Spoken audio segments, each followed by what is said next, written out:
born in old St. Louis. By the age of 4, Dad knew he was the best little crack shot the West had ever seen.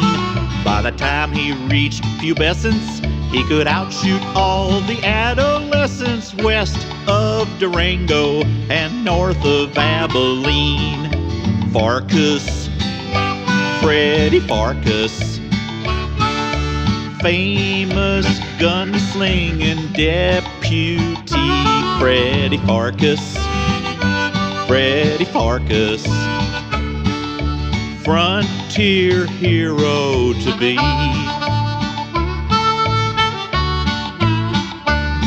Then one day young Freddy Pharkas stared at eyes as black and dark as night, the eyes of an outlaw well known throughout the West.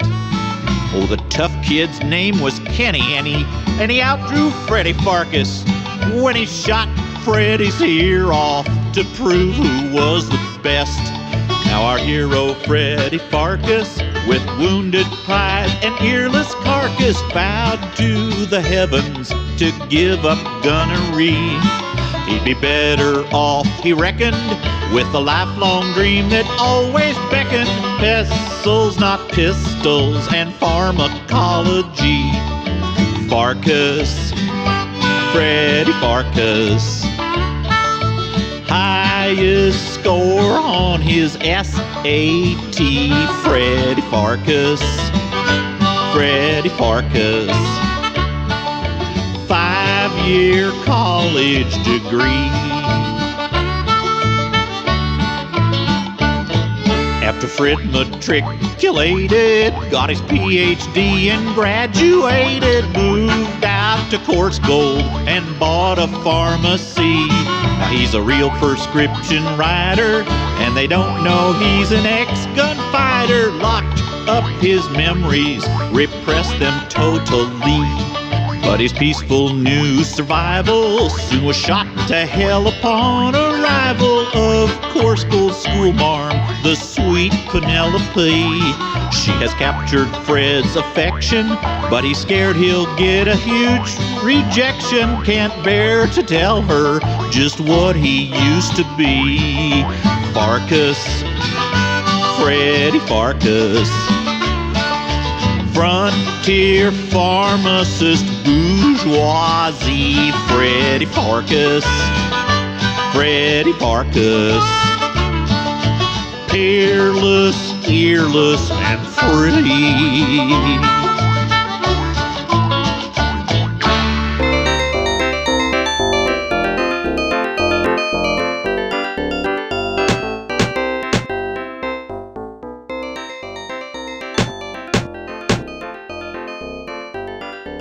Freddy Pharkas? You was asking about Freddy Pharkas? The man what saved Course Gold, only nobody knowed it was him? Why, just hop up here on old Whitland Willie's lap, and I'll tell you all about it.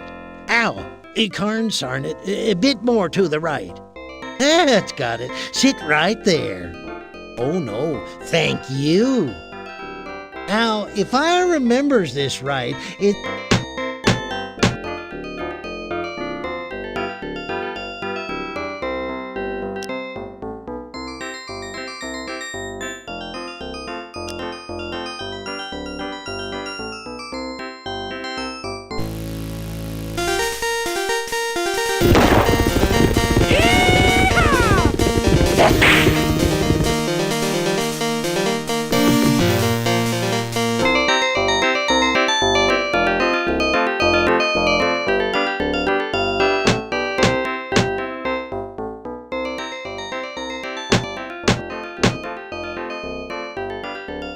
Freddy Pharkas? You was asking about Freddy Pharkas? The man what saved Course Gold, only nobody knowed it was him? Why, just hop up here on old Whitland Willie's lap, and I'll tell you all about it. Ow, carnsarn it, a bit more to the right. That's got it. Sit right there. Oh no, thank you. Now, if I remembers this right, it's been quite a few years. My brain's getting a mite rusty. Oh, that's right. It all started when Freddy went to open up the pharmacy one day, way back in the spring of 1888, as I recall.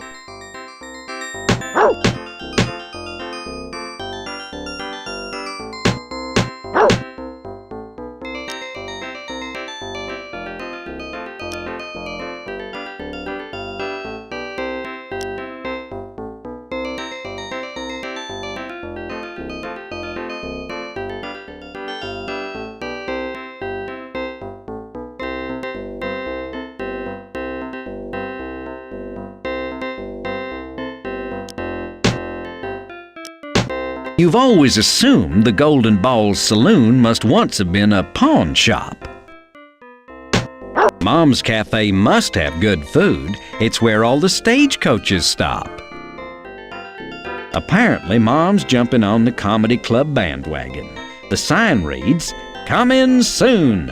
Open megaphone night. Take your best shot. You'll die laughing." The door to the hotel is locked. The hotel was shut down unexpectedly. This put a total of 2 desk clerks and 5 working girls out of jobs. Fortunately, there weren't any maids, or they'd have been fired too. Billy, the town handyman and jack of all trades, is boarding up yet another coarse gold business, the Dirty Sheet Hotel, the finest hostelry in all of eastern Madera County. Okay, so maybe it was only the best after that other hotel was shut down, but in its day, the Dirty Sheet was really something. Say, Billy, when did the old Dirty Sheet fold? Oh, good morning, Mr. Pharkas. Why, just yesterday. It was a surprise to me, too. Nobody told me nothing about it until they gave me these boards. Billy, the town... Say, Oh,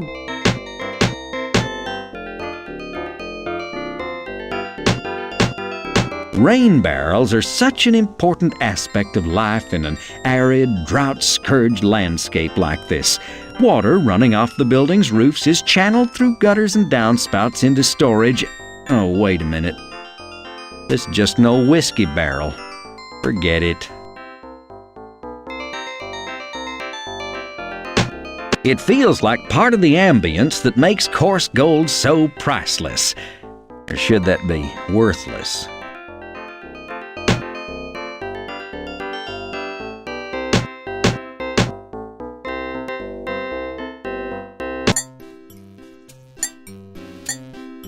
Here stands the only bank in town, the First Bank of Bob. The founder must have had a hard time coming up with an original name for his establishment. This wagon has been lying here in this sad state of disrepair ever since Mr. Leach, the carriage maker, headed back east to Detroit. Under the village chestnut tree, the spreading smithy stands. Oh, wait, that's not how it goes. For one brief, shining moment, there truly was a place called Cattle Lot.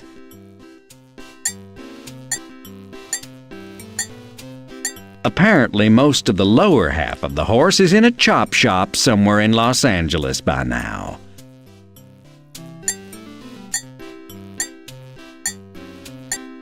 Under the village chestnut.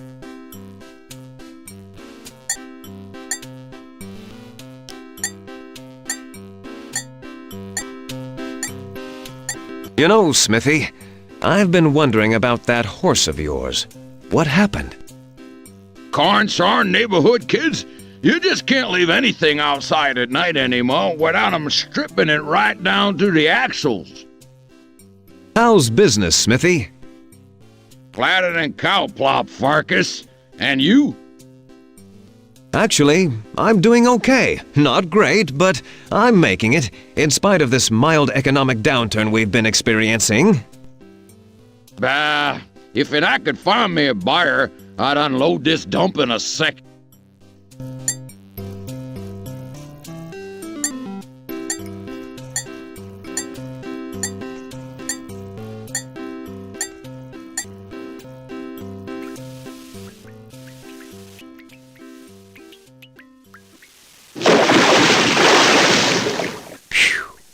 That was a close one. Considering the condition of this old bridge, you may only have about 3 crossings left.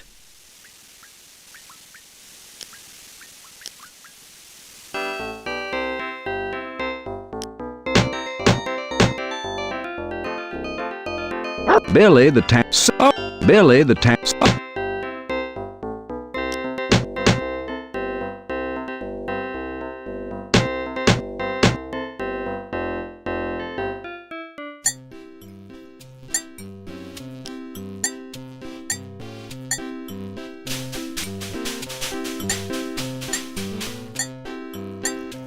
You know, Smithy, how's actually bad.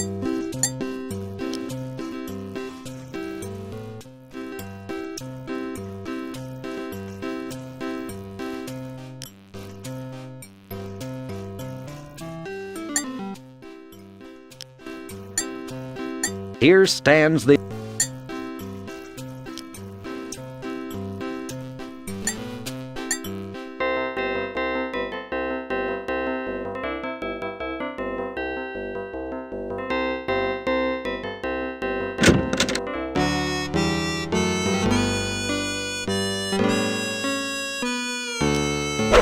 This is a bottle of Mom's home-pressed apple cider. Mom is merciless to those poor apples. As she turns the press, she screams, "Die, you suckers, die!" Maggots crawling through the door and flies circling the ceiling. Hooey, what's this town coming to? P&W corn. Firm, crisp kernels that look as good coming out as they do going in. It's an old empty can of P&W beans. The firm, crisp beans that smell as savory on the way out as they do on the way in. It's an old empty... Mom has stored some decorative empty bottles, plates, and those unique and wonderful air ferns she bought out of Pureed magazine on this high shelf. Rumor has it that Helen Back keeps the heads of her 3 dead husbands somewhere behind the Melmac plates and dishes in that china cabinet. Helen Back, proprietor of Mom's Cafe, is better known as Mom. If she was my mom, I'd run away from home. It's Hopalong Singh, Helen's faithful cook from the Far East. He used to work as a professional chef for a chain of Ponderola restaurants.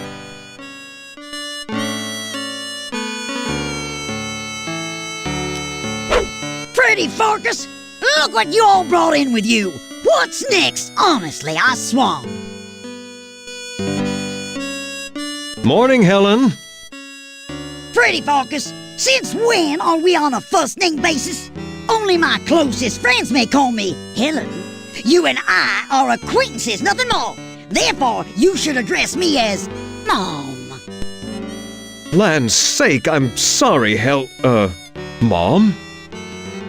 That's better. Now, what'd you want? Well, when I remember, I'll let you know. Honestly, some people. Mom, did you know that the hotel's been shut down? Of course I did. Where on earth have you been, Freddy Pharkas? Any idea who did it or why? Sheriff Shift and Phineas were there, talking about it being a fire hazard and something about there being back rent owed. But I'm no gossip, don't go by what I'm telling you. Howdy, Hop. How's the restaurant business? Pretty slow. Not much business. Seem like town closing up and blowing away. You've noticed that too, have you? Oh yes, first old abandoned mine, then assay office, then post office, then tall and thin shop, then theater, yesterday hotel. What next? Well, I intend to get to the bottom of this. Maybe hurry before Mom's next to go. Hop Singh not want to lose his job. May I ask you a question, Hop Singh? Oh, what's that?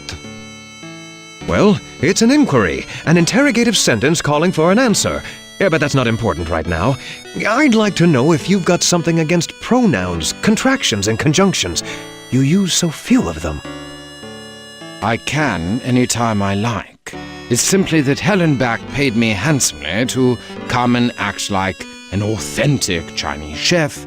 Granted, nobody actually speaks like this, but she seems to think people speak like this. So hey, she cuts the checks, I just play along. That answer question? Perfectly. Thanks.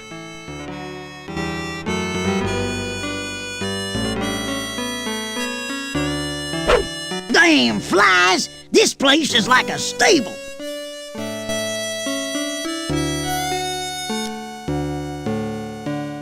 Hey, Mom, would you mind if I took this empty can?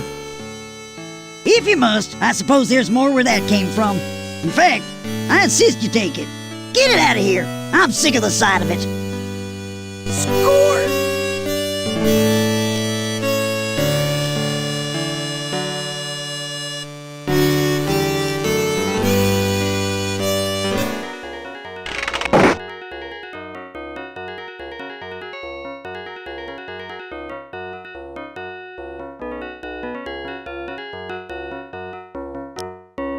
Why, it's Mrs. O'Hanahan and her darling little boy, Rocco.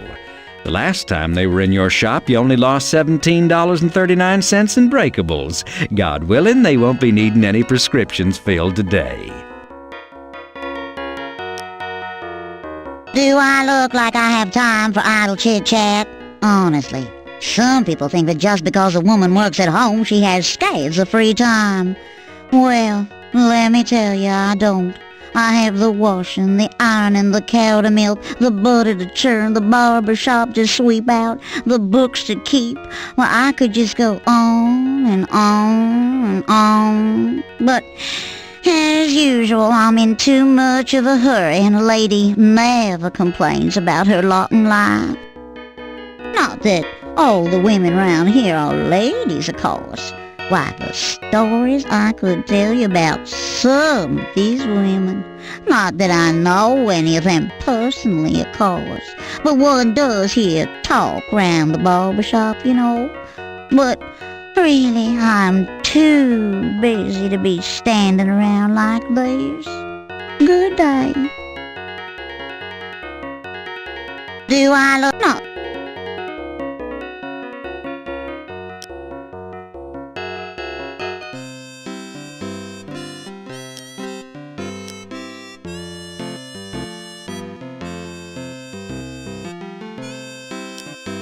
You just love to window shop through windows so dirty you can't see through them. Maybe you should give Chester some window cleaner for Christmas.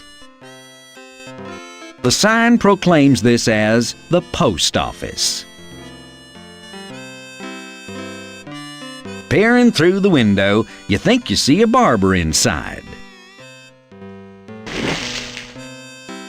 Chester Field runs one of Course Gold's few remaining shops. Chester Field has been on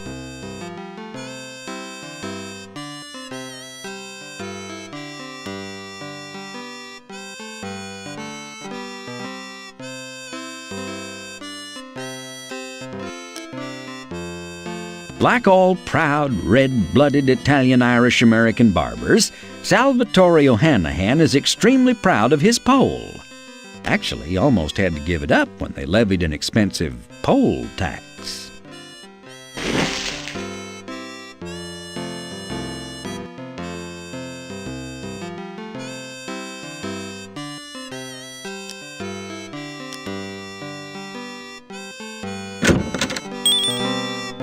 The door swings open. From the back, you hear Chester's voice. Help yourself. I'll be right out.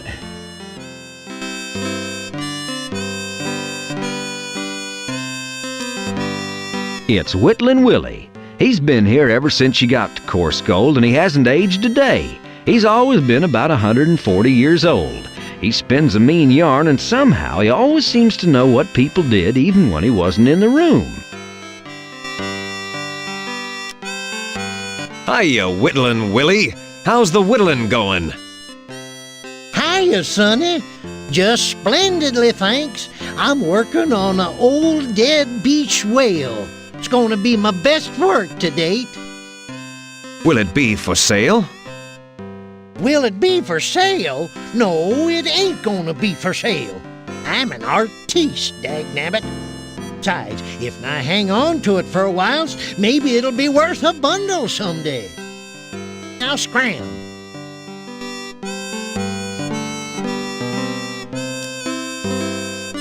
This is a brand that used to be popular.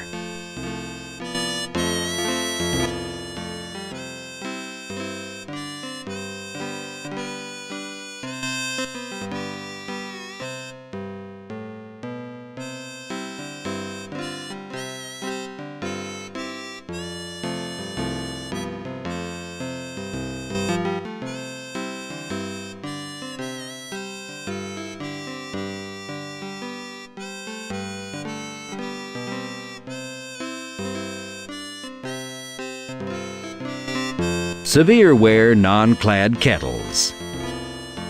Severe wear. These industrial-strength heavy-duty cast lead pans are coated with mercury chlorine compound in order to make them stick-resistant.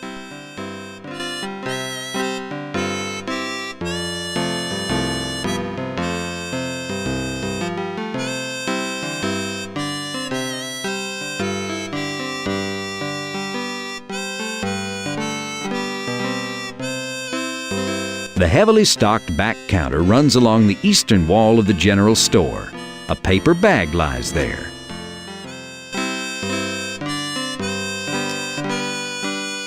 Score! You take a complimentary paper bag.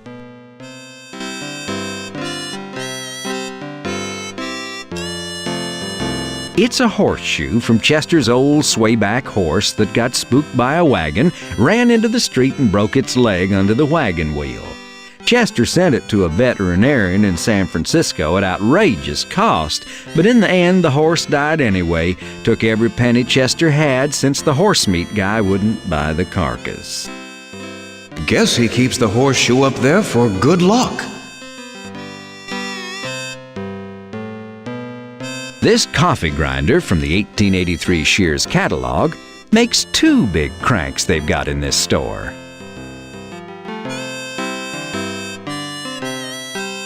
It's a nice picture of a pussycat laying on its back.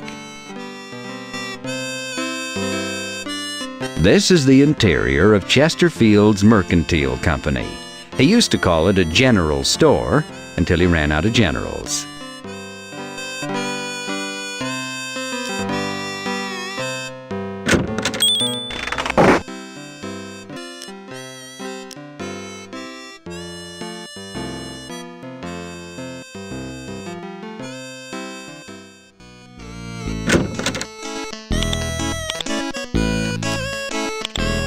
Salvatore O'Hanahan, town barber, dentist, and bootblack, is hard at work on his customer Ed Sorbine Jr.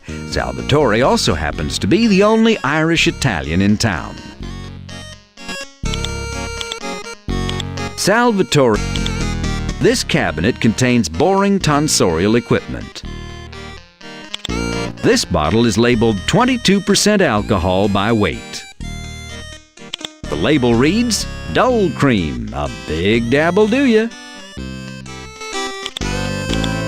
Although that comb storage jar is labeled disinfectant, you know for a fact that Louis Pasteur's recent research has proven that colored water will disinfect nothing.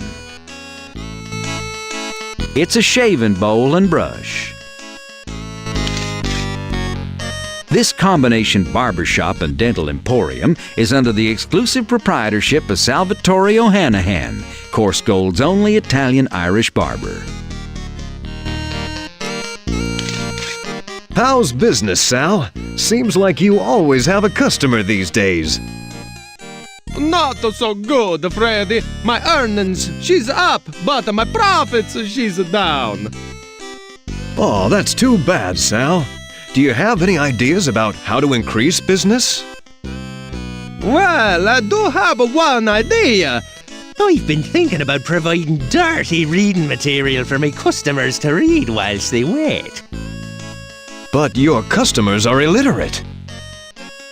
Aye, and I can't read so good neither.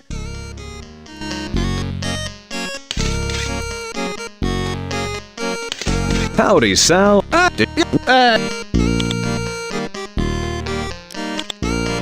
Those old boots look vaguely familiar.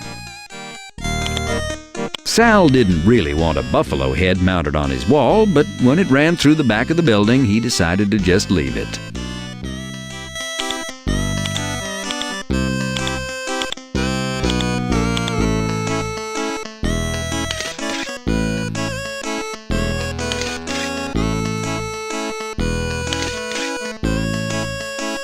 You're certainly happy it's not winter now. When Sal cranks up the heat in this baby, you can smell the memories of hundreds of miners, many of whom are now long dead, or at least smell that way.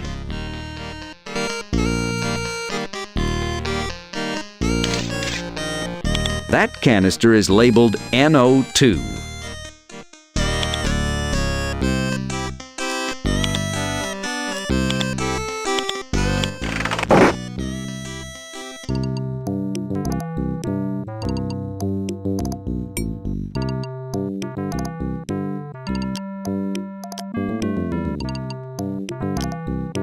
Someone with a higher IQ than most of the folks in town correctly painted sheriff here. The sheriff's window. Not very good at keeping out the rain, but at least nobody's liable to break in. Of course, who'd want to break in? This is the door to Sheriff Checkham P. Shift's office. It contains a small jail cell, just big enough to hold one or two innocent bystanders. This is Sheriff Checkham P. Shift's jail and armory. The sheriff does a mighty fine job of infiltrating the criminal element in town. In fact, he is the foremost criminal element in town. These remnants of the coarse gold depot are all tumbled down and shot. The tall and thin shop.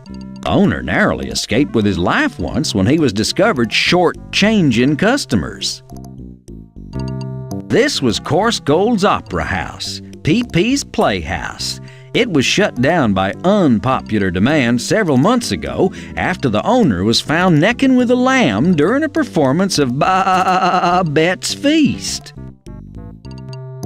This is your pharmacy.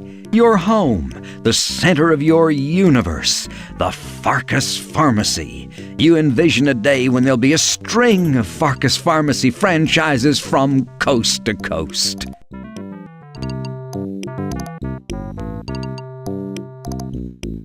It's Dominic, one of your part-time Native American employees. He works under the professional name Runnin' Gag. The union told you that you had to have a cigar store-style Indian out in front when you opened your pharmacy. But since there were lots of out-of-work real Indians in the neighborhood, you decided it would be politically correct to hire them.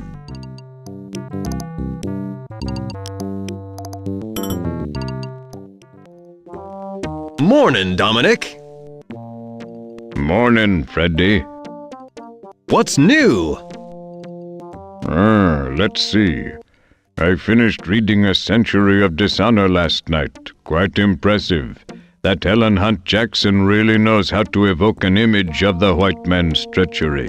Do you know how many treaties your people have signed and then broken in the past 20 years alone? Excuse me, I heard someone calling me or something.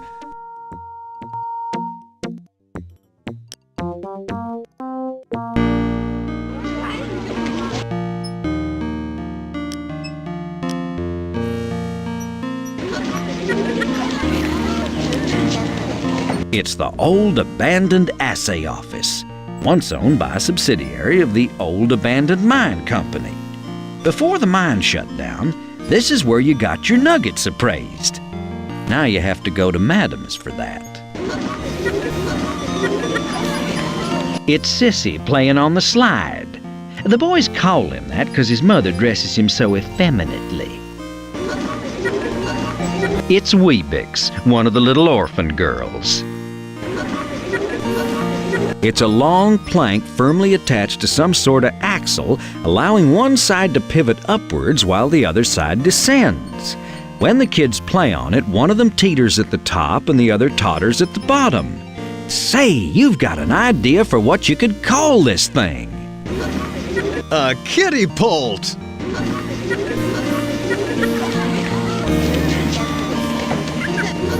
This is the old red schoolhouse, one of the few buildings that still seems solid and safe.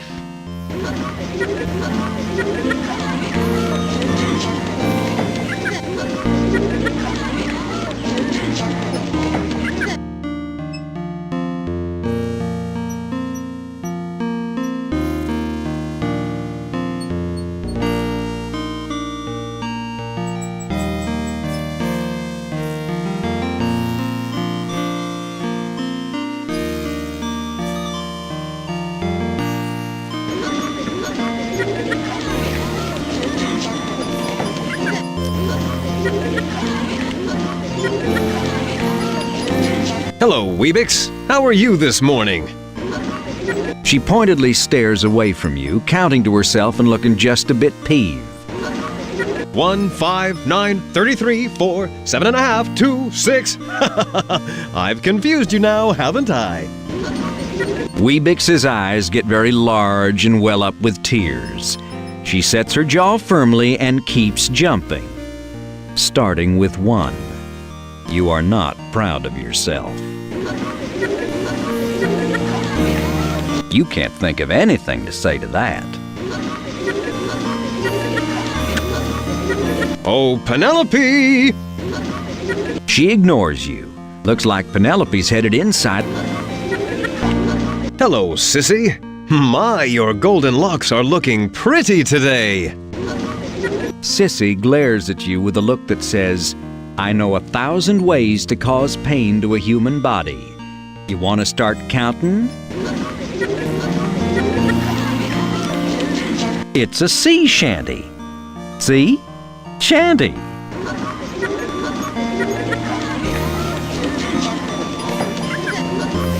It's a little boy rolling dice and muttering something about baby shoes.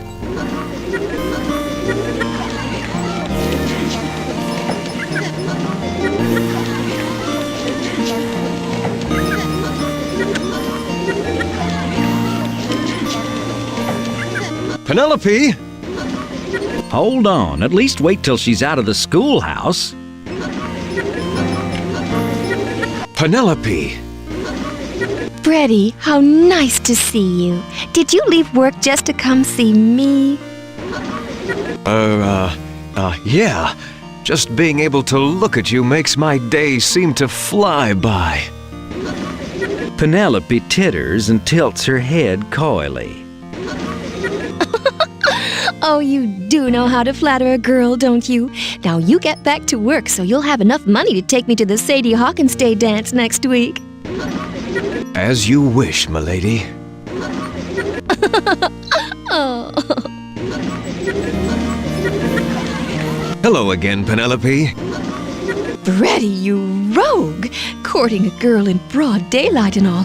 Why, I'm going to get a reputation. I just needed to hear the music of your voice.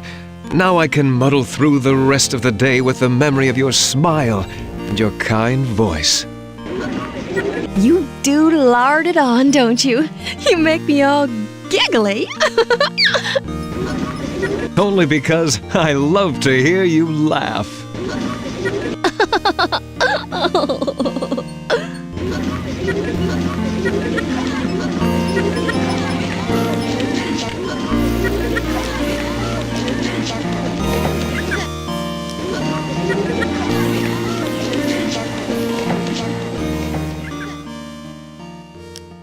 This big old water tower was previously used by the train station.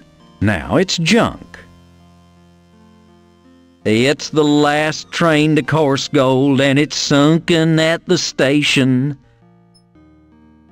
Chances are you'll need that. Don't be tossing it into the swamp. Over yonder's the old abandoned miners' commissary, where the miners used to eat before the mine closed down. Of course, the food over there is as fresh now as the day it was made.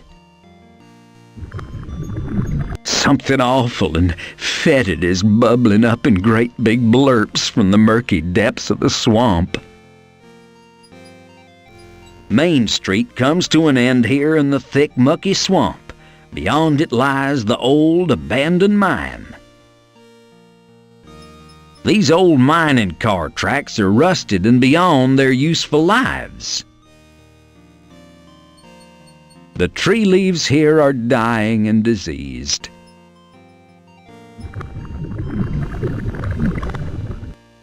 You leave that right where it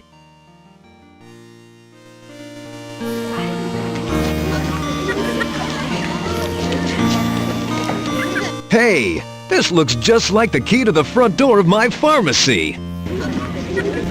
Chesterfield's sturdy brown paper bags are suitable for penny candy, 2-penny nails, and half-pint containers of Danny's Sour Mash-flavored yogurt, the kind with the whiskey on the bottom. It's an empty can of beans. Why would Mom keep an empty can of beans on her shelf? Well, Mom's memory ain't what it used to be.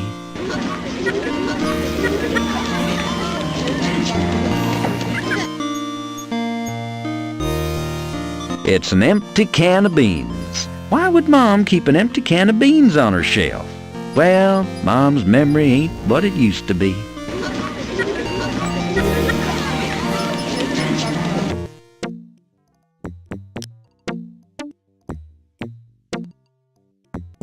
Score! You unlock the door. Ta-da! 500 points. You're halfway through the game.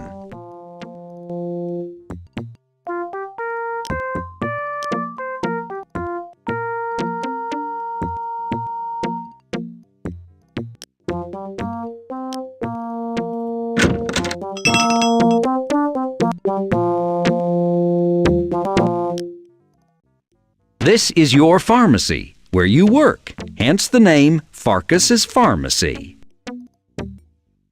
This multi-instrument piano roll-style juke machine is called a symphonium. Trouble is, the company that sold it to you went out of business after producing only one roll.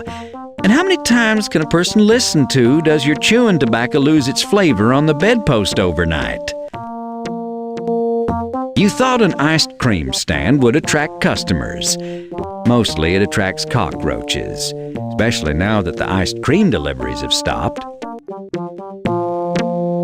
This hand-painted sign adds a real touch of friendly, folksy atmosphere to the place. It also spells pharmacy phonetically, inbreeding being as popular as it is around here.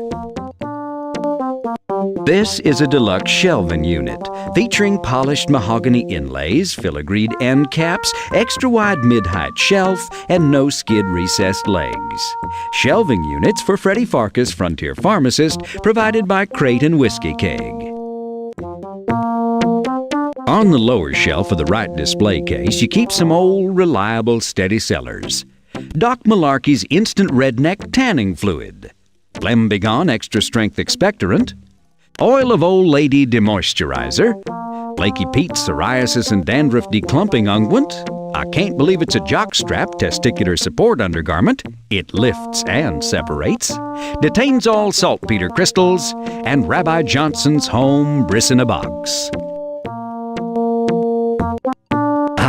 Your diploma from the University of Hicksville School of Apothecary Sciences and other good guesses. The old alma mater. What memories. The top shelf is where you keep all the newest, most scientifically advanced medications safe from shoplifters. Dr. Winterhalter's Magnetic Effluvium Tonic. Professor Munson's Deep Wound Iodine Salt Bomb. A little goes a long way. And Chaz Burksquire, Ph.D.'s Effervescent Enema Granules.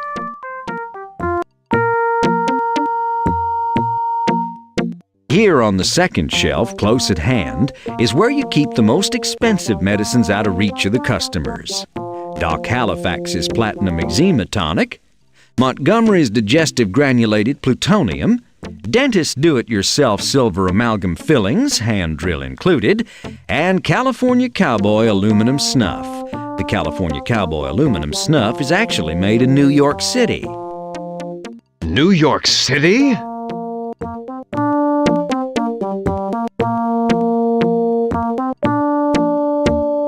Up on the top shelf here, you keep your overstock.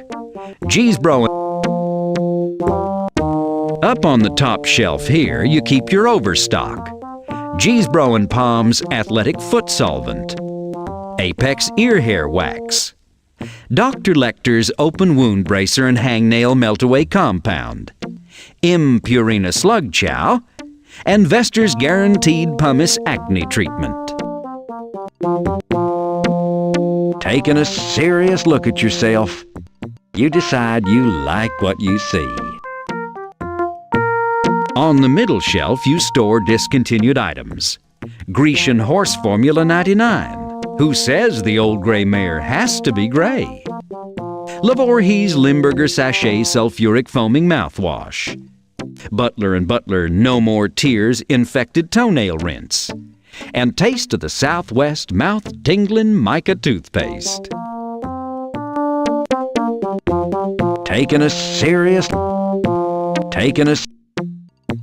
This is your farm. This door leads to your back office, laboratory, and the stairs to the second floor. The items on the top shelf here are 1 or 2 weeks past their expiration dates. A bottle of liquid podiatrist, several tubes of Mademoiselle Lulu's leprosy cover stick, a jar of Captain Jack's Shankers Away, and a tin of hired hand brand illicit amore attractant. The items on the second shelf are about a month past their saleable shelf life. Runyon Brothers Healthful Suet Gum, Rancher's Pick Nostril Delousing Nostrum, Indiana brand industrial chewable suppositories, and a box of Lumpkin & Sons Bile Be Fresh liver deodorizer lozenges. The items on the third shelf are 3 to 4 months past their usable shelf life. Lady of Scotland Haggis Queen Conception Preventers, Old World Belladonna Derivative Blood Rejuvenator, Little Miss Perfect Figures Daily Purge Syrup, and Uncle Al's A-OK Bowel Resection in a Jar. The bottom shelf holds the items that are a year or more past their shelf lives, or have been found to be poisonous and/or illegal, or have inexplicably reproduced on their own.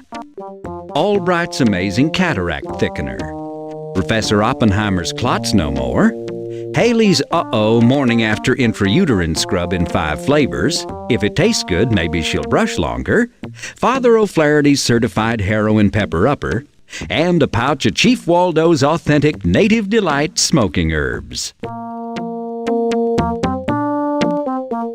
You thought an iced...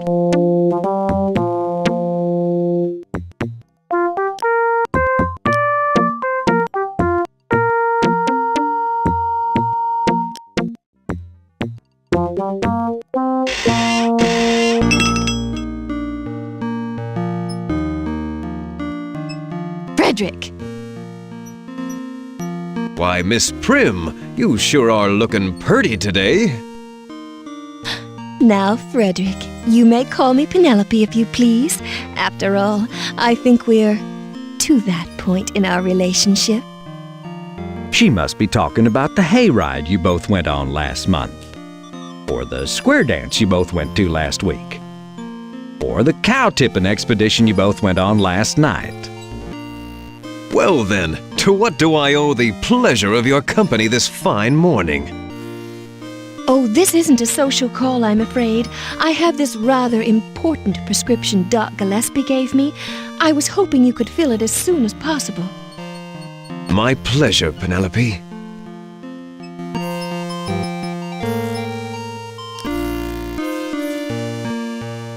I sure have been having a swell time with you these past few weeks, Penelope. Why, thank you, Frederick. I have too. I do believe I have a growing affection for you. That's sweet of you, Frederick. I think you're very cute. For a pharmacist, that is. Considering you've only got one ear. And you're scrawnier than the other men in town. She thinks I'm cute. She really thinks I'm cute. How's school, Penelope? Oh, how I love filling those impressionable young minds with knowledge, their eager faces turned upward in the quest to learn. It's so satisfying. I was wondering if you were going to go to the Rotary Club luncheon next week, and if so, if you had anybody else to go with. Forgive me, Frederick. I do so hate to be short with you, but I do need this prescription. Otherwise, I'd love to stay and chat. Please don't think me impertinent. Oh, not at all. It's my fault for prattling on so. I'll get right to it.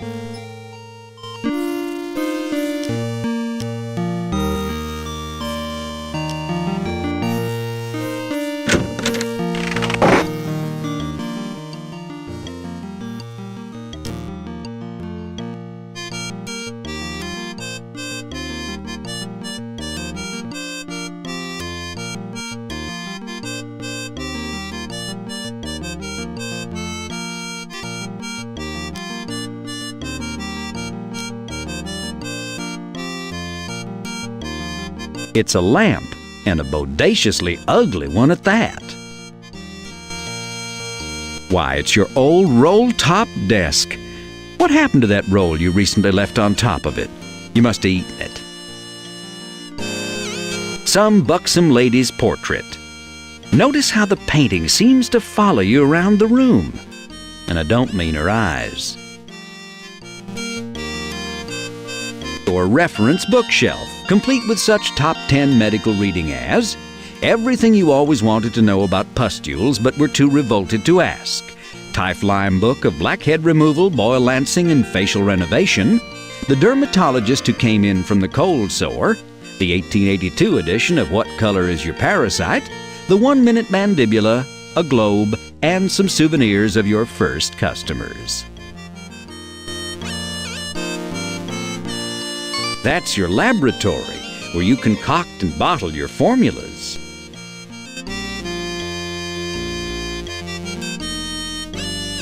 That's your... You keep a pitcher of water in a basin so you can occasionally wash your face. It's a picture of some nearby big rock. It's your hand-hooked rug. One of Madam's hookers handed it to you.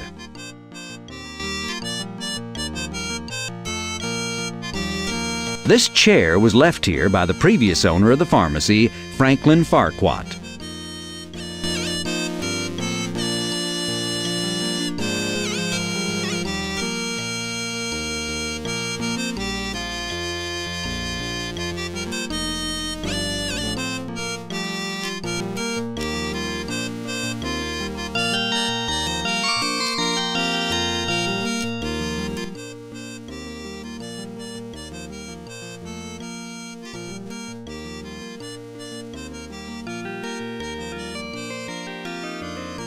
Why, the poor dear! She must be suffering from the vapors, those injurious exhalations produced within the body creating feelings of hypochondria and depression. Her prescription is in Doc's usual scrawl and smells of whiskey, so you know it's authentic. Chesterfield's.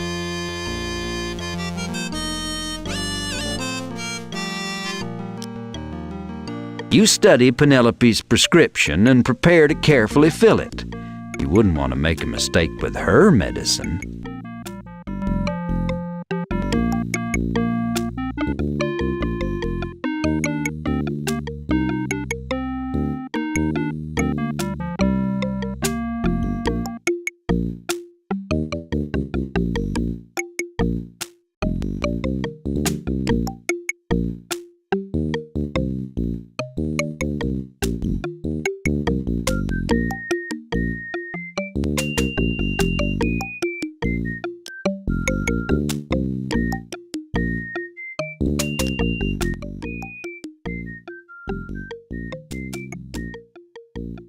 Why, the poor dear!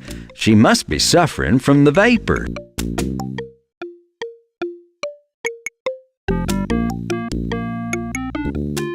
This is where you concoct all your potions, pills, and powder.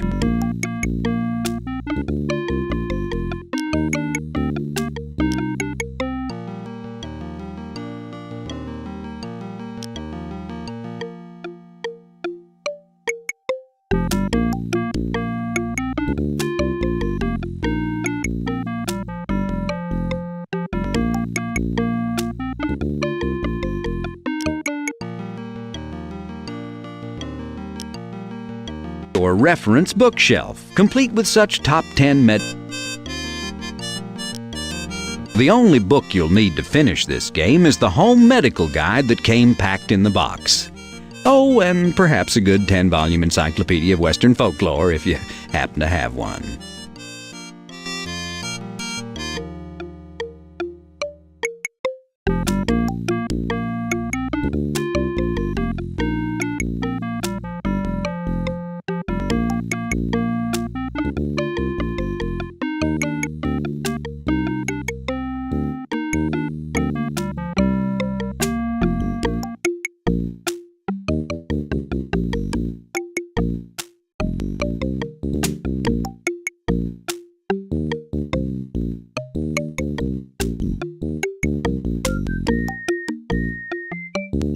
This is where you can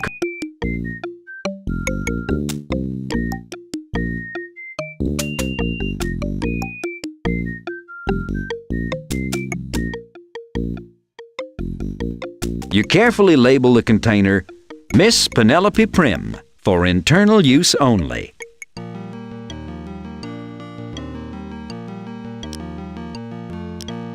You hope you got this prescription right. After all, pharmacology is an art, not an exact science.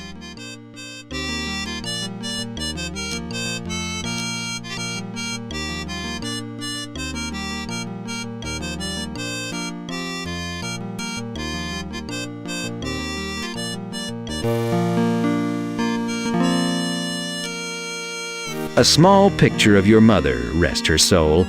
If only she could have lived to see you now, an ex-gun-slinging pharmacist in Coarse Gold, California. She'd have had a heart attack and died.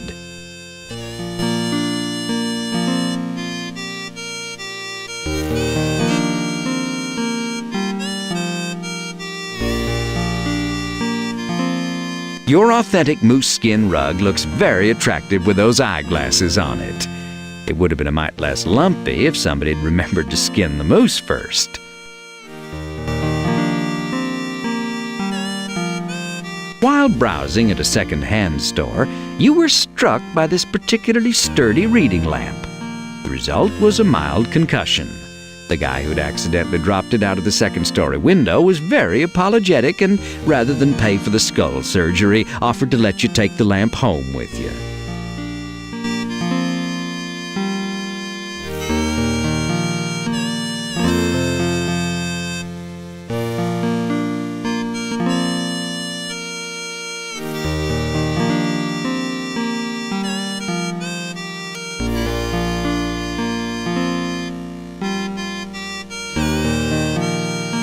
Your authentic moose skin rug looks very attractive with those eyeglasses on it. It's your seamy, pasture-pedic, 100% rawhide-filled mattress. You bumped into it at a sidewalk sale and fractured your shin. They let you take it home, which was cheaper than paying to have your leg fixed. You stumbled onto this big old dresser at a moving sale and broke your toe. So rather than pay to have your toe fixed, the owner let you keep the dresser. In fact, you get all your furniture by accident. You ran across this desk chair outside the general store. In so doing, you tripped and knocked out 2 teeth. You threatened to sue the owner, but he placated you by giving you this fine chair to keep.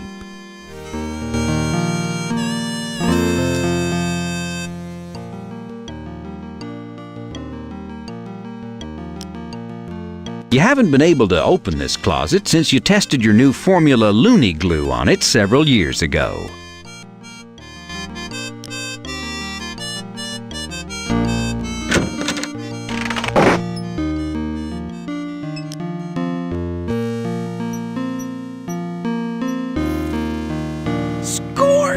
Thank you, Frederick. This looks perfect. You are a scholar and a gentleman. Aw, shucks. I'm just a poor pharmacist trying to please my favorite customer. Will I see you again soon? I think that can be arranged, Frederick. See you soon. I'll be waiting. So long now, Penelope.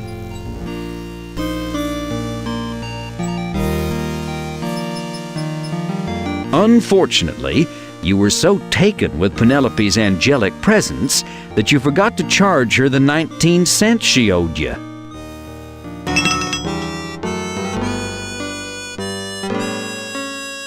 Good day, Freddy. Freddy Pharkas. Well, good day to you, Ms. Back. What can I do for you today? Well, Freddy Pharkas, Doc Gillespie, that no-good gin-soaked sodden old lush, wrote me this damn prescription that'll probably cost me an arm and a leg. Here, take it. The rot gut from that old wino doctor is making my new ensemble stink to high heaven, I want to tell you.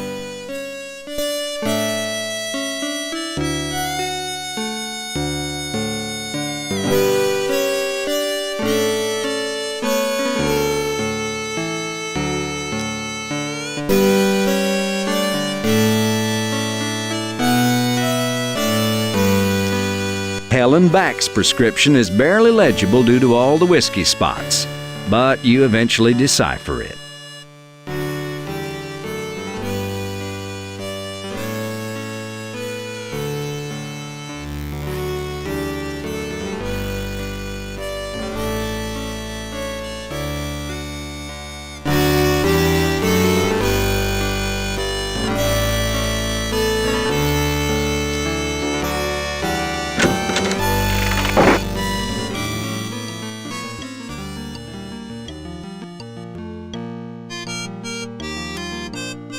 You study Helen Back's prescription and prepare to carefully fill it.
This is where you can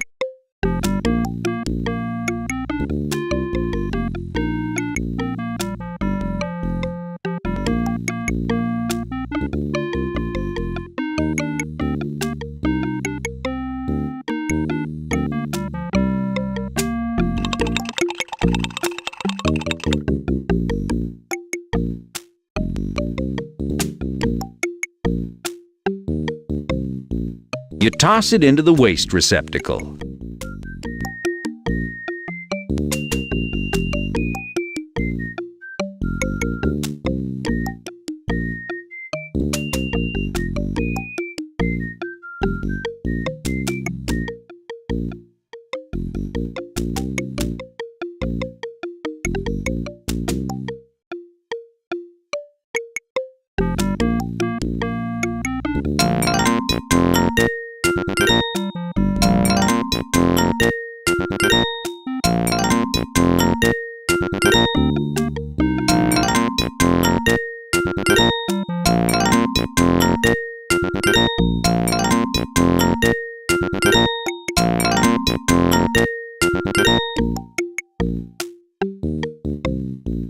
Carefully label the container, Mrs. Helen Back. Take 3 times daily just before meals.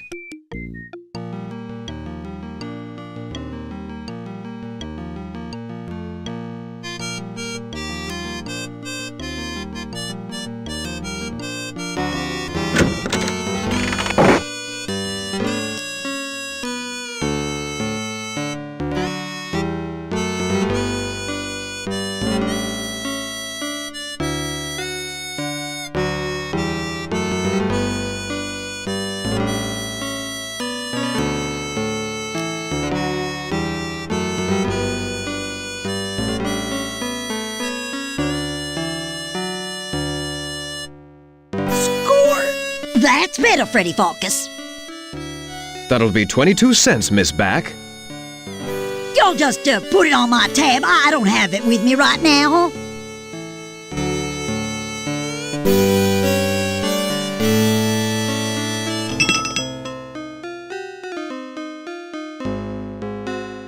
Freddy, cherie, just slide that handsome pharmacist butt on over here. I got something I need from you. Morning, Sadie. What have you got? Well, I got a prescription here I need filled. Something that'll increase my womanly powers, if you know what I mean. Be a dear and fill it for me right away, won't you? I simply can't wait to try it out. Your wish is my command, madam. You take the prescription from the madam. What a busy morning. You haven't had to fill this many prescriptions since Custer's troops stayed at the Dirty Sheet Hotel.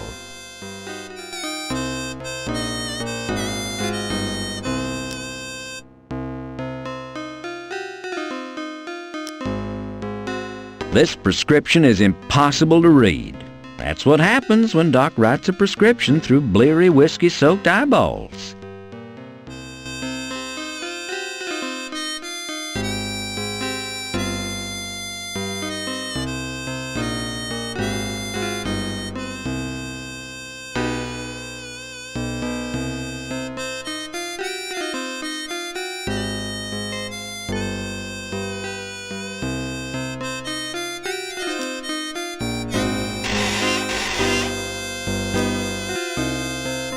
How's business, Sadie? Oh, it has its ins and outs. Oh my, I do make a good funny now and then, don't I? Yes, Sadie, you sure do.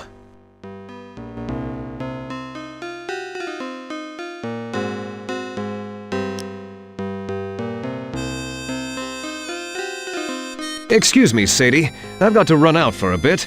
Hang on, I'll be right back. Okay, Freddy, but hurry back.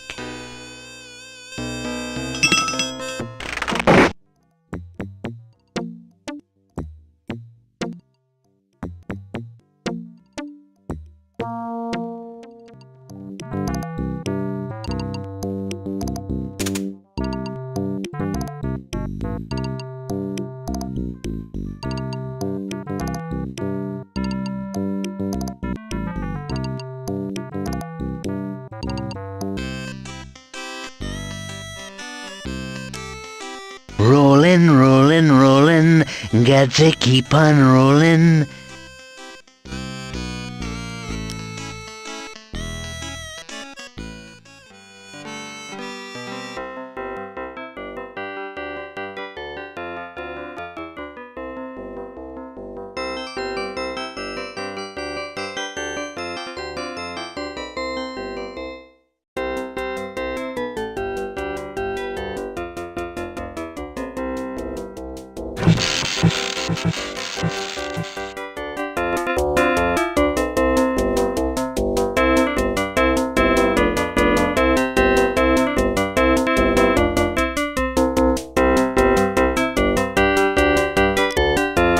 It's Barbara Mandrill and the Bobettes, stars of stage, screen, and barnyard.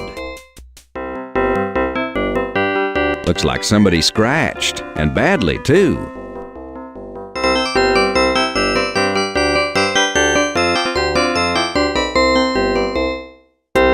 Sam Andreas owns and runs the Golden Balls Saloon.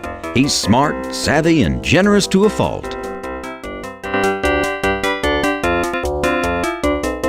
It's Neville Shute, the piano player. He's doing the best he can. 3 mean-looking hombres sit up close to the stage. Upon closer examination, you see that they're drinking wine spritzers. Maybe they're not so mean after all.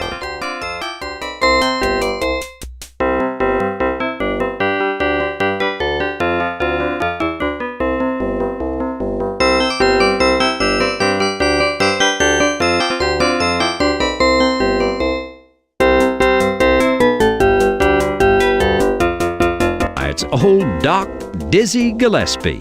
He's been drinking again. Must be office hours. A beautiful mural from the starving artists of Oxnard. They used to hold sales a couple of times a year over in the lobby of the Dirty Sheet Hotel. This roulette table is for casino night. This is the Wheel of Fortune table. Guess the right number and Sam will tell you your fortune.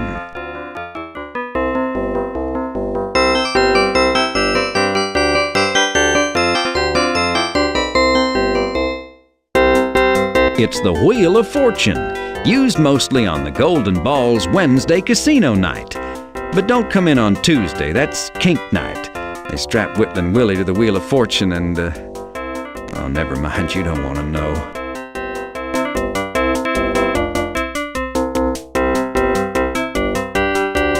It's a likeness of Chastity, one of the girls over at Madame Overy's. She's so lifelike you feel as if you could just reach out and touch her. And you'd save $2 that way, too.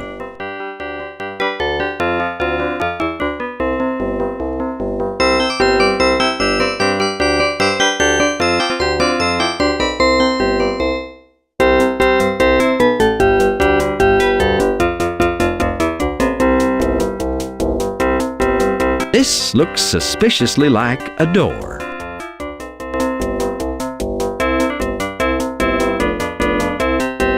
Welcome to Sam Andreas's Golden Balls Saloon. He was going to call it Sam Andreas's Nugget, but decided that that had disgusting sexual overtones.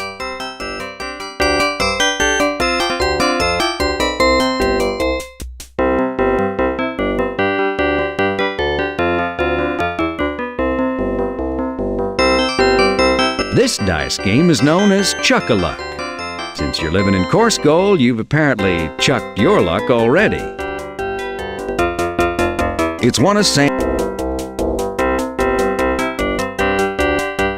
Well, if it ain't Sam Andreas, the bartender's bartender. If it's not, I'm having a severe identity crisis. How the heck are you? Tolerably well.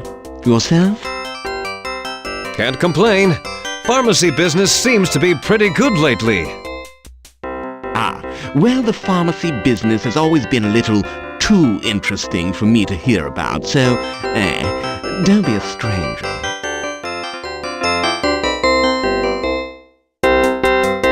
Say, Sam, I think I'll take an Ovaltine. In a cracked glass? Yes, with a hair in it, too. And the usual lipstick smear on the glass? Yep, and a ring of dried soap around the inside lip. On a coaster? No, I like leaving rings on your bar. Rocks with that? No, but some ice cubes would be nice. Oh, we're out of ice cubes. Then I'll take it straight. Out of Ovaltine, too. Oh, well, okay. I'll check back later. Feel free.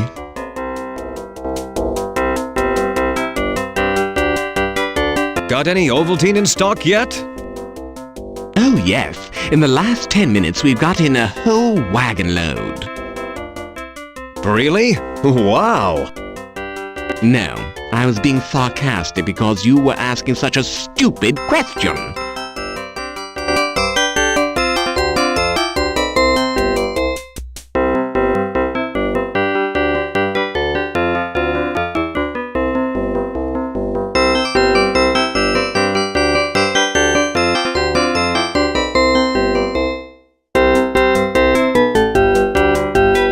Glancing around to make sure nobody's looking, you turn to the moose head and say, Hey, Moose! Decide to quit while you were ahead? You chuckle quietly until you hear the moose reply, Hey buddy, you're really funny. Why, that's the first time I've heard that joke. Today.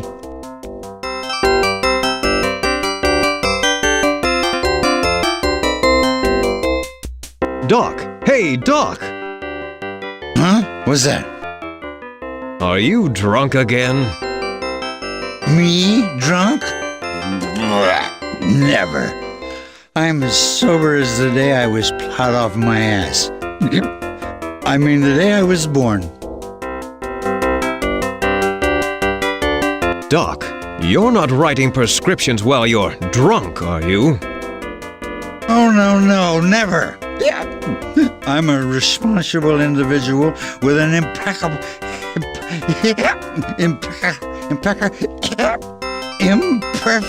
reputation.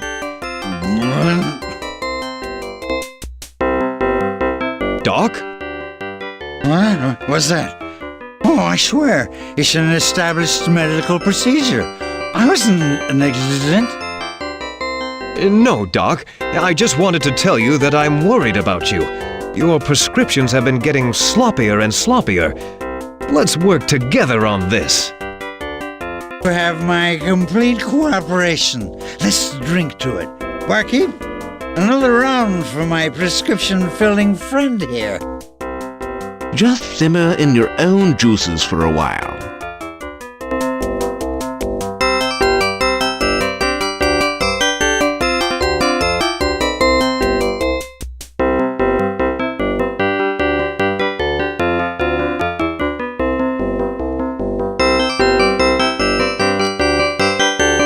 You pick up the whiskey glass. Score! Poor Doc. What's he gonna do without his whiskey glass? You stir the few remaining drops of whiskey around and lick off your finger. Single malt.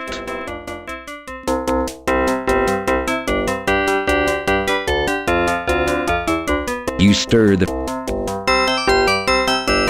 Score!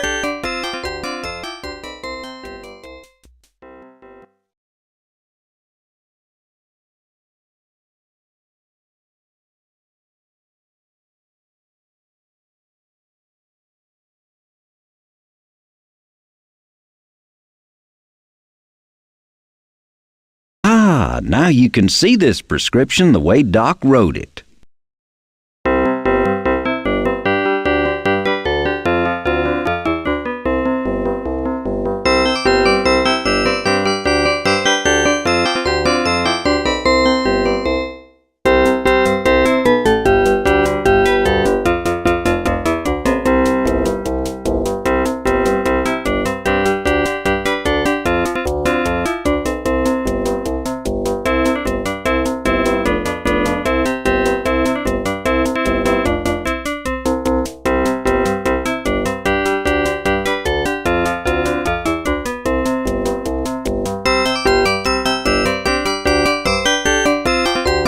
They don't want it.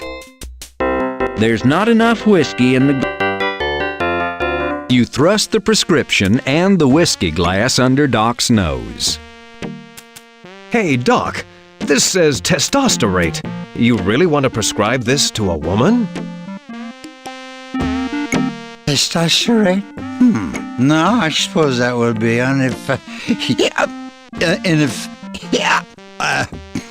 a poor choice. Let's see. This was for Sadie Ovary, right? I must have meant something else. Let me fix it. Ooh. Hey, there you go. Take this back to your pharmacy and have fun. Thanks, Doc. Don't come crying to me, George Bailey. I'm going to swear out a warrant for your arrest. Score!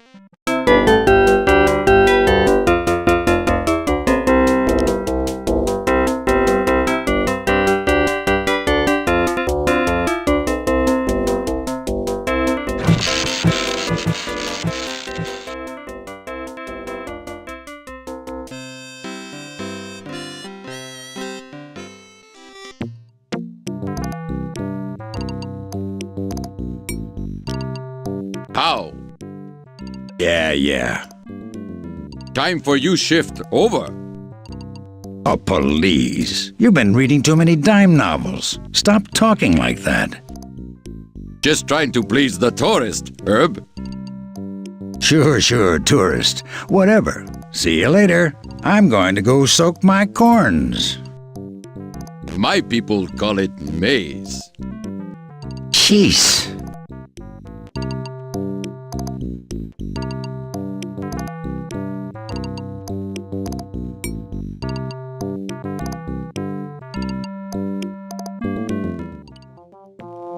How goes it, Pete? Just fine, Mr. Pharkas. Just fine. Sure is a nice day today. Yes, Pete. It's beautiful out. I was wondering if it might be possible for me to knock off a little early today. Something in particular going on? Well, it's just such a nice day. I thought I'd spend a little quality time with the buffalo. Maybe take 'em to Yosemite, let 'em run around and do some grazing. You know, the usual. I suppose that'd be okay. Sure, you can leave early. Just watch out for poachers now. That's a funny one, Mr. Pharkas. I'll be sure to do that. Poachers. Like anyone would want to do that to buffalo. Very funny.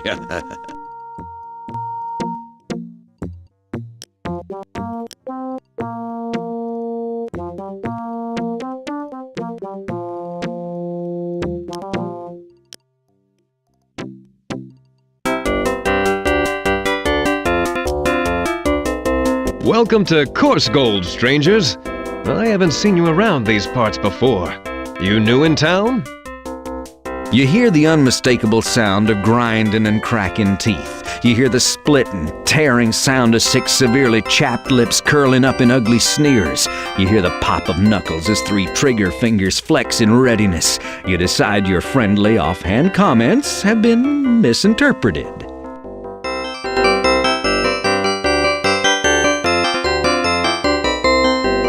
Welcome to You hear...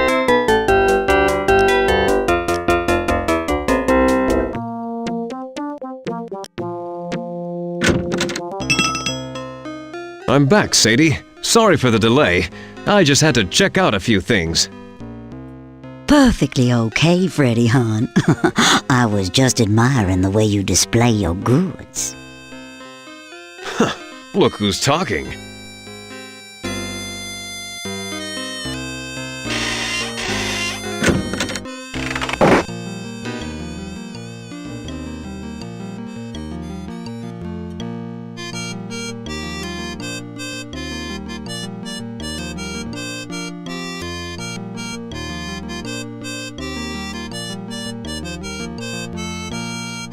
You study Doc's corrections to Madame Overy's prescription and prepare to carefully fill it.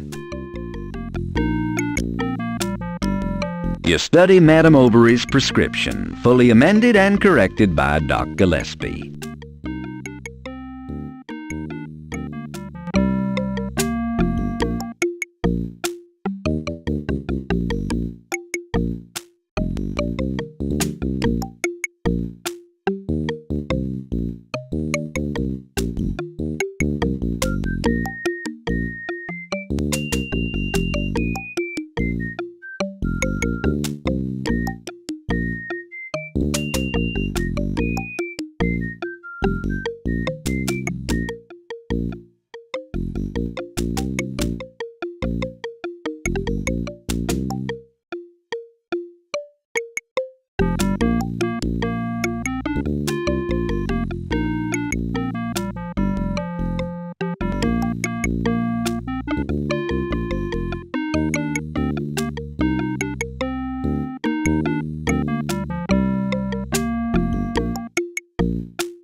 This is where you can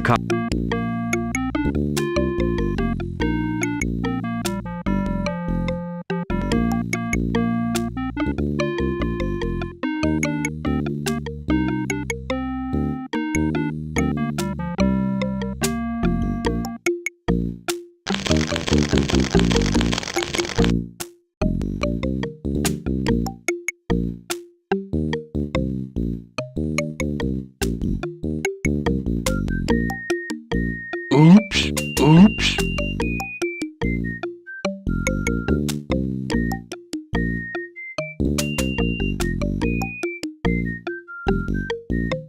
This is where you can This is where This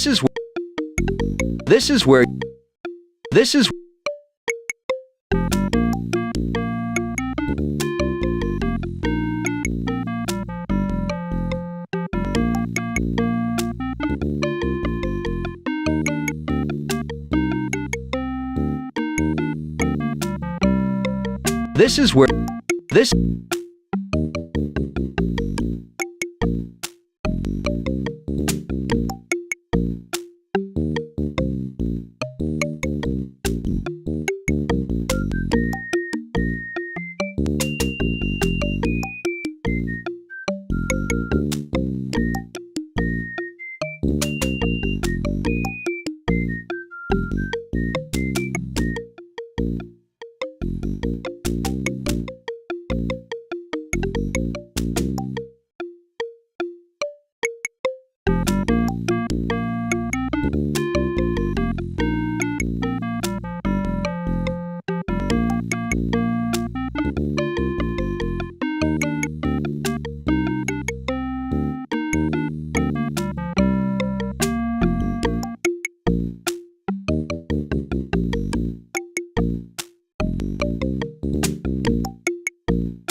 You carefully label the container, Madam Ovary.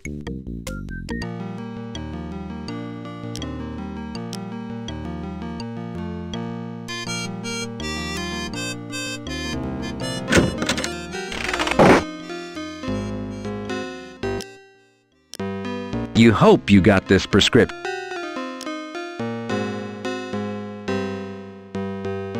Score!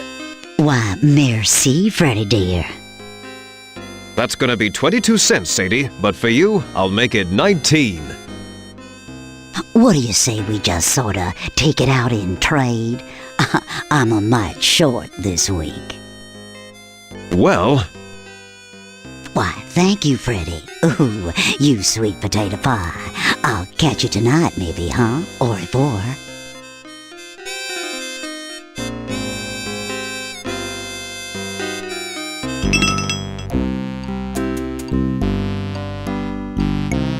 Hey, Pharkas! My butt's killing me! He does know how to make an entrance, doesn't he? Sorry to hear that, Smithy. Yeah, so give me some of that preparation G.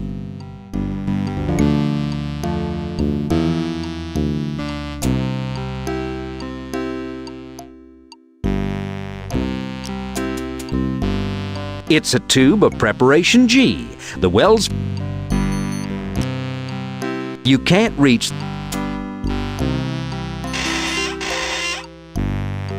Score! You pick up a tube of preparation G in the handy 25-ounce Krabby elephant size.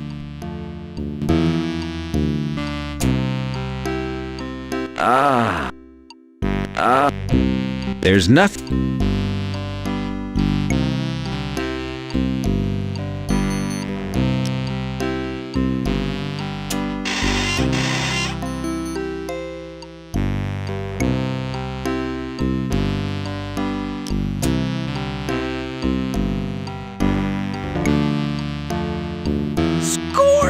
That'll be 15 cents, Smithy, but I don't suppose you can pay me.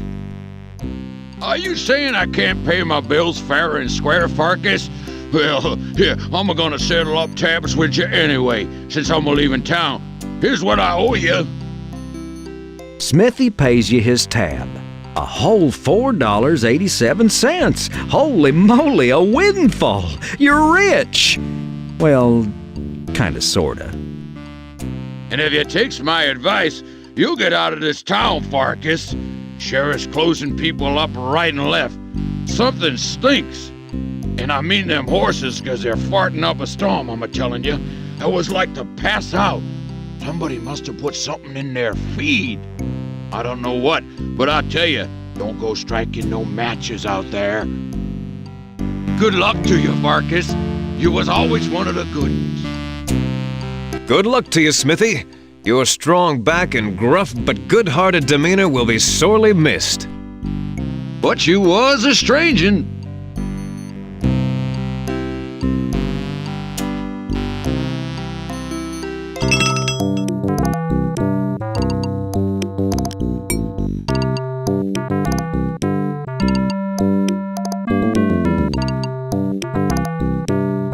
Inspection. I'm here to check out your fire safety per the new town regulations. Oh, look here. It's a good thing I came, Pharkas. I'm gonna have to shut this place up tighter than a pissant scrotum. But, Sheriff, how could you? What's the charge? I haven't done anything wrong. Fire hazard, my boy. Fire hazard. Why, this building's a terrible fire hazard. Looks to me like this whole damn building's made out of wood. But, Sheriff, every building in this town is constructed of wood. I don't know nothing about that, son. Tough luck, Pharkas. From now on, just keep the front door locked. But what am I supposed to do, Sheriff? This is my livelihood. If I was you, I'd talk to the bank. Good day.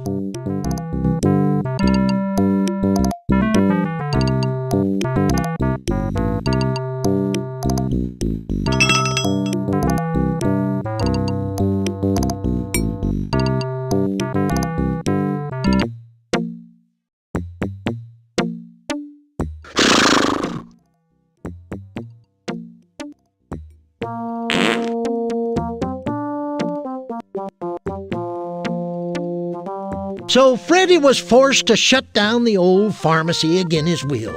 But he vowed to keep the place up, knowing that someday he'd be opening it up again. Problem being, the sheriff, an ornery cuss if there ever was one, was doing this all over town. The hotel, the playhouse, the smithy, the tall and thin shop, closing them all down on some flimsy pretext. There was no telling who was going to be next. Who'd put the sheriff up to it? And what was happening with the horses, for crying out loud? It were a mystery, says I.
Sam, don't let anyone go out on the street till I give you the say-so. The town's being smothered in horse gas. I don't know how it's happened, but I'm gonna do something afore we all choke to death. Yes, I thought somebody burnt some popcorn or something. Silent but deadly for sure. But don't worry about my customers, Fred. They're not going anywhere.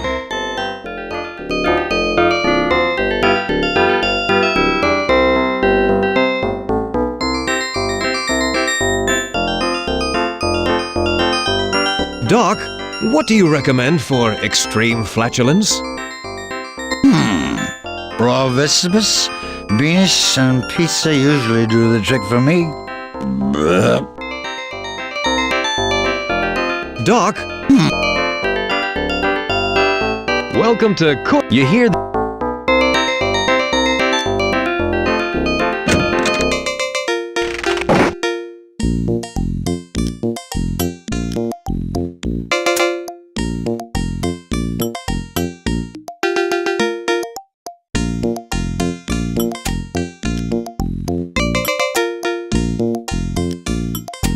Hopalong sings in the kitchen, cooking up a storm or something equally inedible.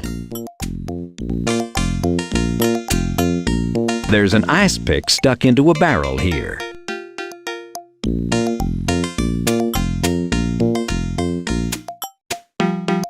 Score! You pull the ice pick out of the barrel and gingerly place it in your pocket. Just don't bend over suddenly or you'll circumcise yourself. Of course, that won't be any skin off your nose.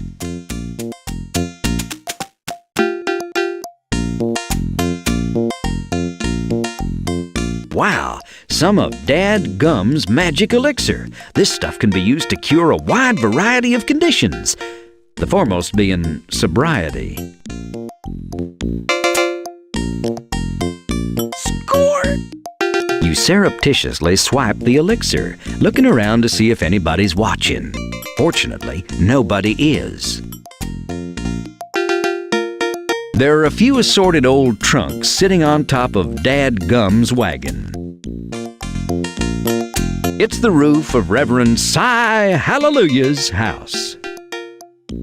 Hung crookedly on the side of the hotel is an advertisement for Atticus's Bathhouse, a local institution that didn't last a year. Folks in coarse gold have traditionally been fiercely proud of how unwashed they are. The blue sign is advertising large, clean rooms daily and weekly. No wonder the Dirty Sheet Hotel closed. They advertised the competition. The sign says simply, rooms, referring to the Dirty Sheet Hotel. These stairs lead up to the balcony of the closed hotel. This is the back of what once was the Dirty Sheet Hotel. Now it's the Dirty Sheet hangout for vagrants, hobos, and bums. When you think about it, nothing much changed except the prices. This is the back of Mom's Cafe. She used to have a door here instead of a window, but nobody wanted to come in Mom's rear entry. Hey, stop thinking that. A colorful poster for Nun-style beer hangs on the back of Mom's Cafe. Nun-style beer, pure brewed in God's country, now in redeemable bottles. Somebody posted a flyer here trying to convince the town council to bring co-ed rodeo to the San Joaquin Valley.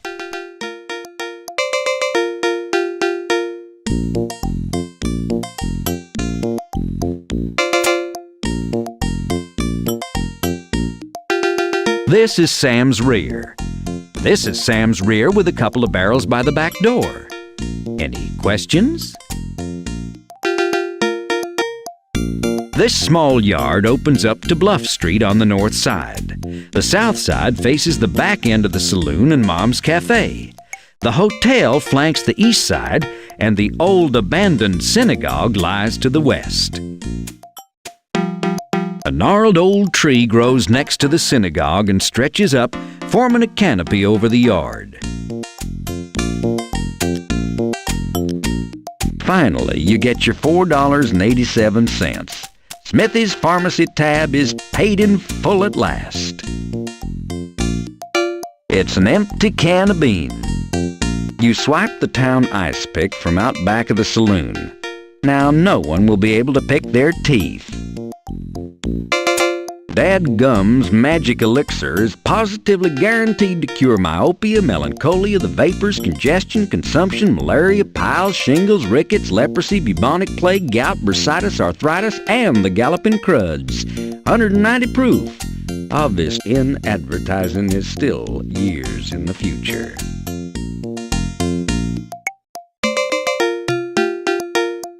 With all the precision of a serial killer, you deftly poke some holes in the tin can with the ice pick.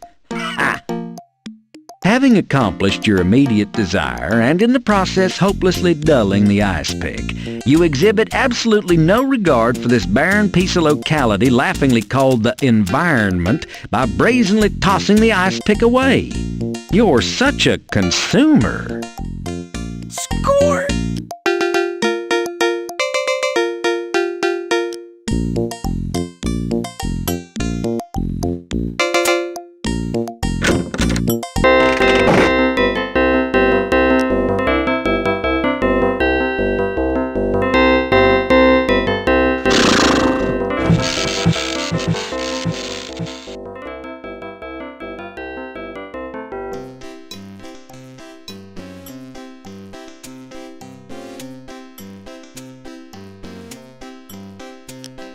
You recall with fondness that wonderful old blacksmith who used to operate this shop.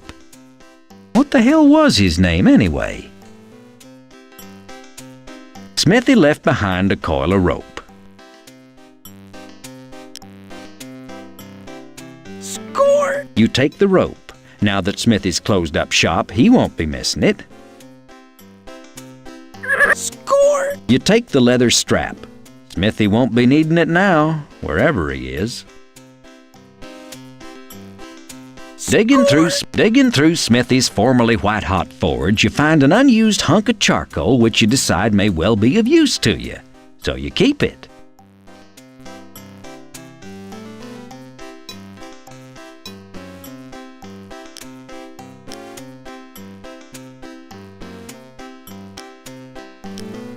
You swipe this handful of charcoal from the blacksmith's forge.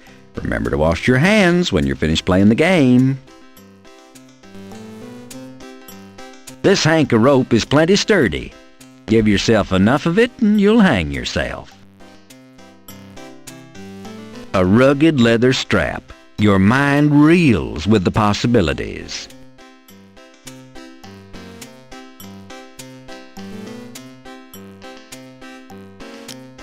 You search for something inside.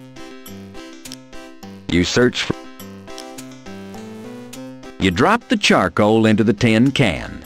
Now we're getting somewhere. Score!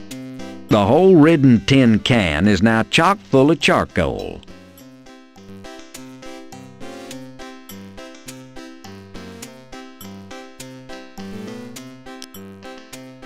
You slip the leather strap through the holes in the tin can. They fit perfectly. Congrats! You always wanted a tin feed bag.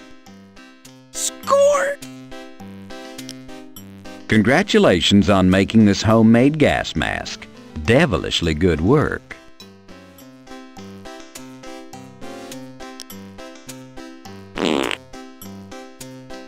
Score!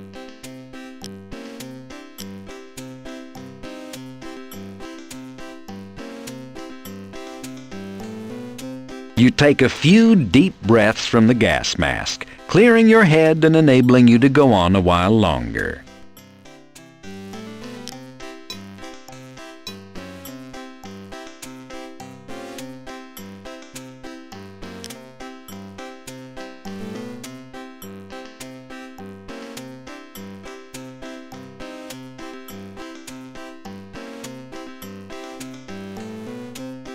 Score! In what may well be the most revolting idea you've ever had, you hold the brown paper sack up to the horse's anal sphincter and wait. With a reverberating the horse responds, inflating your bag with a foul sample of gas. You quickly twist the bag shut to lock in freshness.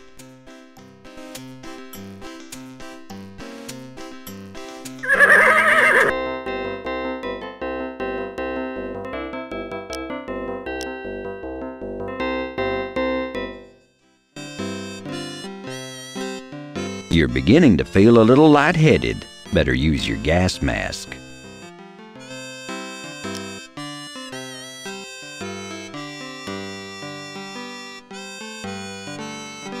You take a few deep breaths from the gas mask, clearing your head and enabling you to go on a while longer.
You fill the alcohol lamp with Dad Gum's alcoholic elixir.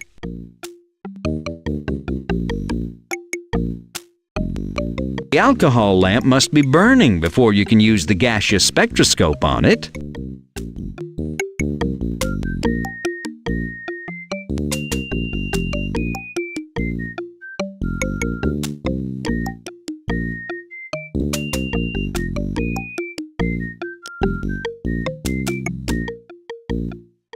Good idea, Freddy. The spectrum lines on that etched glass viewer reveal volumes to those who know how to read.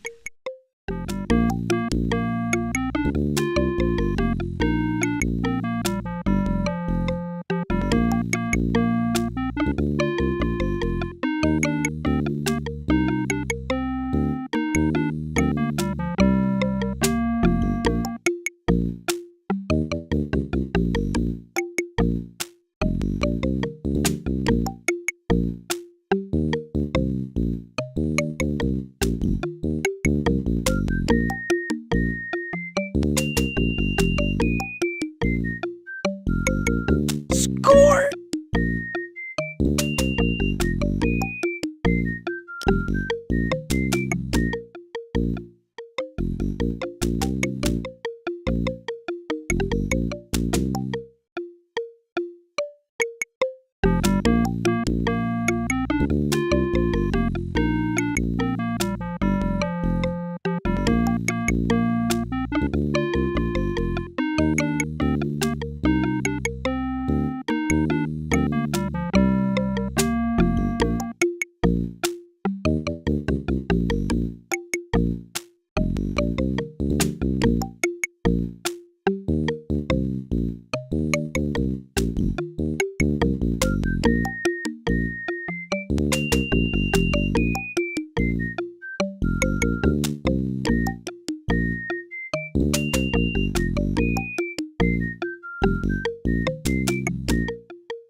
You toss it into the waste receptacle.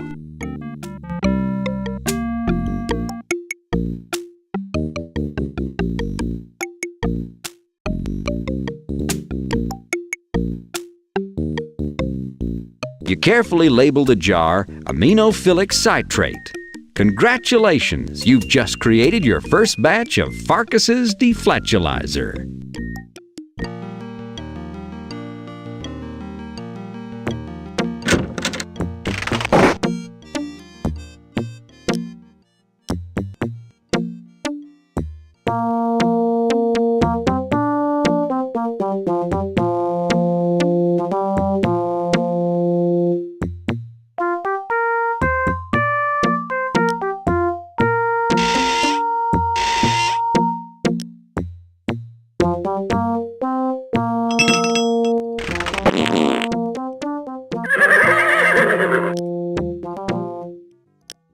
Ta-da! Your latest invention, Equine Deflatulizer, an exclusive blend of secret ingredients guaranteed to neutralize noxious methane emissions from the lower gastrointestinal tract of Equus caballos.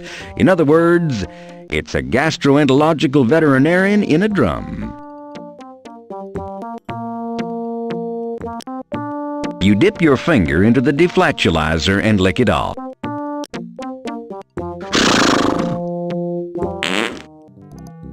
Score! You carefully pour the deflatulizer into the horse's water trough. The horses greedily lap up the delish and nutrish medicated trough water. Seeing as how his home-brewed patootie sealant done the trick on these horses, Freddy ran round and dumped the stuff into all the horse troughs in town. It weren't long before the folks of Course Gold was all breathing a sigh of relief. Freddy tossed away his homemade gas mask. Kind of a shame, too, since he could have made a purty penny off from the patent rights. Life returned to normal, for a short spell, any hooch, until one lazy day when one of the local inbreds came a-running up with the latest calamity.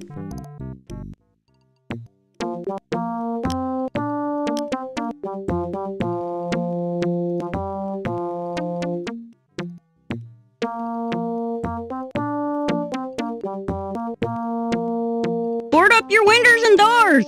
Lock up the women and children. Run for the border, Louise. There's a stampede a-coming. A stampede! Hurry up, Freddy. You only got a week and a half before they get here. A week and a half? They's snails! Snails? Snails? Good heavens! This is the worst thing to happen to coarse gold since the great hail of clams back in '83.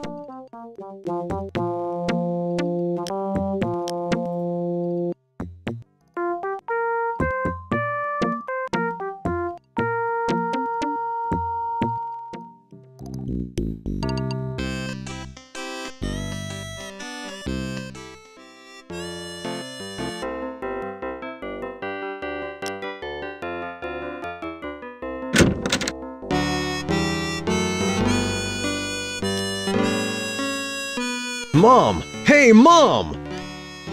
Just let me guess. You only have one cavity, am I right? Huh? No. I wanted to know if you have any salt. There's a stampede of snails a-comin', and I mean to stop 'em. I don't know anything about no stampede. Unless they're stopping here to eat, I don't even care. As for salt, you know we're a salt-free community. That's why everyone's so, laid back. Low blood pressure, and we aim to keep it that way, son. Dang. Well, what could I use? Well, beer works for me. I just spread a little of it out along the back porch, and them little buggers just follow it right off. Geez, Mom. Thanks. Now get your ass out of here.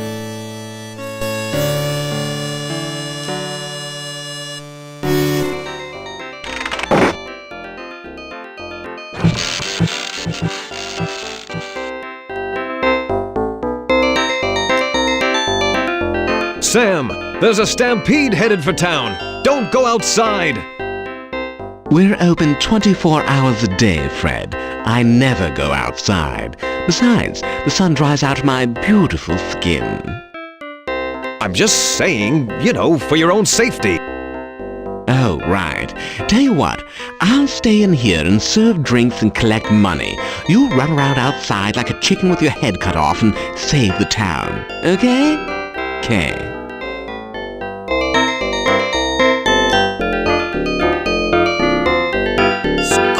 Hey, Sam, give me a case of the beer you just got in from St. Louis. One case of lowbrow for the Pharmacist, coming right up. Sam hands you a case of lowbrow, the beer that gave St. Louis blues. Now, you know that this beer doesn't come corked, right? They're using some newfangled pinched metal tops. No problem, Sam. I'll take care of it. All right, fine. That'll be $4.87. Here you go. Nice bankroll. Come back anytime.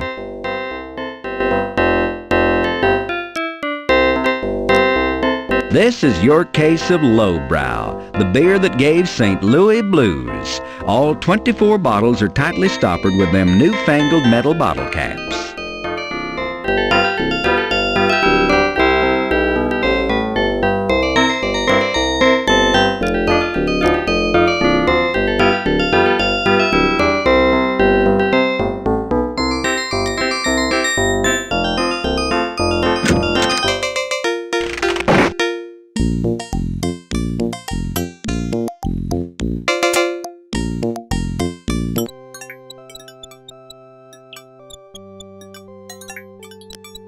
This is the Reverend Cy Hallelujah's church. Nobody's going in or out. What with everyone leaving town, the Reverend seems to have lost his following. Yep, he's been deflocked. Reboot Hill was opened in 1849. Disease and violent death were so popular back then that the cemetery plots were auctioned off at the Coarse Gold Plot Exposition of '52. 10 years later, due to overcrowding, the bodies were exhumed and buried off the top of Half Dome in Yosemite. The plots were re-auctioned off. It's been that way ever since. Thank you for your kind attention to this plot synopsis. Reverend Cy Hallelujah lives here. A variety of polypetalous green, fleshy, spiny members of the family Cactaceae grow in spurts around the foundation of the church. Aren't you sorry you asked? A stagecoach converted to a hearse is mired in the mud here, minus one wheel. Once this was a one-hearse town. Now it's a no-hearse town.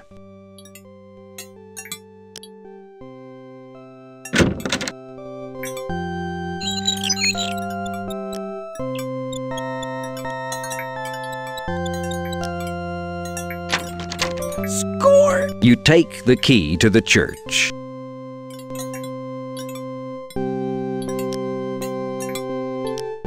Nobody will miss this key to the church since the church is never locked anyway. But doesn't it have an unusual shape? The church key is solid and heavy. With muscles bulging from years of grappling with child-proof caps, you deftly wield the church key and wrench the tops from all the beer bottles. Score!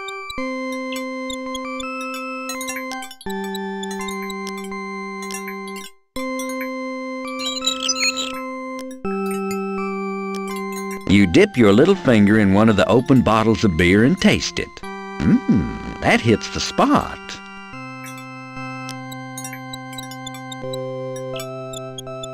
You take a drink of the beer.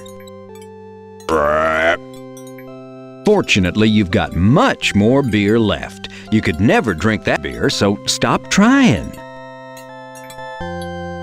You take fortune. You're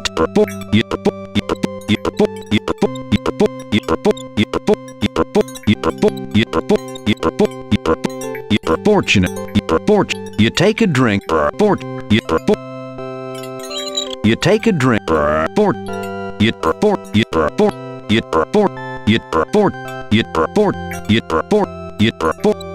Fortune.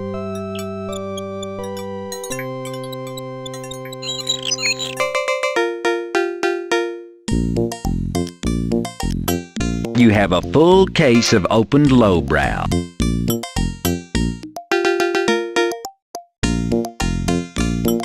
Ah.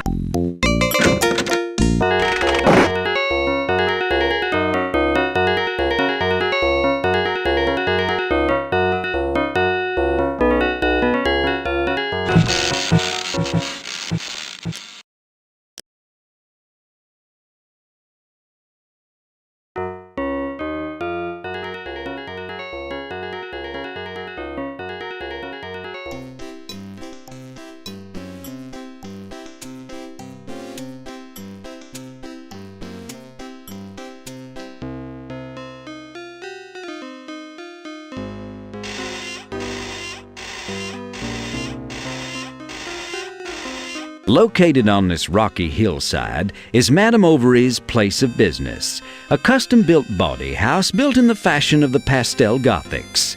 Of course, they had to get the rocks off the property before they could build here. Madame had this gazebo built as part of her real old-fashioned romance special, which cost an additional $1.25. It was never used.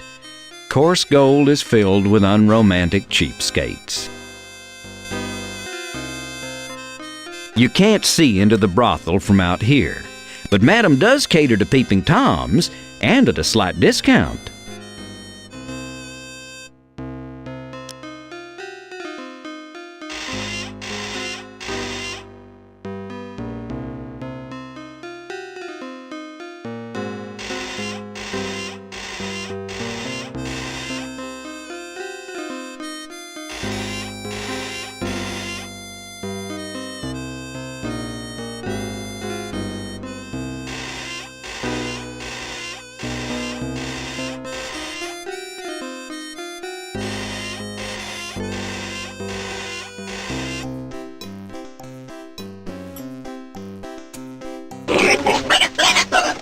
pork chops on the hoof. That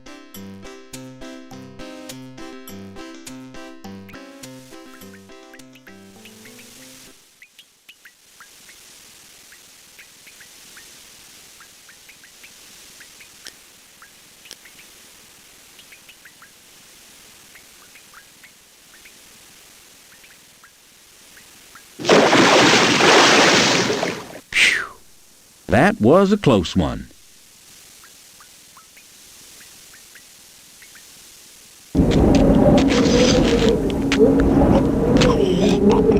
These snails are the leading edge of a stampede of imported French escargot recently escaped from a haughty San Francisco restaurant being chased by a posse of snooty San Francisco chefs. They appear to stretch to the horizon, and they're heading straight for town. If you don't do something soon to prevent them, they'll slime the entire city.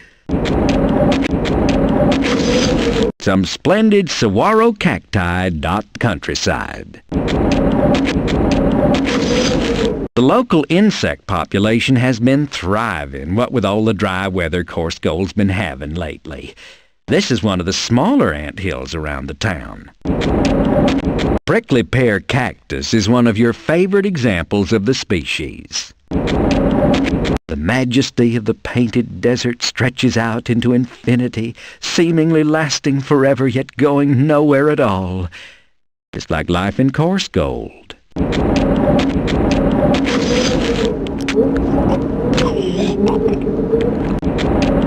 You grab a couple of snails from the front of the pack while imagining the aroma of warm, drawn butter.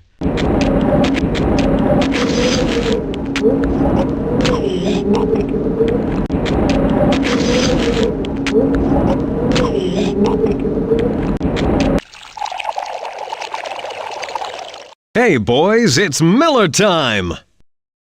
And with that, you cleverly pour bottle after bottle of Sam Andreas's St. Louis brew into the dusty road in an attempt to divert the stampede. Will it work? Will the snails fall for your ruse? Will they accept a domestic? Slurping their little hearts out, if snails may be said to slurp, or to have hearts for that matter, the little guys follow your lead straight over to the cliff beside Blackwater Creek. Isn't that cute? They're so gullible. Don't they look just like little lemmings marching over that cliff?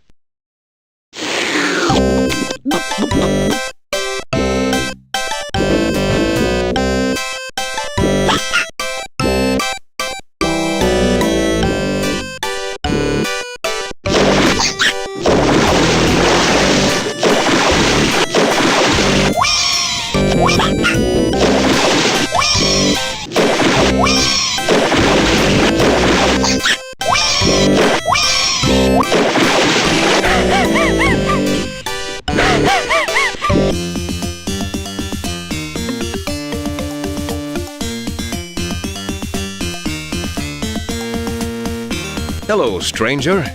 I haven't seen you around these parts before. I know it's none of my business, but why are you sitting on top of an active anthill in the heat of this semi-desert sun? Oh, my formal fellow, I am but a weary traveler from a land far, far away, journeying here peacefully merely to experience the curative powers of your local mineral waters. The other members of my stagecoach party, claiming a frustration with my excessive verbosity and sesquipedalian inclinations, forcefully placed me in my current sitting position on this lovely feature of your landscape, knowing full well that because of religious reasons I would be unable to climb down by myself. How cruel those Yosemite-bound tourists are! My name is Frederick Pharkas. I own the local pharmacy here in Coarse Gold. How do you do, Mr. Pharkas? My name is Srini Lalkaka Bagnish. Pardon me if I don't get up. I've been considering taking on a loyal Indian sidekick. I'm seeking a new assistant down at the pharmacy. Would you be considering a relocation to this area? You know, Coarse Gold offers extremely reasonable housing costs and an abundance of sunny weather, and is close to schools and churches. Well, no, not really, but yes. Perhaps I would be willing, but as you can readily see, I'm quite busy at this current moment. Have you considered climbing down and walking away? I cannot possibly do that. Life is sacred. If I were to move, I should indubitably injure some of these small six-legged life forms. I'm sure someone will come along soon to the aid of me. I'll see what I can do, Srini.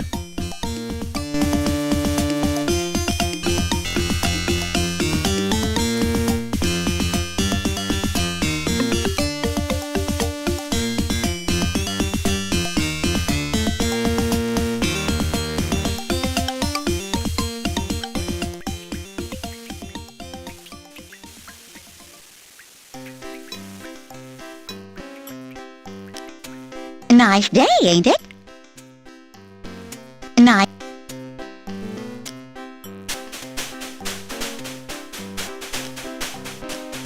If you only had a few mushroom caps to go with these.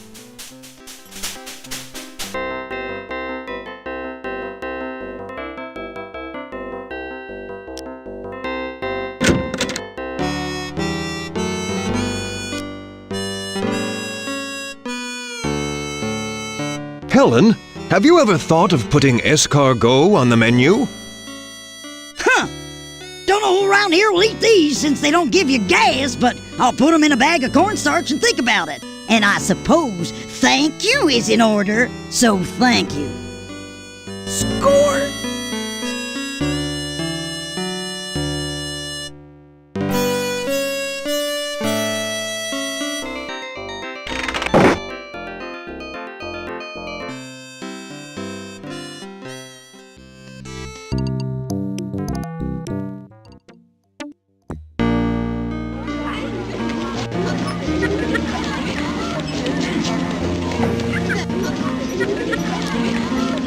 The ladder, held in place by a couple of old loose screws, easily comes away from the slide. You somehow cram it into your pocket along with the rest of the junk you're carrying.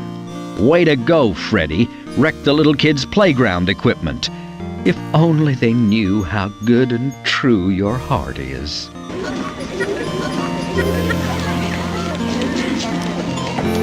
Hello, sissy.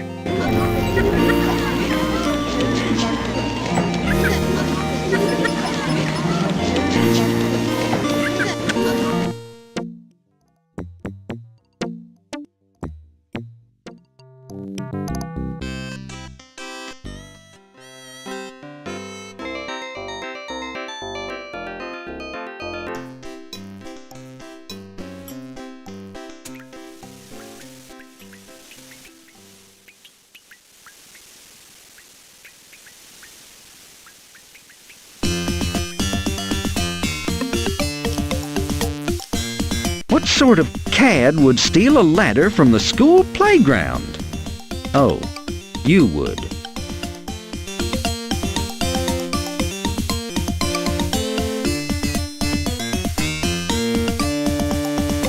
I've got it, Srini. I know how I can help you. Here you go, partner. Hoof your way across this. Score!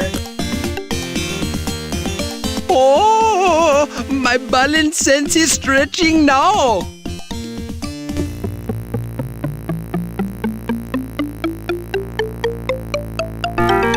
You made it!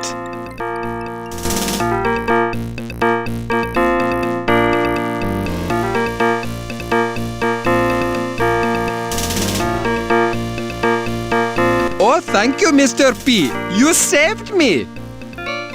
Please don't call me that. Thank you again, Mr. F. I am so much grateful. Oh?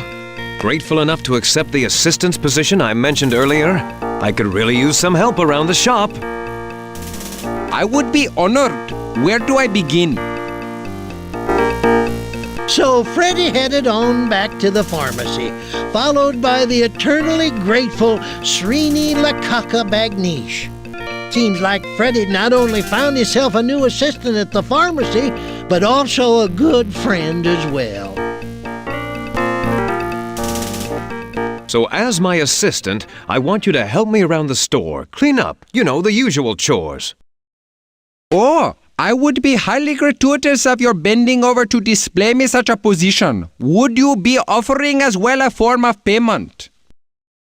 I'll pay you 10 cents a day and all the Rustler's Stove chocolates you can eat. That is an agreement. Excellent. What was your name again? Srini Lakaka Bagnish. But you may call me Srini, and I will be calling you Freddy. Okay? Okay, now let's get cracking, Srini. I'd like you to go out there and create some nice displays for the skin lotions. We may be closed temporarily, but we'll be opening sooner or later, and we've got to be ready. What it is, Freddy. I will be getting on that now.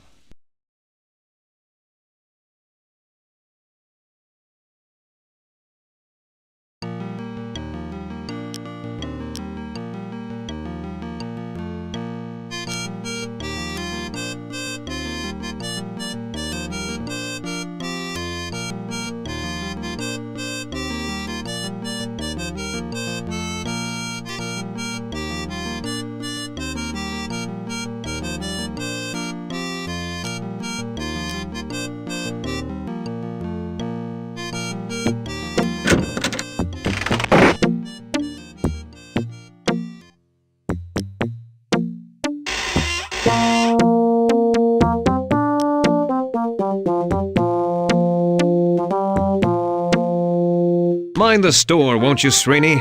I'm off to uphold justice and stuff. Okie the dokie.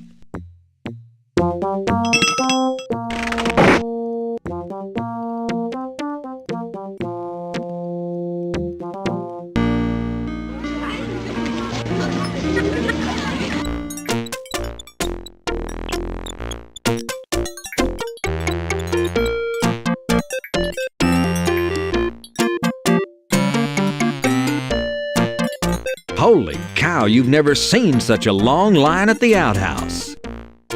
Something's rotten in the state of Korsgold's bowels.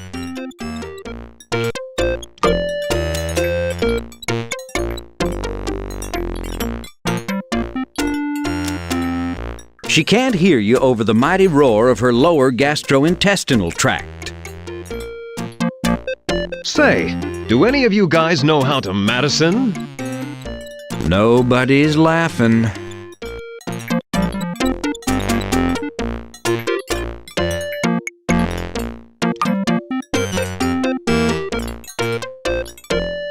This tank stores the whole town's drinking water supply.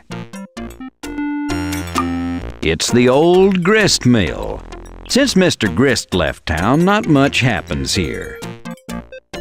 The windmill turns steadily in the arid, coarse gold trade winds.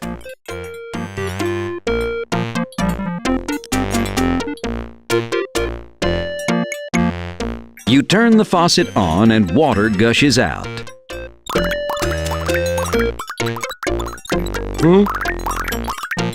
Now that the snails have been eradicated, you're left with a lot of empty beer bottles. Unfortunately, the California Bottle Redemption Act won't be made into law for another 100 years.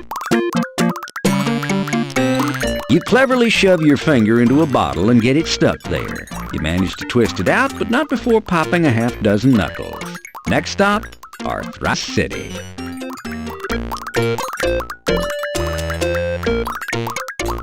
Score! You carefully fill one of your empty beer bottles with water from the tower.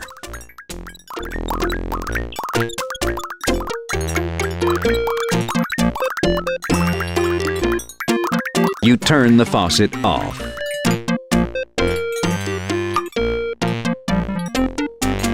You turn the faucet on. You turn.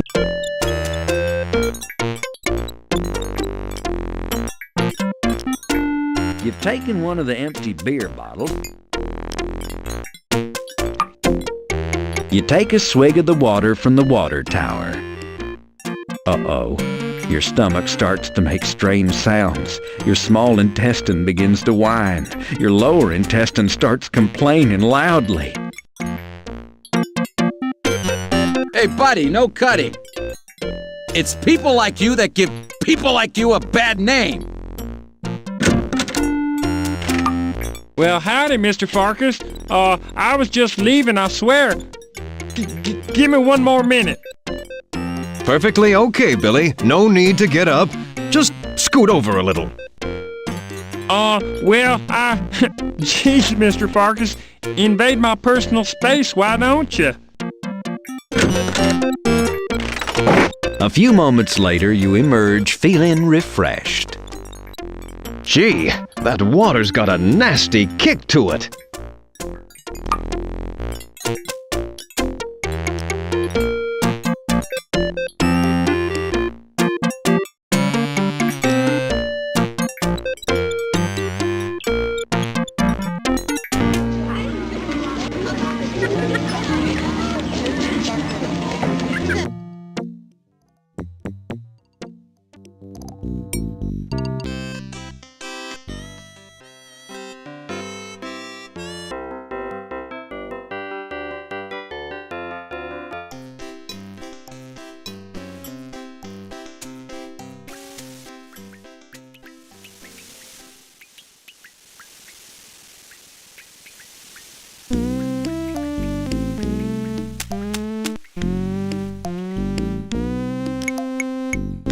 Cedric the owl looks lost and out of place in the hot desert sun. If you listen close, you can almost hear him say, Freddy, if you're going to go in there, I'm going to wait out here. He always has some flimsy excuse. A few buzzards have landed here, waiting for some unfortunate life form to become vulture chow.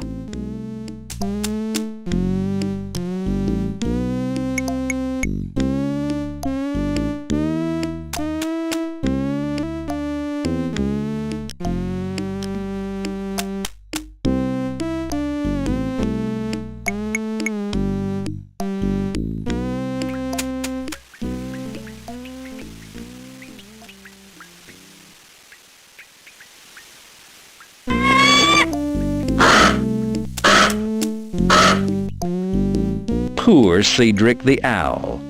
He'll never delay another scene change.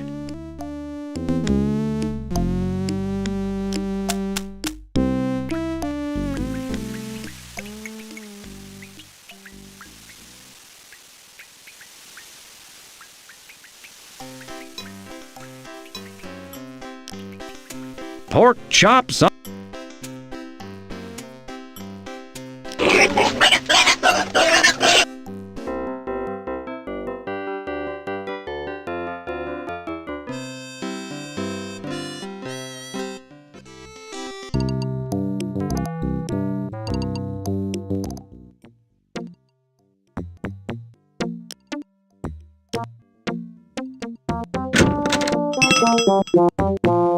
You return. Yep. It is good to look upon your eternally smiling countenance of face again. Yeah, I've missed you too.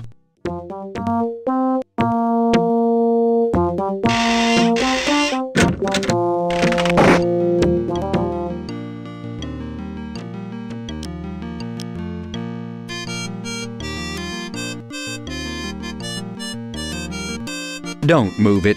It's covering up the remains of a failed experiment in which you attempted to apply a tourniquet to a sucking chest wound.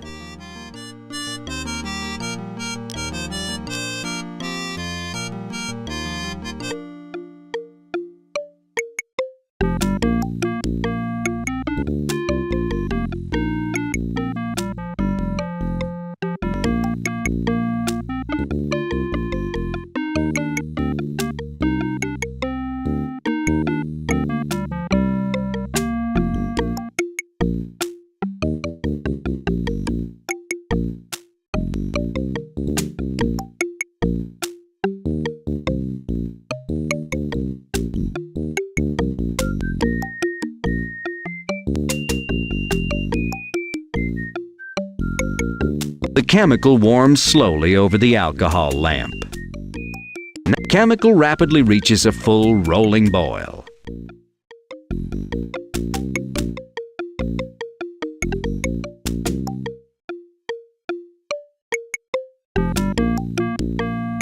You drop the This is where you concoct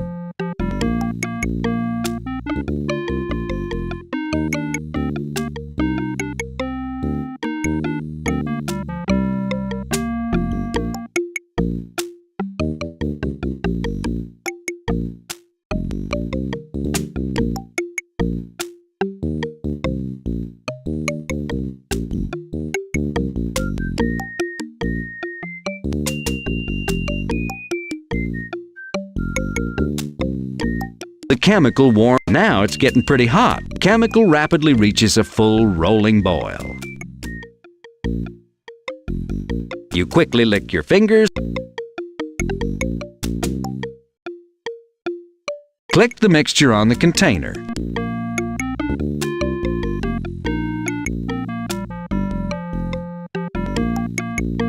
You carefully label the bottle bisalicylate antitoxidine. Congratulations! Be careful, this stuff is mighty concentrated.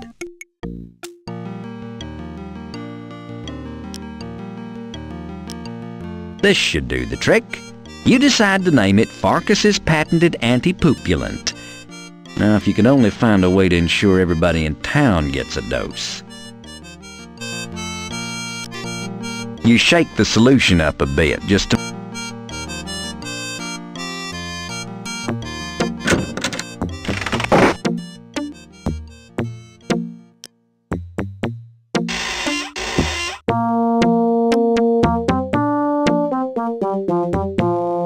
Mind the store, won't you, Srini? I'm off to uphold justice and stuff.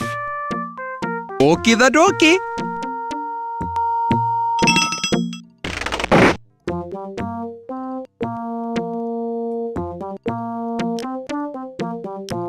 With a few quick movements, you make an authentic Western lasso out of the rope. It's like falling off a log. Once you learn how, you never forget. Score!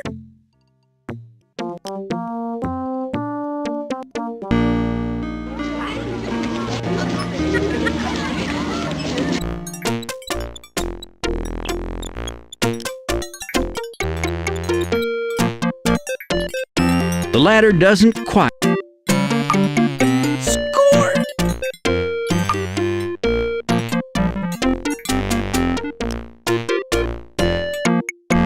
You grab the ladder.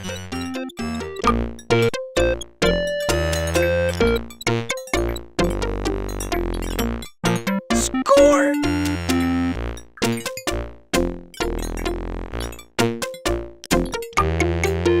You grab...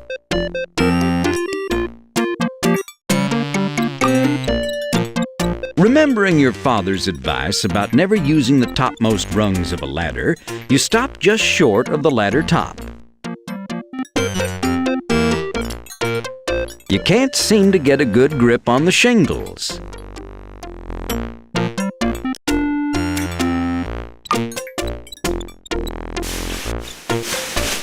You snare the tower top. The crowd eats it up. Who's the schmuck with the rope? Be careful you don't put an eye out. Score! There's a small hatch on. The shingle roof of the water tank protects the entire water supply of the village of Coarse Gold from dust, dirt, and bird droppings.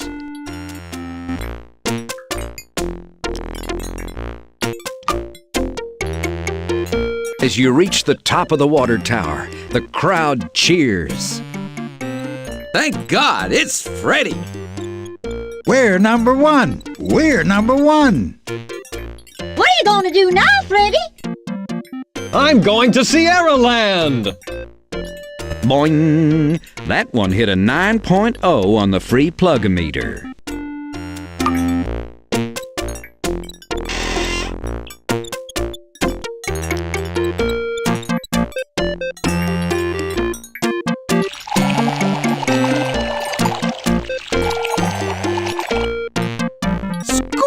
You carefully pour the purification solution into the town's water supply. Excellent job. It weren't more than a few hours before the folks of Coarse Gold was feeling a whole heck of a lot better. Their bowels were all settled down and happy.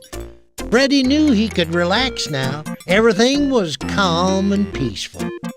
But round about midnight, that very same night, trouble struck again. Freddy was in his own bed, sound asleep, when... Fire! Fire, Freddy Pharkas! Please come urgently! What's wrong, Srini? A tragedy is becoming. The assay office is aflame. She is burning with a might more severe. The pharmacy may be next alighted. Get dressed as soon as possible. I am dressed. I don't own pajamas. Take mine. No, wait. There is not time to perform such an effort. Just hurry and scheme in such a way so as to extinguish the most threatening fire.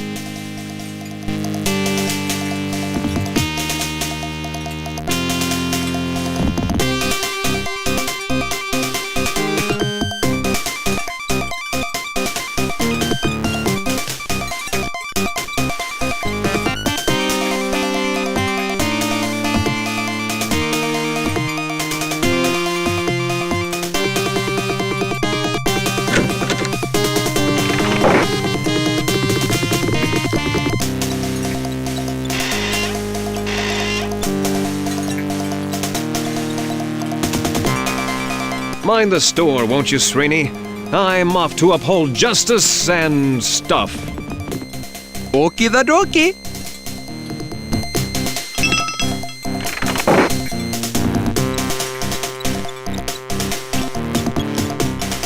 A gigantic pile of 50-pound sacks of baking soda fills the sidewalk in front of your store, nearly blocking the entrance. The baking soda is the famous Leg and Hammer brand, named for the famous international industrialist. His slogan, keep one sack in the smokehouse and another in the stable to help keep it clean and fresh smelling.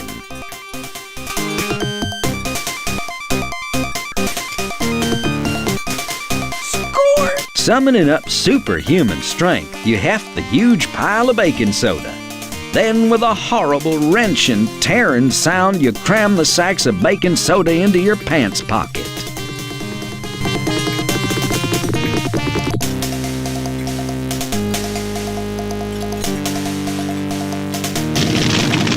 The old abandoned assay office is ablaze, threatening to burn down not only itself and your pharmacy, but the whole town.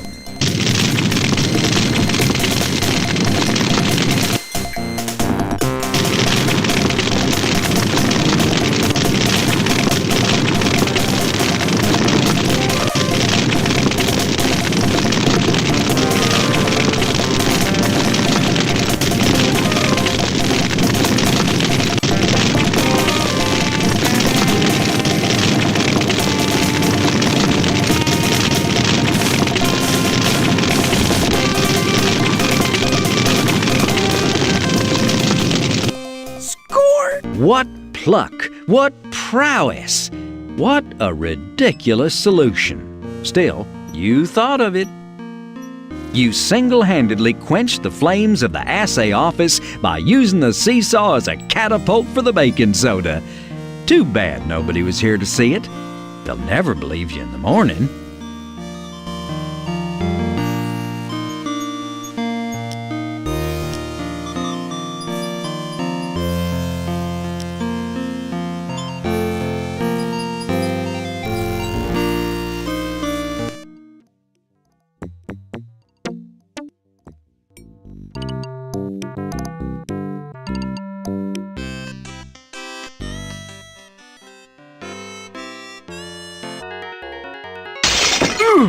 Now get!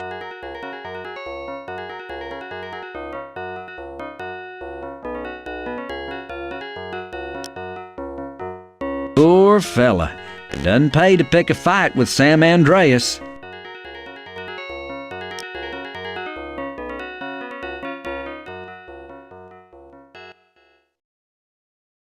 The boss is more than a little upset. Seems that our friend has been thwarting every plan so far. Yep, something's gotta be done about it.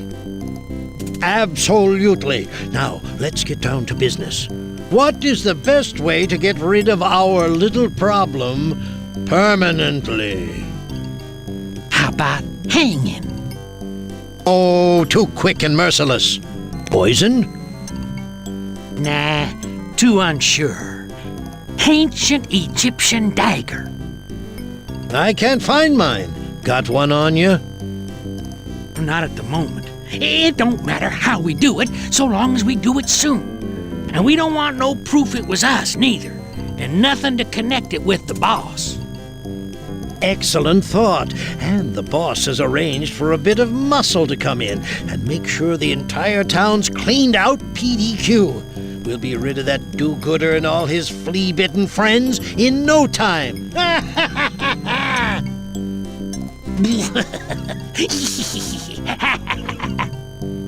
Laughing cruelly, they sit back to reflect on their villainy.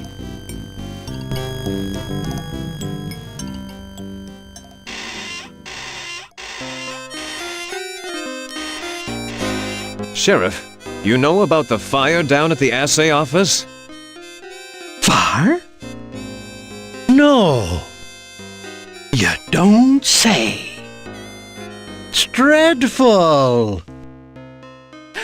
Why, if I'm not mistaken, a fire there could wipe out most of Main Street and take your pharmacy right up along with it.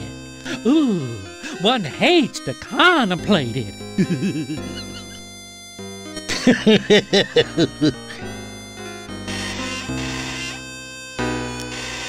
The wood on the outside of the brothel is chipped, rotting, and nearly useless. In other words, like some of the ladies inside, it's nearly ex-siding.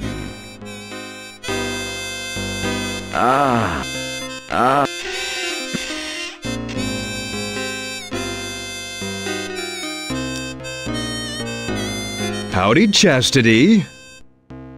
Howdy to you, you big old sloppy hunk of manly macho woman-loving man. Laying it on a little thick tonight, aren't we? Yeah, business is slow, but I gotta keep in practice. Howdy, Chastity. Laying it. Yeah. Howdy, Miss Virtue. You sure are a vision of loveliness. Thank you ever so much, Freddy. And you, sir, are a study in buff. What does that mean? Just that you're the manliest prescription-filling man I did ever see. Oh, thank you. Bah-ha-ha-ha-ha. Translation: how much do you charge anyway? Translation: I'm sheep at twice the price. Ba-ba-ba-ba-ba-ba. Translation: sounds like a deal. Translation: yes, I cost next to mutton.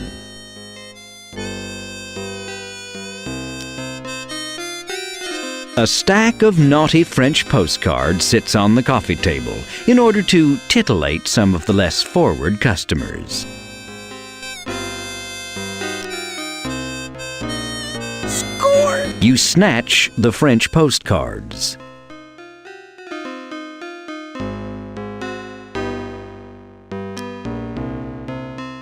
Howdy, Miss Virtue. Thank you ever so... What does that... Just that... Oh. Evening, Purity.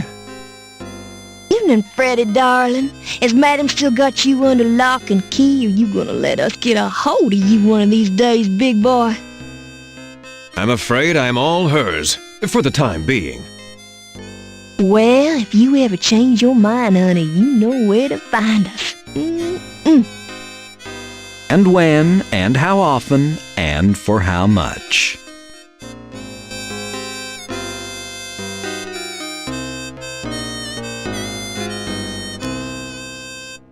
There's a handsome silver tea set on the coffee table.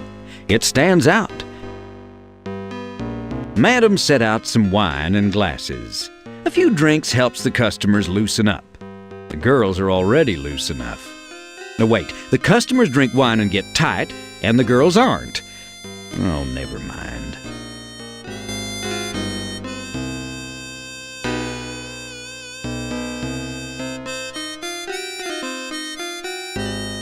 You won't need any plush red velvet. You'd love to sit and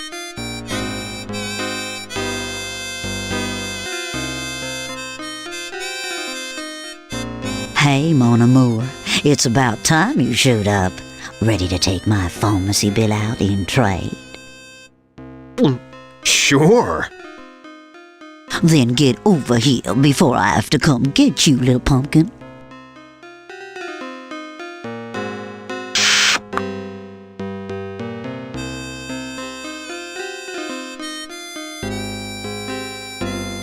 Freddy, I think you should leave. Why, Sadie?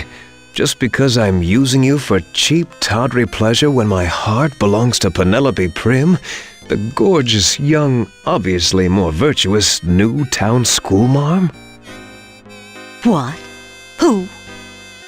Oh, nothing. Never mind. What were you saying? Oh, I was just saying I think you should leave. Leave town, that is. Oh, it's so tragic. Freddy, there's just no easy way to say this. The girls say the sheriff and the banker talk in their sleep. They hate you, Freddy. They want you dead. They're out to get you. Something about you foiling the plan and how they had to get you out of the way.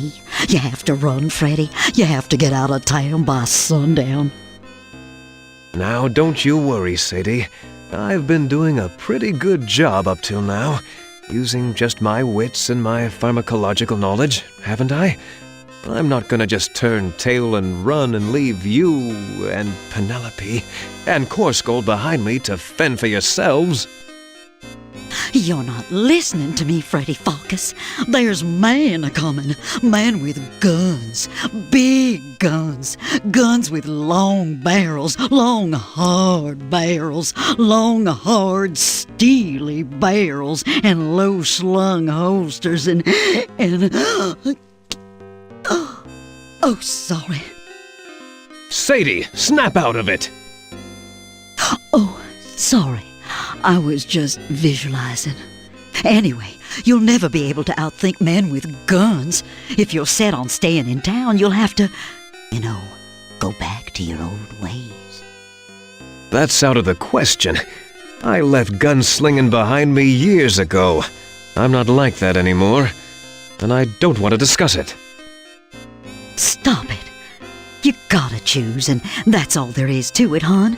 Either leave town and save your hide, or pull yourself together and face reality. Quit talking about potions and liniments. They're not gonna stop no bullets. It's time to get off of your cute little butt and give these men a taste of frontier justice. Now, what are you gonna do? I don't know. Hold me, Sadie. Press me to your ample bosom, and let me decide tomorrow. You got it, hon.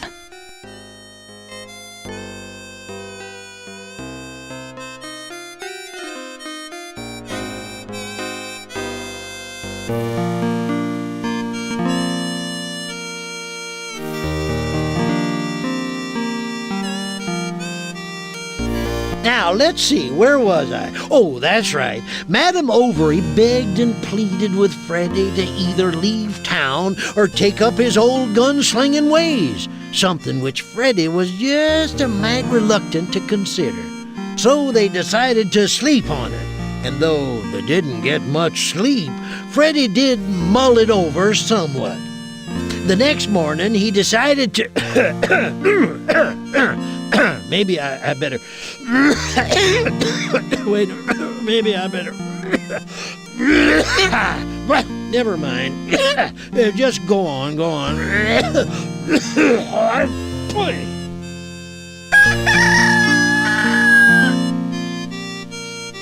Penelope, Coarse Gold, Madam Ovary. I know I've got to get out of this town before they gun me down, but I can't. Coarse Gold's my home, and darn it to heck, I'm not gonna let some cheap criminals run me out of my home. Oh, Sadie's right. I've got to be the man I once was. I've got to dredge up my ugly past, meet it square in the face, stare it down, pick it up, dust it off, fluff it up, and put it on again.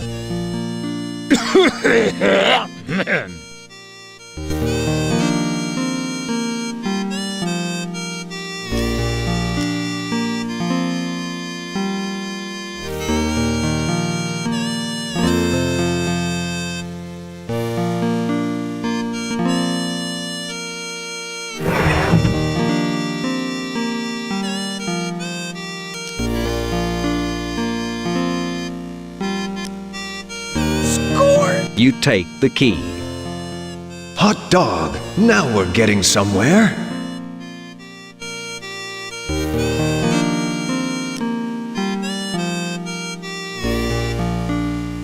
That just does. That.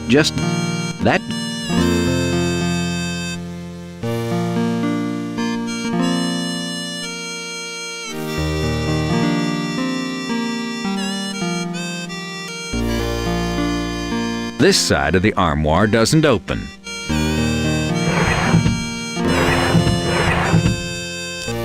The armoire door is wide open, displaying your outfits.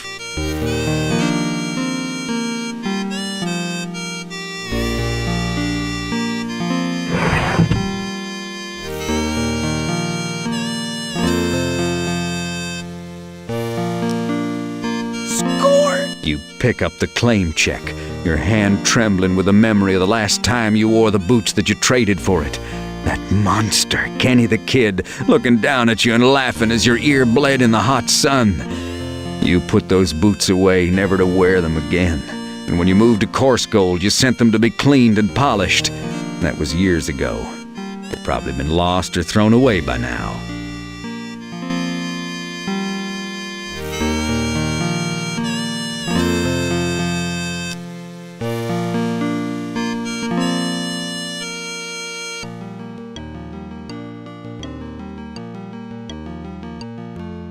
You unlock the desktop. You lock the desk. You unlock. That just does. That just.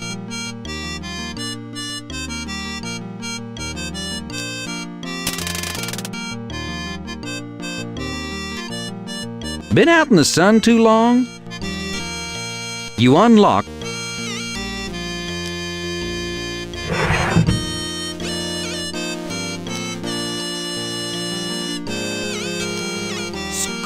You take the letter out of the drawer. You received this letter a few years back from your recently dearly departed friend, Phil Graves. Dear Freddy, thank you so very kindly for your gracious hospitality during my recent convalescence. The floor of your workroom proved a comfortable bed, and the stale pharmacy goods you fed me staved off starvation quite adequately.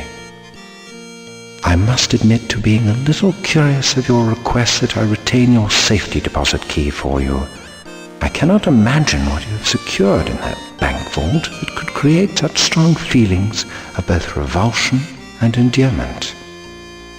However, I have done as you asked and taken your key with me. I vow to you I will never return this key to you, nor even allow it within your sight. I further swear to keep it with me wherever I go. On this you have my word of honor, for I am ever your friend, Philip D. Graves.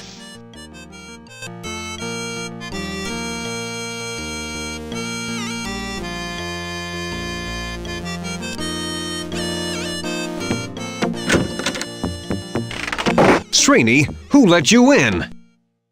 Your most gracious Native American, Running Gag, permitted me egress from the outside of the street. It was then that I allowed him to knock himself off for the remainder of the day, since we are still closed. That's fine, Srini. Look, I've reached a decision. My life is in danger. Aw, heck, the whole town's in danger. I must take up gunslinging, and I'll need your help. Pardon us for being said, Freddy Pharkas, but you are a humble pharmacist. Shooting as most perfectionally as a gunslinger is a skill requiring most years of tireless practice. You are ill-equipped. Perhaps you should make peace with your chosen deity and prepare to go to the great pharmacy counter in the sky. Srini, you'll have to trust me on this. I used to be a gunslinger before I took up pharmacology. If I did it before, I can do it again. It shouldn't take long to brush up my skills. I've just got to find my guns and do a little practice shooting. Very well, Freddy Pharkas. When you are prepared, meet me at the edge of town, and together we shall practice what little must be left of your shooting skills. Yes?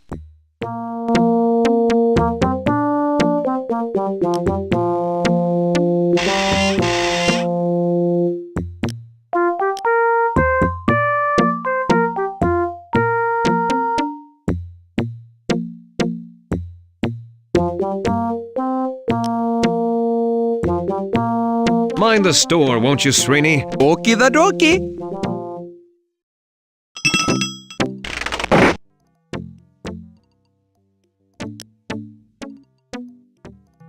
Score! You bravely, stupidly grabbed the steaming, fly-laden horse plop.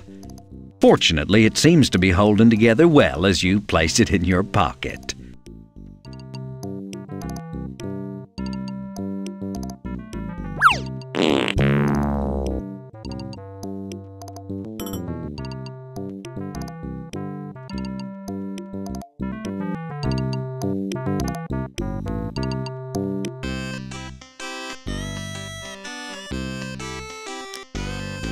Once Lucky was as coordinated as any other mongrel, but that was before he had that run-in with the owl at the west end of town.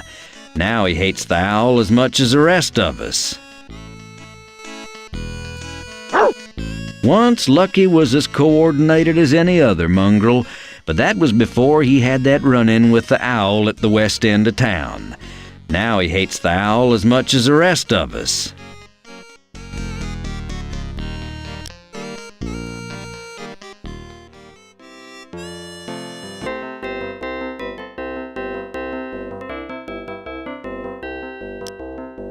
These little self-introspect. Don't you find it frustrating to keep replacing that plate glass, Billy? Nope, I find it a real crack-up.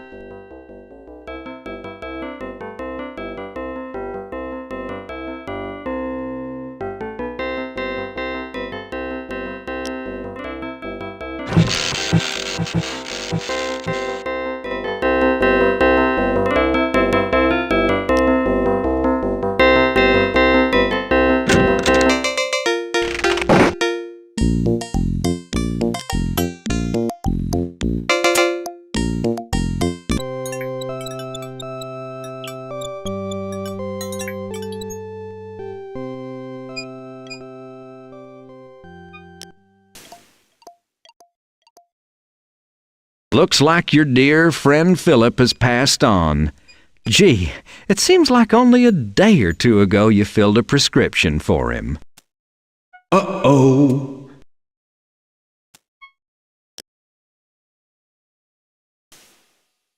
Score! Glancing furtively around to see if Doug's within sight, you grab his shovel.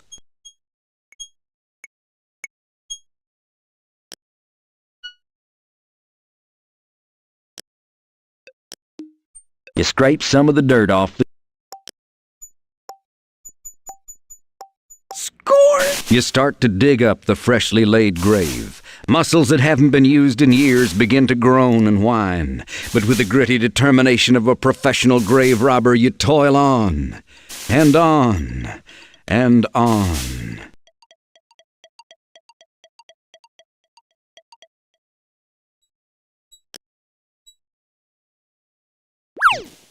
You carefully search through the many pockets of Graves' $3 suit until you discover the safe deposit box key you entrusted to Phil oh so many years ago. Score! In a touching display of emotion and a hidden desire to carry a little less around with you, you fold up Philip's letter and place it under his folded hands. I guess this makes Phil a correspondence corpse.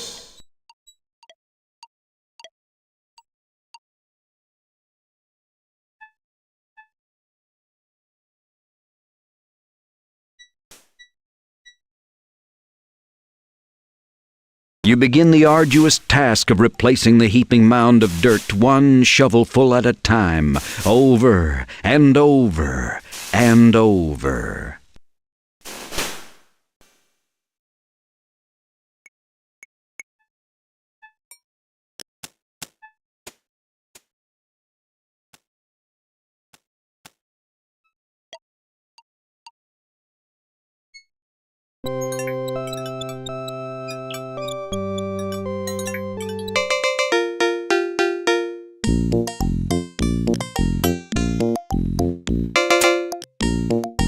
How tempting!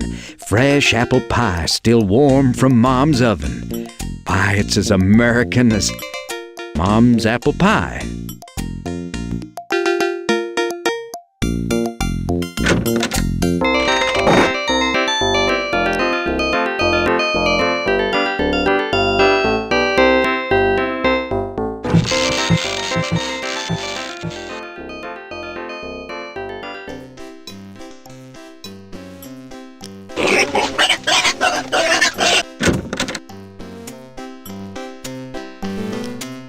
The vault door is 2 solid feet of case-hardened high-carbon balsa wood, painted gray to look metallic and fool would-be bank robbers.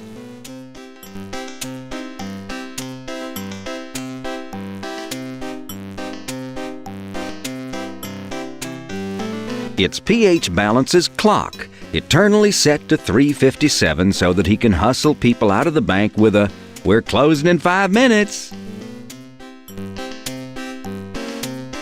It's Phineas's file cabinet. This heavy table is where customers fill out bank slips and examine their safe deposit boxes.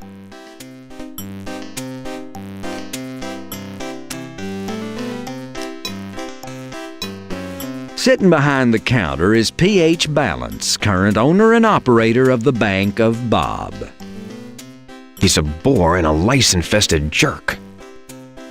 Come again? Did you say something, Pharkas? I said you were more than just a nice, respected clerk. Oh, that's very different.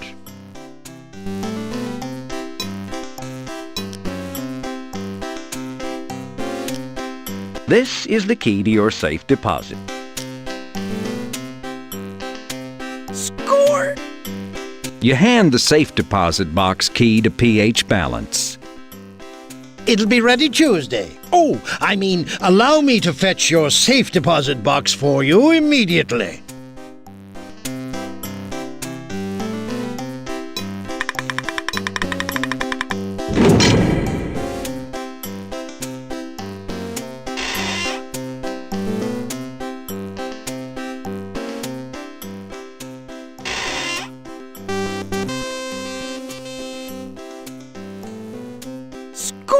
You lovingly lift your pistols from the box where they've spent the past decade. Score! You take your lucky neckerchief out of the safe deposit box. Now you're really beginning to feel lucky. Wait a minute. The last time I wore this was when Kenny shot off my ear back in St. Louis. Well, okay, so maybe it's not that lucky a neckerchief.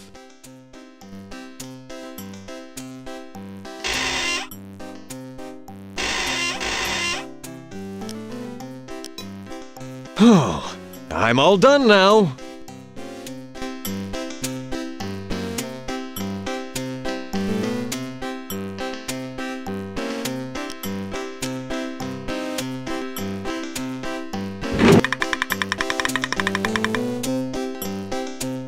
Thank you for using the Bank of Bob.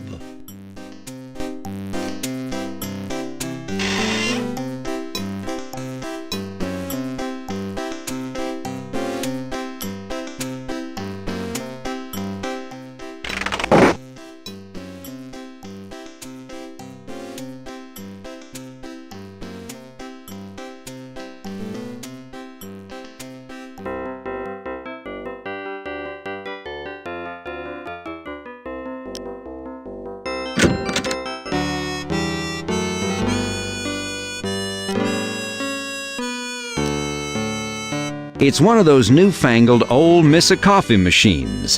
Helen sets it out every other day for free coffee. Score! Mom offers free coffee to her regular customers. You're as regular as anyone. 11 a.m. every morning, you head straight for the outhouse, so as usual, you pour yourself a steaming hot cup of joe.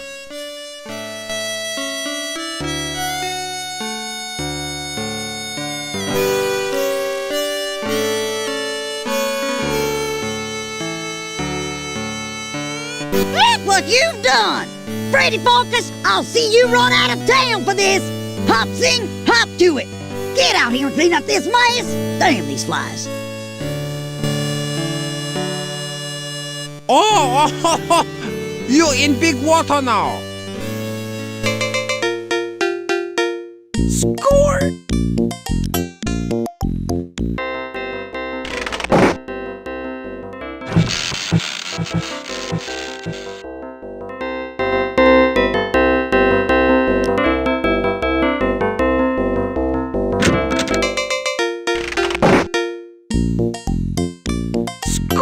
Good move, Freddy. Dropping one steaming hot pie to get another.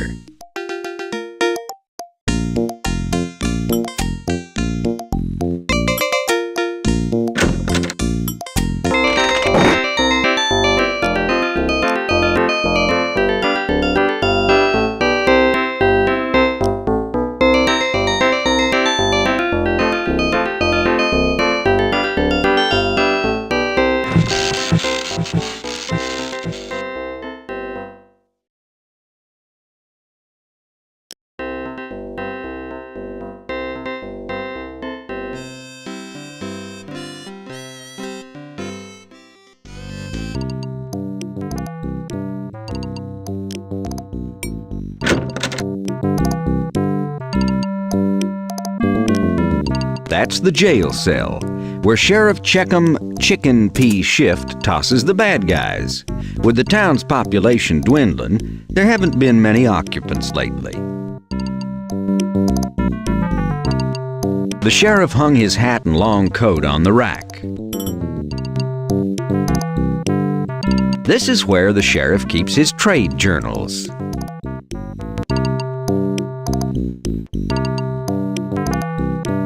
The sheriff keeps this lamp lit so he can read his procedural manuals and see the pictures real good. Those are the sheriff's 6 guns. Actually, they're revolvers and rifles, but there are 6 of them. That's an old trunk dated back to the 1870s. Actually, in that case, it's pretty new. The sheriff's big old desk is cluttered with all sorts of crime-fighting paraphernalia, just in case the sheriff decides to fight crime someday. It's the Honorable Sheriff Checkham P. Shift trying to invent coffee and donuts.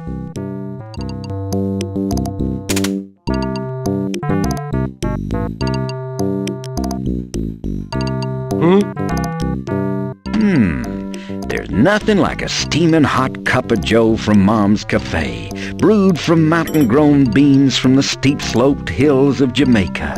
Much better than them shoddy trench-grown coffee beans from the shallow-sloped ditches of Peoria. Wow, if your old neckerchief could only talk, boy, the stories this baby would tell.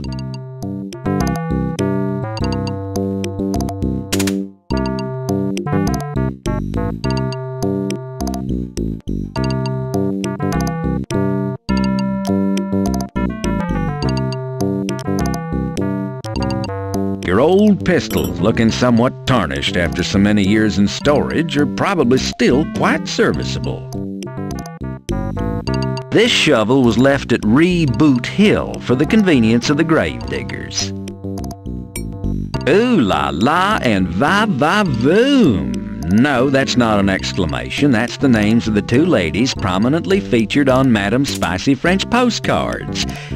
Or rather, they're the two ladies with the prominent features on Madame's Spicy French postcards. Oh, there's nothing quite like Mom's apple pie. Now, someone would just invent baseball. Voila! Instant Americana.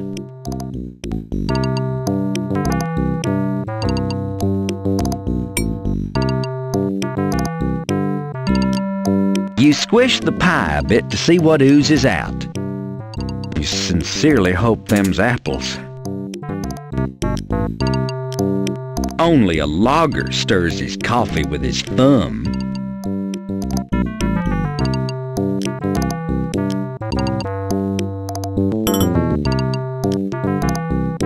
Sheriff, I'm going to be saying my goodbyes soon, and I just wanted to thank you for all your help. Don't mention it, boy. If I could do anything to make your departure more hasty or pleasant, feel free to ask.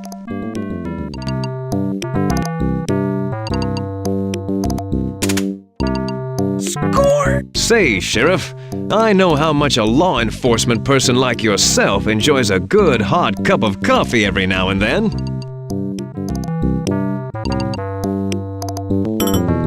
Thanks, partner. But you know what? Something sweet would sure taste good right now. Why, I bet that's true. I'll be glad to try and find you something to munch on. But in the meantime, I've been thinking about moving to another city, but I've got no bullets. I was wondering if you have any bullets that would fit an old .45. Why, sure, son. Here, have a box of these Remingtons. No charge. They're on the county.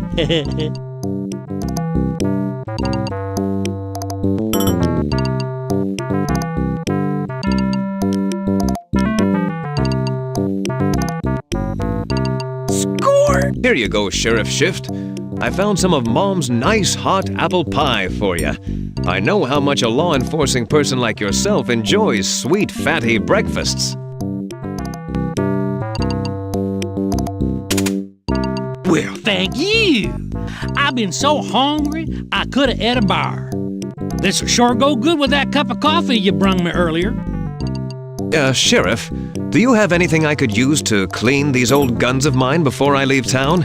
They're mighty dirty, and I want to be prepared for my long journey. Okay, son, but this gun cleaning kit'll be the last thing I give you. Now, get your guns cleaned, get your horse packed, and get your ass out of my town.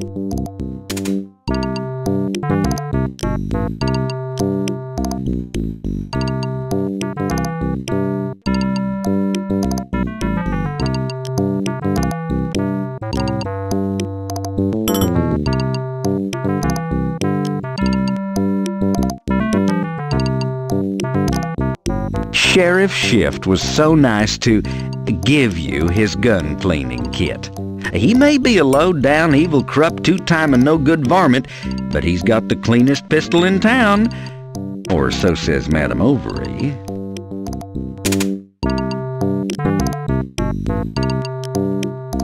With the sheriff's cleaning kit, you lovingly clean and polish your old pistols till they're like new. Good thing you removed all that nasty rust from your barrel. Damn thing could have exploded right in your face. Score!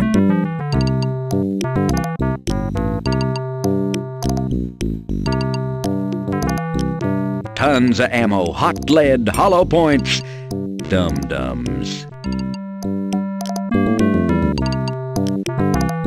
You slip the bullets in the chamber as the old memories come rushing back. And a few featuring you and your first cousin out behind the barn when you were both curious 8-year-olds.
Well, Strini, I think I'm ready to try some target shooting. You ready? Certainly. I am without a desire to wait any further to stand in front of your blazing guns and take my life in your hands to help you perfect your shooting. How do you want to start? Perhaps it would be besting if you place some targets upon the fence posts for a commencement.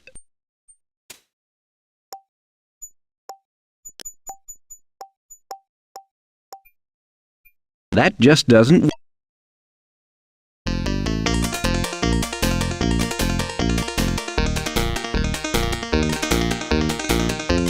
Okie dokie, Freddy Pharkas. First we shall see if you can successfully strike the bottles from afar with the bullets of your pistol. Then I will toss the bottles up in the air and you may try to hit them in flight. Good luck and may the best man win.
Very good, Freddy Pharkas. Let us try some quick drawing. Just make sure you hit the target and not me.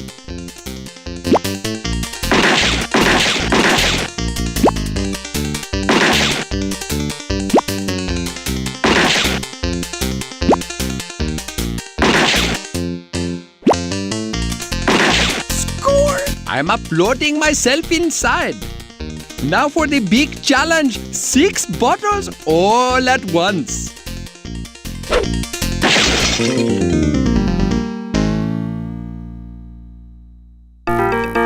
Say, Freddy Pharkas, you are not so bad after all at this shooting gig. Why, thanks, Srini. My life and the lives of every man, woman, and ruminant in this town depend on my being quick with a gun. Did you not mention earlier that your life is in danger most forthcoming? Something like that. Might I then suggest that you might be excellent to placing a disguise upon your person, thereby making it to appearances that Freddy Pharkas has no longer around in this locality? Good thinking, Srini. I'll need a disguise of some sort, something that will strike terror into the hearts of the bad guys. I know, a bat. I'll disguise myself as a bat, and you can be Srini, the boy wonder. You have any leotards? Pardon me for asserting, but this bat thing is really hokey. Ah, you're right. Too juvenile. Let's see. How about... Might I suggest a skin-tight costume with flowing cape and placed upon the manly chest thereof a large F for Pharkas. Nah, that'd never work. I don't want people to know I'm Freddy, remember? Then perhaps you are needing to do something about that right ear. Or, rather, the lack of that right ear. Dang it, you're right. Everyone knows me as the one-eared pharmacist. I need to make a new one somehow. Maybe forge one out of metal or something. I'll give it some thought and meet you back at the pharmacy once I've completed my disguise.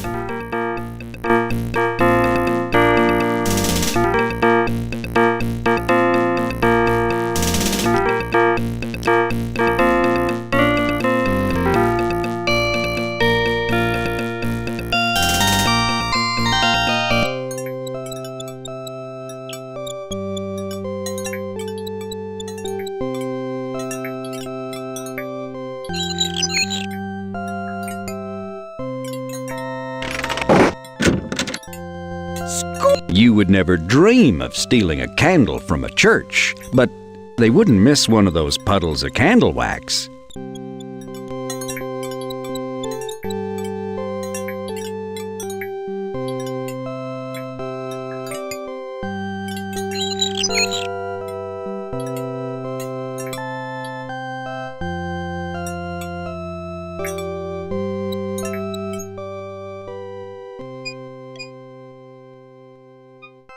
Reboot Hill isn't very creepy. The Coarse Gold Founding Fathers Cemetery Committee couldn't afford creepy. But creepy costs extra.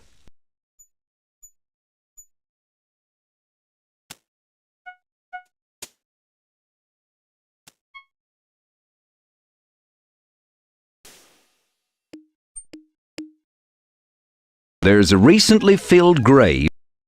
Reboot Hill. The tall stone fence.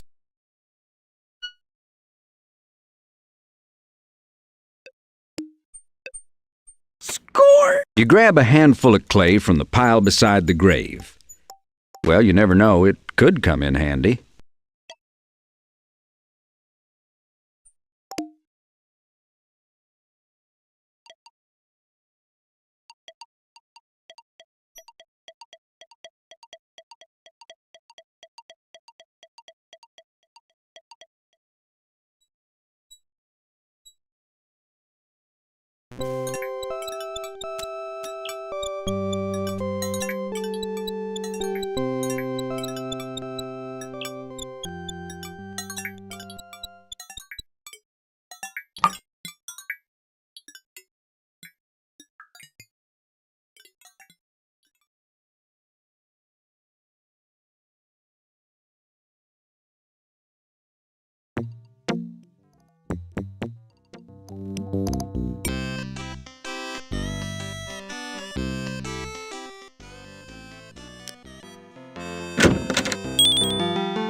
The door swings open. From the back, you hear Chester's voice. Help yourself. I'll be right out.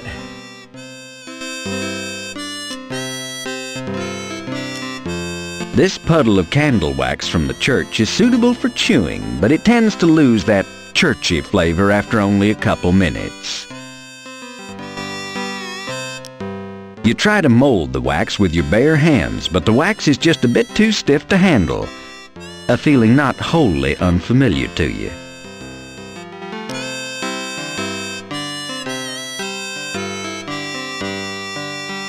Score! Willie, I'm in need of a way to disguise my ear.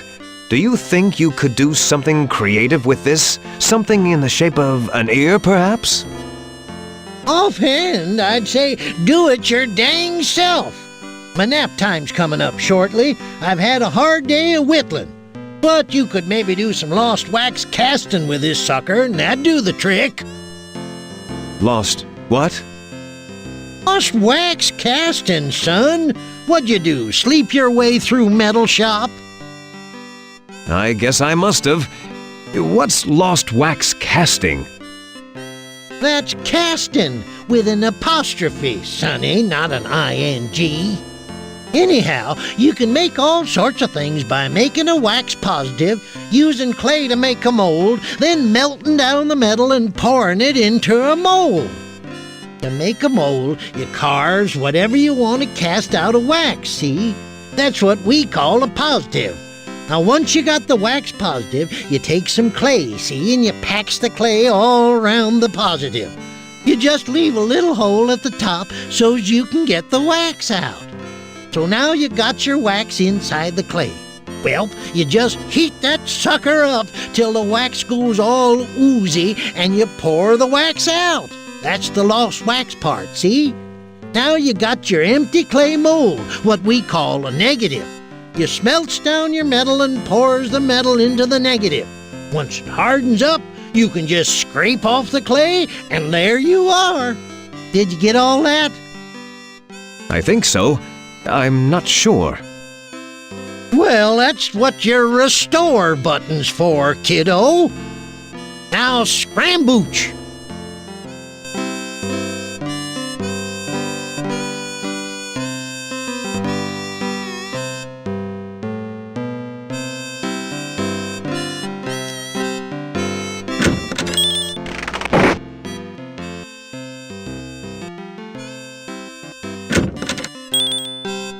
The door swings open. From the back, you hear Chester's voice. Help yourself. I'll be right out.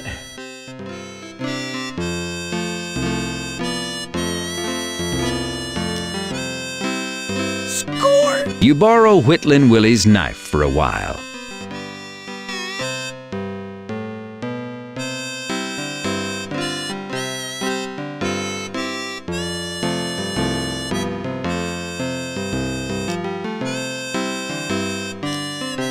These Confederate Army penknife replicas are becoming quite popular among the more sophisticated whittlers.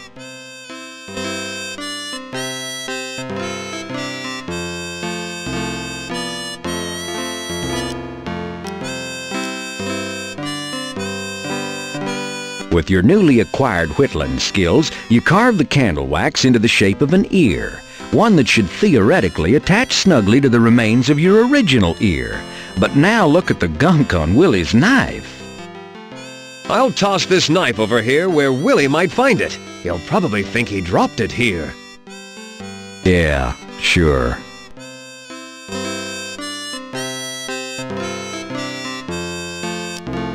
This handsomely carved wax ear looks very much like the one that bastard Kenny the Kid shot off so many years ago.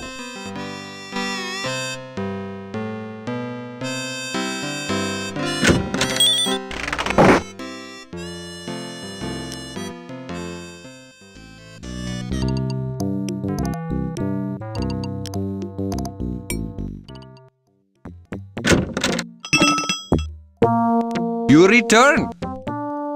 Yep. It is good to look upon... Yeah, I've...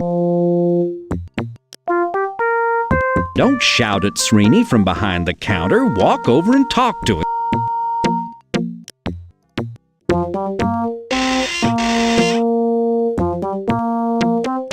No need to turn on the lamp. Srini, I'd like to get into my cowboy outfit now. I do not think you are ready. You are mostly missing some stylish cowboy-style footwear. Dang!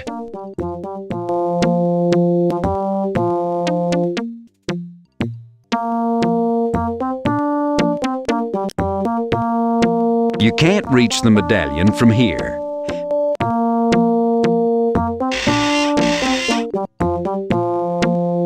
Score! You carefully remove the medallion from the wall. Srini will never miss this. Freddy Pharkas, what in an entirely unsatisfactory afterlife are you doing with my finely earned silver medallion? It's going to a good cause, Srini. It's going to help make Corsgold a safer, saner place to live. I am hoping so, Freddy, for all the sakes.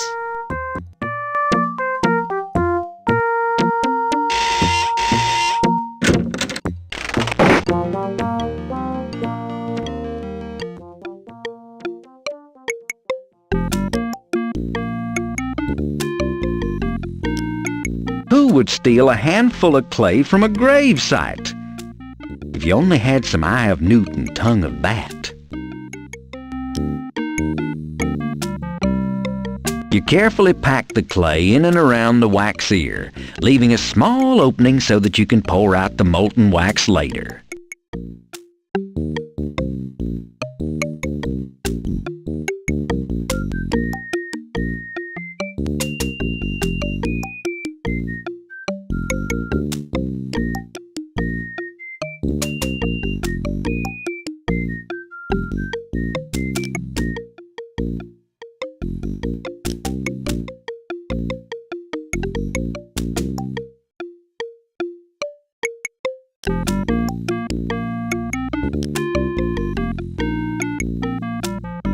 The wax in the mold slowly starts to melt.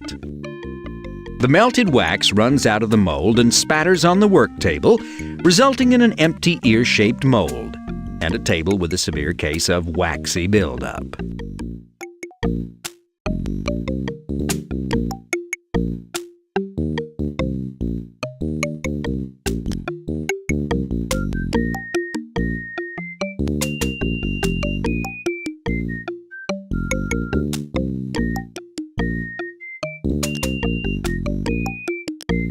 It's Srini's 99.9% silver medallion, awarded to him by the American Society of Salves, Holistic Ointments, Liniments, and Emollients Salesmen. Think about it.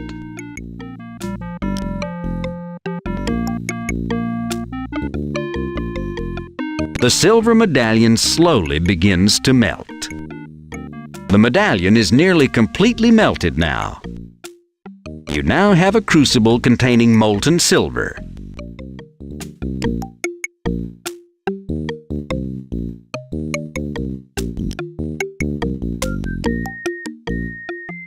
You quickly pour the molten silver into the empty mold.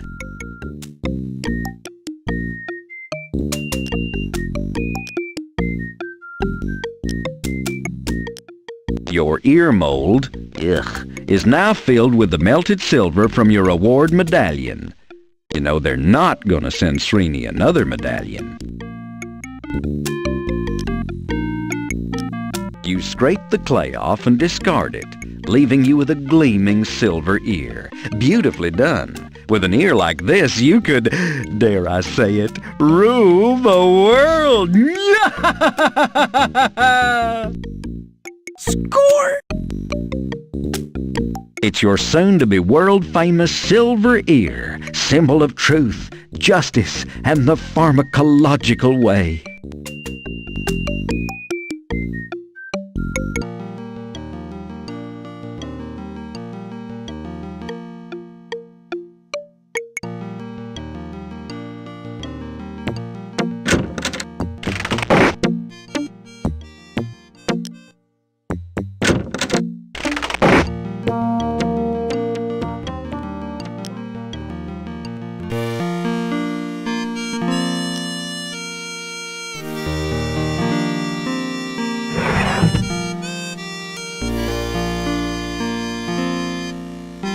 You need to close the armoire.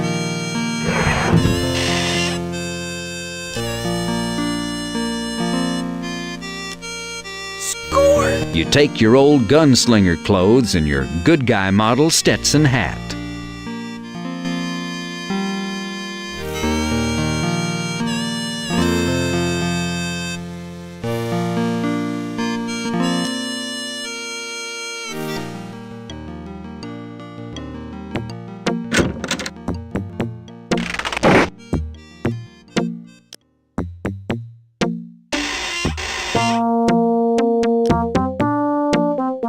Mind the store, won't you? Okie the dokie.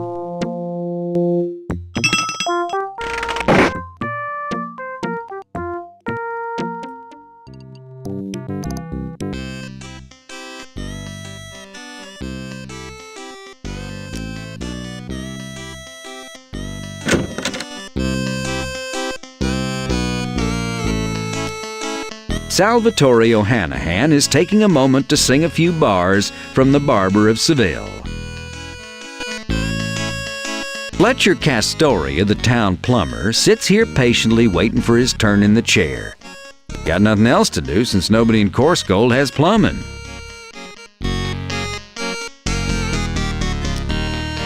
Hey, Fletcher, how's the plumbing business? He doesn't respond. Apparently, he's too engrossed in reading the latest copy of the Scoocher Down and Examiner. Sal, I'm heading out of town for a while. But you are doing such a fine job, me lad. Fixing the water supply, putting out the fire. We need you, Freddy. I know, but now the sheriff and the banker are out to get me. It's not safe for me in town anymore. Hey, you wanted me to talk to him for you? Maybe Salvatore throw his weight around a little, huh? Maybe bring in a couple of friends, eh? No. It's not worth the trouble. I'll be back, Sal. And if I'm not, you take care. Oi, you take care too. You're a fine lad.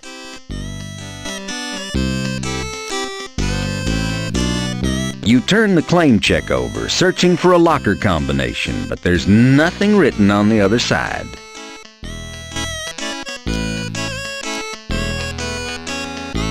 Score! Sal, do you still have that pair of boots I dropped off for a shine? I know it's been about 6 years now, but I just remembered I left them here. Let me see. What's the number on this claim check? Let me look under the counter here. Yep, still here. Have 'em ready for you next Tuesday. Oh, never mind. I'll just take them as is. Don't worry about the storage charges, okay?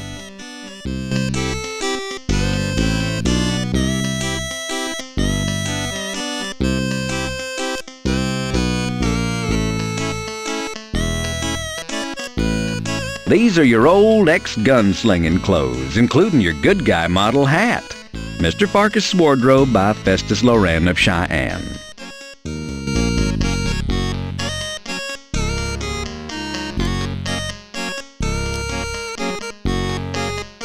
It's your soon-to-be world-famous silver ear, symbol of truth, justice, and the pharmacological way.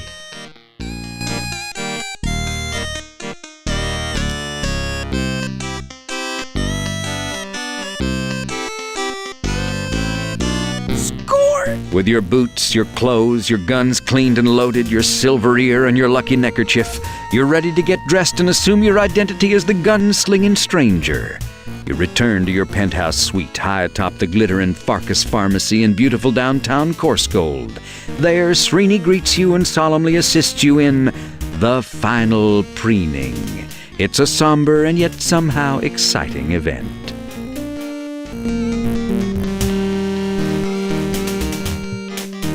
There you are, Freddy Pharkas. You are mostly indeed a picture of stately, mysterious strangeness. Nobody will be positive to recognize you now, at any time or place. Thanks for your help, Srini. Corsgold owes you a debt of gratitude it can never repay. If anyone asks, Freddy Pharkas has left town. And if I don't come out of this alive, the pharmacy is yours. That is of a true generous nature you are displaying, Freddy Pharkas. As for me, I would like to open a pharmacy on the reservation among my people. But whether that is fated to be or not is in the hands of someone who is not I. Luck be with you, Freddy Pharkas. I am proud.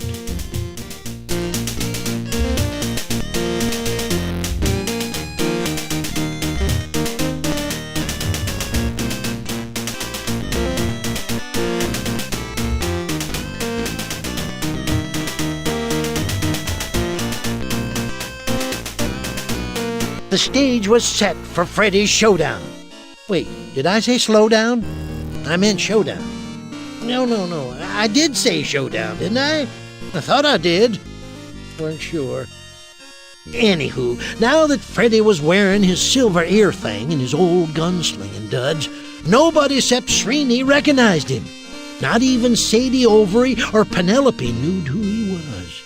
They thought Freddy had skipped town, and they thought this new guy was just a handsome, silver-eared stranger who happened to be especially up on his pharmacology.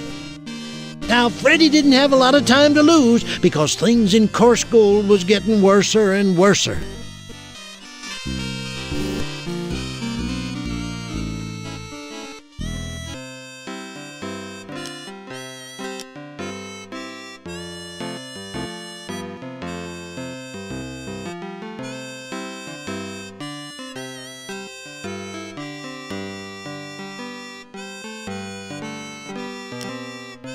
The general store looks closed.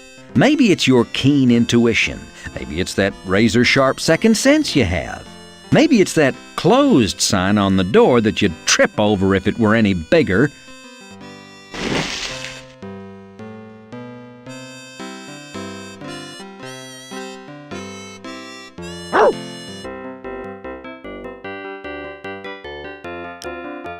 You've never seen Chester Field look so downtrodden. Why, he looks like he's lost his best friend. He's wearing a sandwich board upon which has been very hastily scribbled, "Will polish ears for stagecoach fare."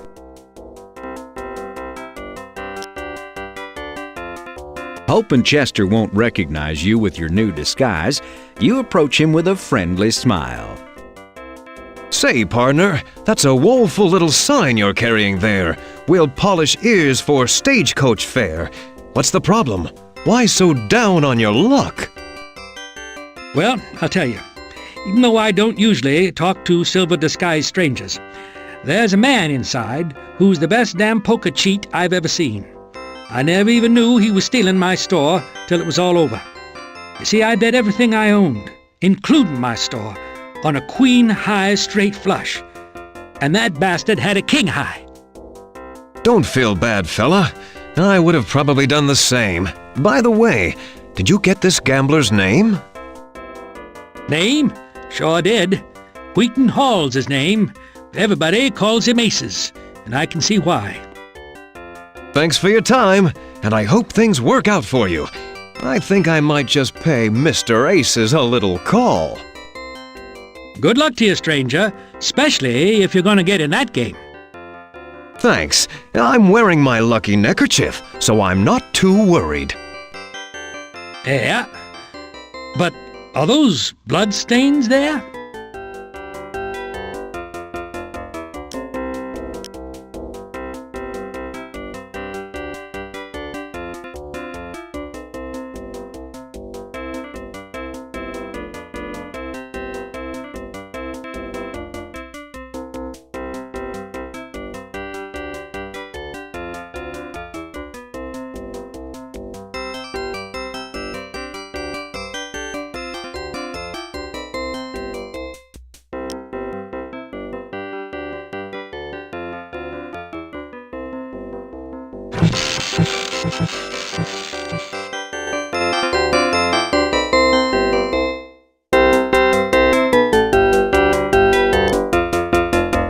Zircon Jim Laffer.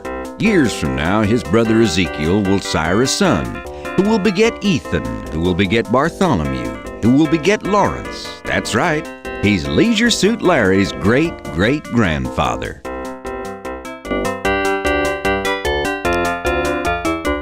Howdy, stranger. New in town? Hi, I sure am, and I'm looking for a hot time. I've been noticing some of your fine, coarse gold fillies. I wouldn't mind an introduction. Perhaps you could put in a good word for me with one of them. Of course, I know a lot of you boys gotta pay for your fun, but I figure a guy with my looks and breath, hey, they should be paying me, you know? Right? Right. By the way, my name's Laffer. Zircon Jim Laffer. Don't believe I caught yours. Oops, I think I smell something burning or something. Catch you later. Phew, what rock did he crawl out from under?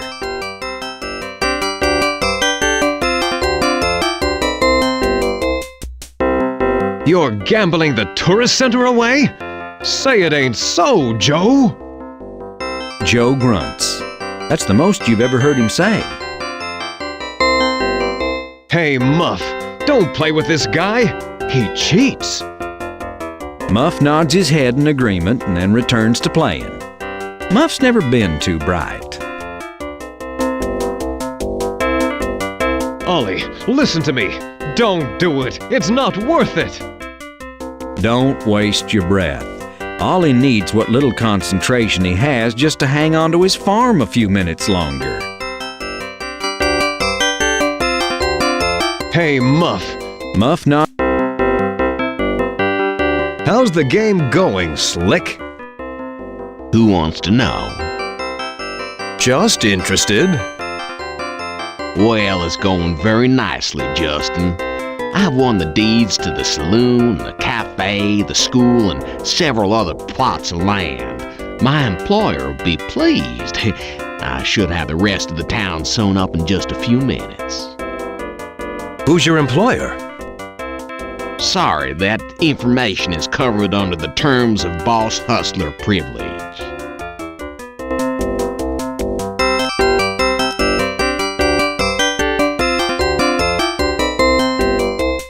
Hey, Cooper, don't do it. You'll lose everything. He ignores you. You're spoiling his lack of concentration.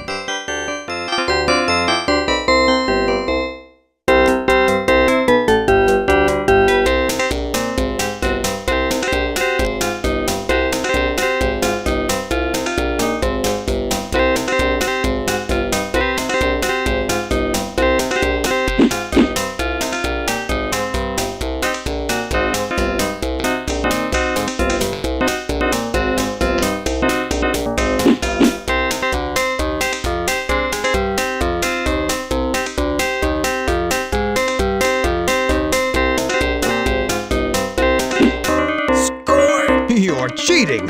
That's a fake left hand. Your real hand is hidden under the table. You've been feeding good cards into your hand and taking away the bad ones. Why, yes, silver-eared stranger, you're correct. Almost. As you see, I have no cards under the table. I only have this.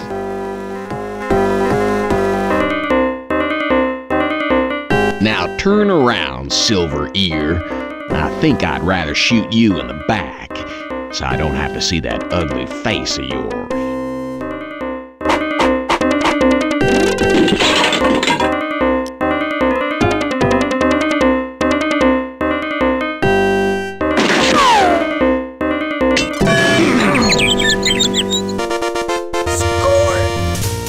Ooh-wee!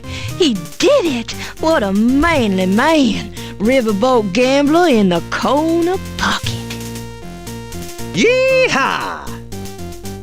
I could have done that if I'd wanted to. I just didn't feel like it. That's all. Now, when the townsfolk caught wind of how Aces had been cheating, the sheriff had no choice but to arrest him and return all the deeds. But wouldn't you know, no sooner had one brouhaha died down than another flared up.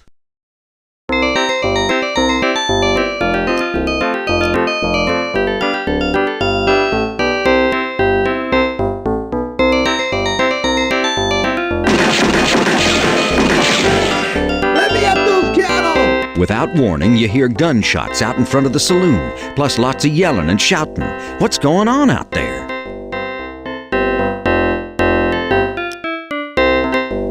Sam, what's going on outside? You got any idea? All I know is that someone paid some cowhands to stand in the middle of their cattle drive, come into town and shoot the place up. Don't know why. It's dangerous out there. A person might get shot. Yes, but I figure they'll get bored sooner or later, or they'll shoot each other, or something.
You encounter dozens of those silly old rowdy cowhands from that cattle drive outside of town who are carelessly firing their guns everywhere and frightening, not to mention killing, the locals.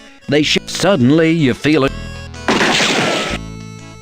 Well, you gots to admit the feller died trying to defend his town. Now, we all had to leave town or get shot up anyways, so it's not as if Freddy done any real good, but it were still exciting to have him around for a while. I guess that story didn't end so good. Let me see.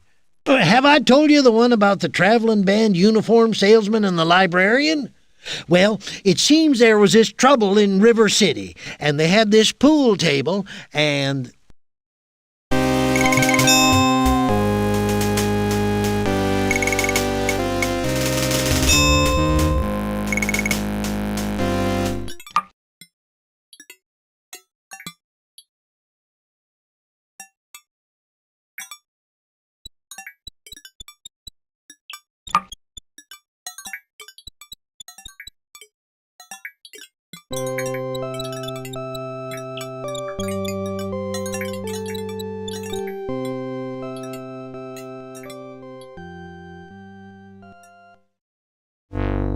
You encounter dozens of rowdy cowhands from that cattle drive outside of town who are... Luckily, the rowdy cowboys don't... Let me at those sheep! Let me at those cattle! Let me at those sheep! Rubbing your finger on the hotel window, barely... Let me at Rubbing your finger on... Let me at those sheep! Let me at those cattle! Let me at those sheep!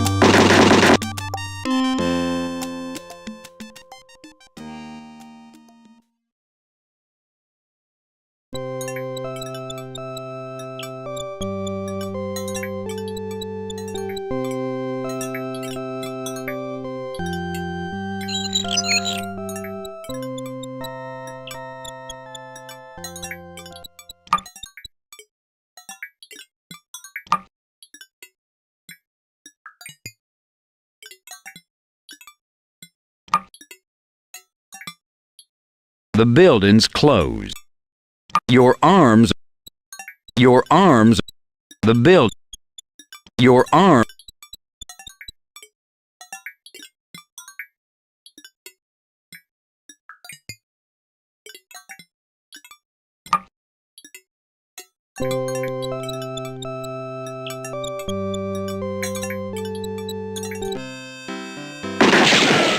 You encounter dozens of the... Suddenly...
You hand Salvatore your French postcards. Your customers may not be able to read, Salvatore, but I bet they would enjoy looking at pictures. Oh, no, they're not interested in... Wait a minute. What in the hell are those girls doing?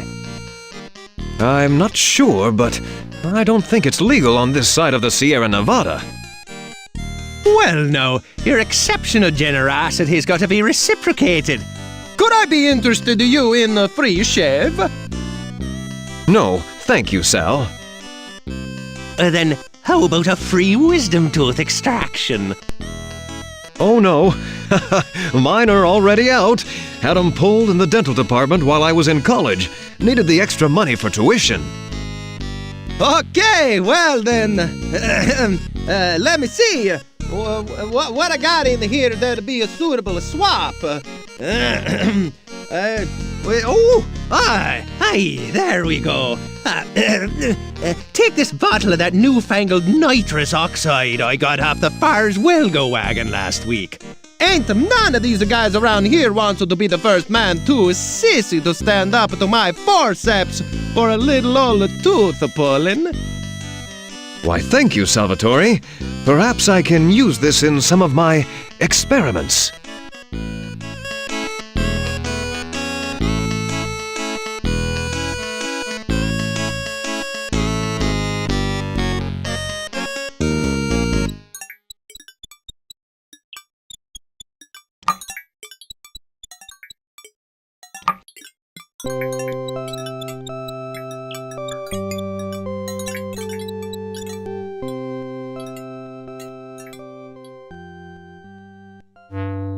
You encounter dozens of rowdy cowhands from that cattle drive outside of town who are carelessly firing their guns everywhere and frightening. Luckily, the rowdy...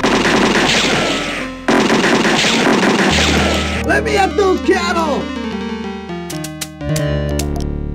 Sal uses this canister of nitrous oxide, also known as laughing gas, to make sure his customers leave with a smile.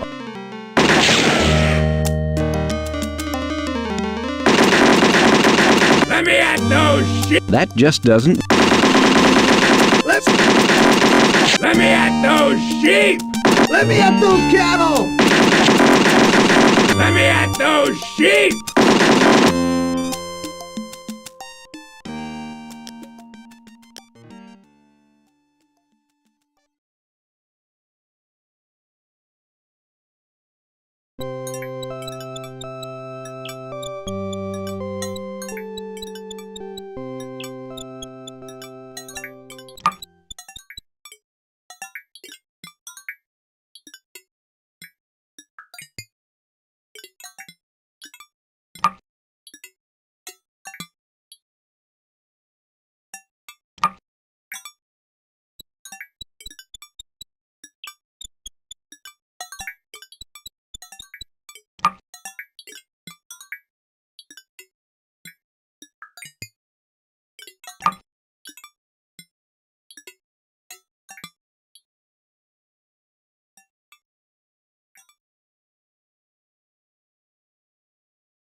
You encountered sudden...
You encountered sudden...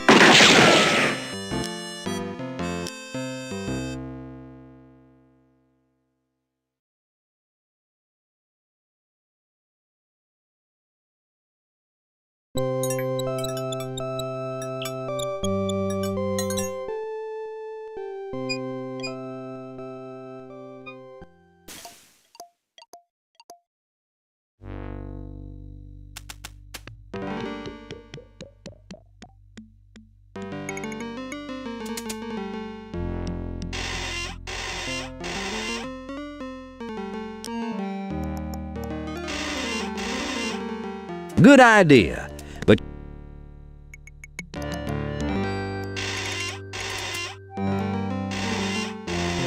You take careful aim with your pistol and slowly squeeze off a shot. You did it! You shot off the canister's valve. Score!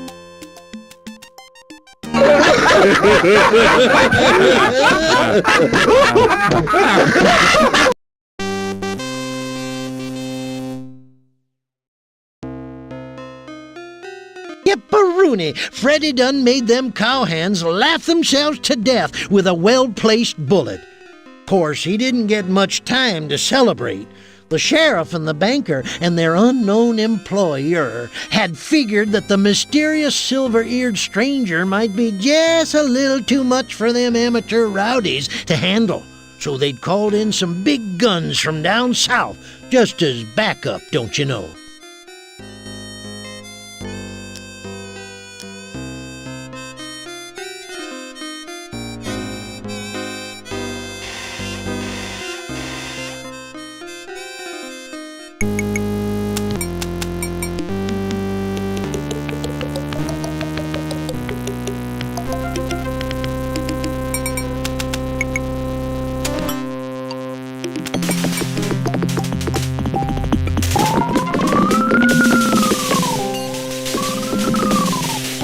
Hey, knock off the sound effects already! What's that rotten smell? Oh no, it can't be. You recognize that smell from your old days as a lawman. More dangerous than Jesse James. Meaner than Johnny Ringo. Deadlier than William Money. More fun at cocktail parties than Rooster Cogburn. It's the legendary Lever Brothers. Yep, it's us, handsome silver-eared stranger. And we're here to put you 6 feet under. Under what? Your fervent prayer is that your few minutes of target practice with Srini will be sufficient preparation for odds like this.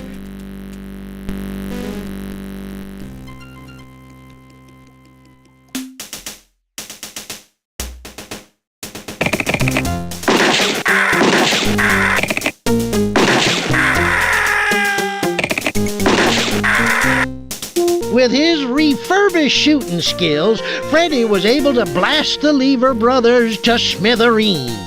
Now, With those varmints out of the way, Freddy figured that was the end of the story, that somehow the Lever Brothers was responsible for everything that had been going on in town.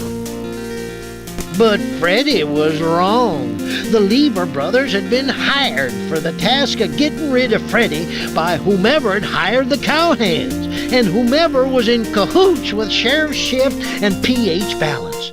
And no sooner had Freddy's guns stopped smoking than he heard a familiar twang and a few chords of someone's theme music.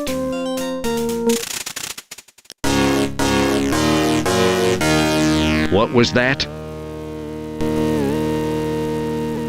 Could it be? No. What would he be doing way out here in the middle of nowhere? You haven't heard that chord in years, and yet here it is again. Strangely recognizable after all this time. In your heart you know it must be him. And yet... How did he find you? Will he be fooled by your disguise? Does he still eat paste? Kid, I want you out of town by sundown. Well, sure, stranger. I'll be riding out of town well before sundown, leaving your sorry carcass for the buzzards to pick apart. Will not. Will too. Not. Two. N-E. I refuse to play this juvenile word game with you. I refuse to play this juvenile word game with you. What are you doing now, repeating everything I say? What are you doing now, repeating everything I say? So that's why they call you Kenny the Kid. Because you are nothing but an immature little child, an anal retentive case of arrested development, with an unresolved edible complex and probably codependent to boot. You were a punk when I faced you back in St. Louis, and you're still a punk. Say your prayers, outlaw. Say your prayers, outlaw. Now, cut that out. St. Louis? I didn't know anybody with a silver ear in St. Louis, yet somehow you seem vaguely familiar. Maybe we'll have time to compare yearbook photos. In hell!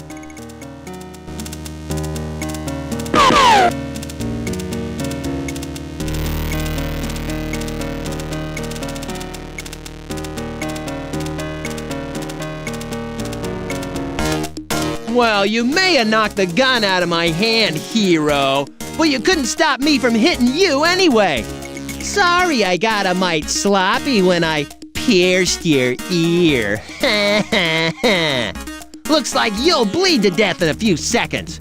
Guess now I can tell Penelope that you won't be interfering with her plans anymore. Penelope? What did he say? Your head's swimming, but you're sure he said Penelope. Could it be her? Could she be the cause of all this?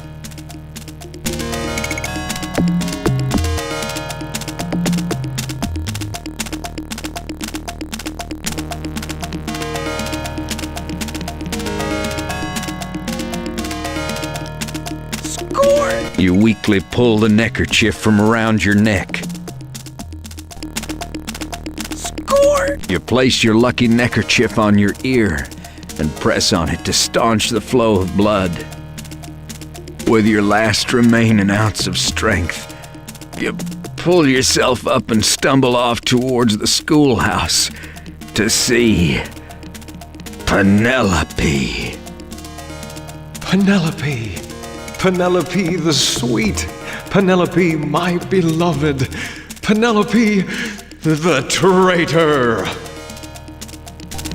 Freddy dragged his bleeding self over to the schoolhouse. The anger and hurt was just ripping at his gut like a swarm of botflies on roadkill. Only worse, 'cause Freddy, unlike roadkill, was still alive. The schoolhouse door was unlocked for once, and Freddy walked right on in.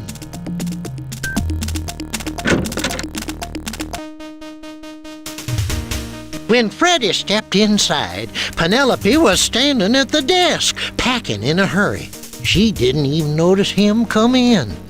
Gazing at her like that, Freddy saw her for the conniving snake in the grass she really was. All the bitter hurt and betrayal and rage was too much for Freddy to hold down. It churned around inside of him and finally welled up, bubbling to the surface in a furious storm of outrage.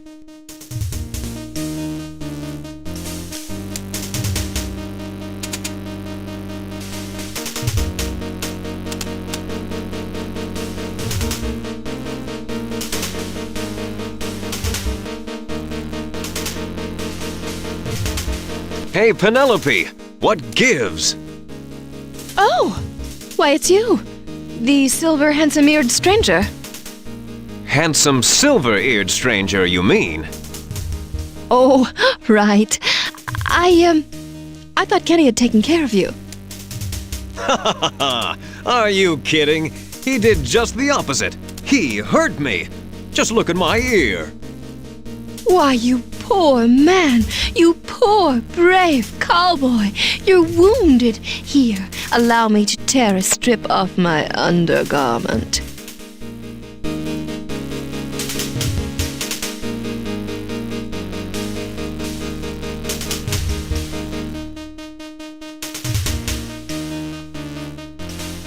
Penelope slowly moved her hands up to her bodice and began to carefully unbutton it, one button at a time, staring straight into Freddy's eyes. You know, ever since I saw you capture that big, bad gambler at the saloon, I've been thinking about you. Thinking about how I wanted you. She slowly slipped her hands under the fabric. Could this be my Penelope? Is it hot in here? Or is it just me? And what's with all this echo? Thinking about how I needed you. And before Freddy knew it, Penelope yanked a derringer from her bosom and aimed it at him. Dead, that is. Drop him, gunslinger! Now!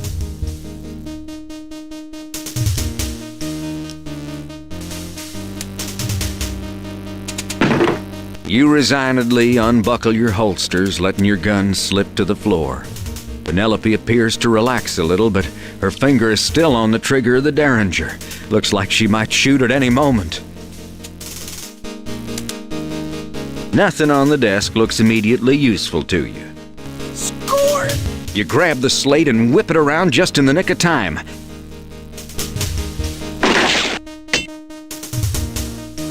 As you bend down to pick up your gun belt, Penelope hurls the derringer straight at your head.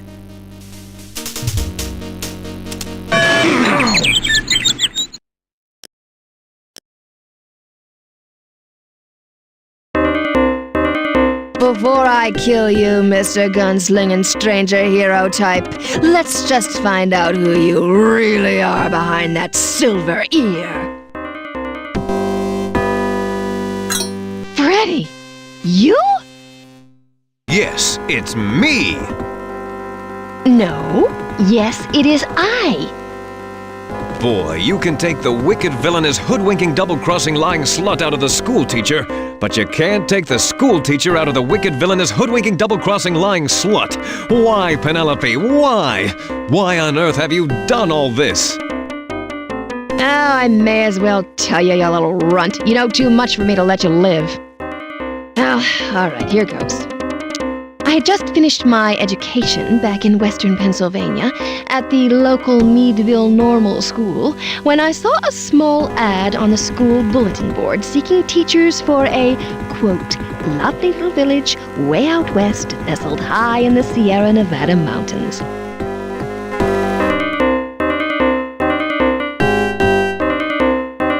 I wrote a letter of inquiry and was offered the position by the Course Gold Board of Education. They even sent me stagecoach fare. Soon after my arrival, which you saw in the prologue, I believe. Am I boring you? Oh, good. I noticed the oily swamp behind the schoolhouse.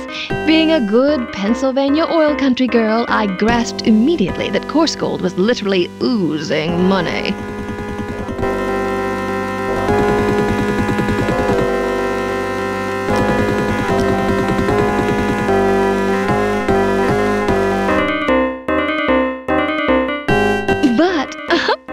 could never afford to buy mineral rights on the meager pittance they pay a single, unwed female teacher, so I made a little arrangement with Mr. Balance. He foreclosed whichever mortgages he could and convinced Sheriff Shift to shut down everyone else. Balance would get the land and buildings for a song and give me the mineral rights I wanted, as long as I gave him what he wanted.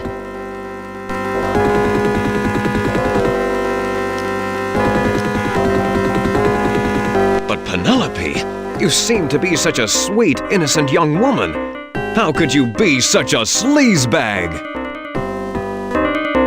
Well, it had to be me, Freddy, don't you see? It's always the person you least suspect. Well, I didn't suspect Srini. Couldn't it have been him? Well, it's a little late for that now. Wait! I really didn't suspect me.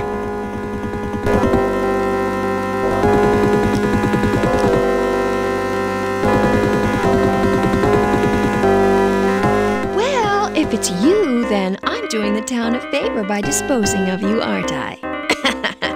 Oh, kill me. Penelope eyes the lantern sitting on the newel post. Oops! How clumsy of me!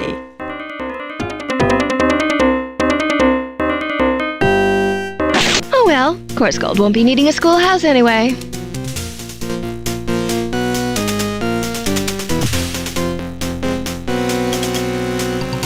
Wait, there were a lot of other people I didn't suspect.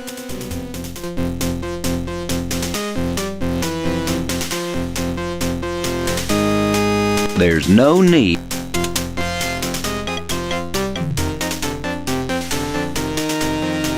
You scooch the chair closer and closer to your precious silver ear and just manage to snag it.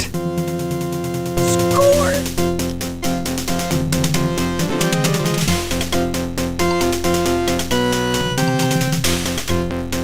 Smart thinking.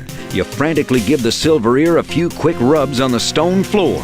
In a trice, the silver ear gets a sharp edge, ragged and rough, but sharp enough to be dangerous. Score!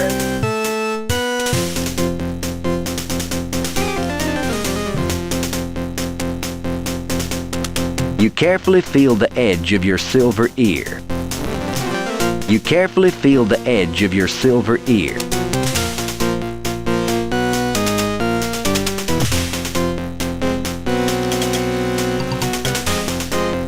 You manage to slice into the ropes with the sharpened silver ear.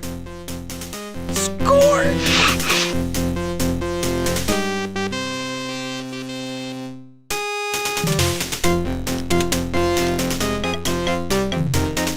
Justice will be done, madam. Damn, I knew I shouldn't have wasted my time packing those student folders. I shall allow you to choose the manner of your demise. Say what? Oopsie. Sorry, you took too long to decide. Penelope grabs one of the swords off the Civil War display above the blackboard. Score!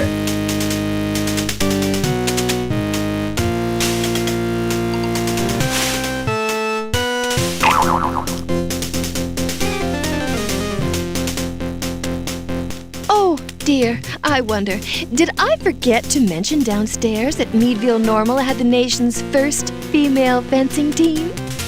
On guard.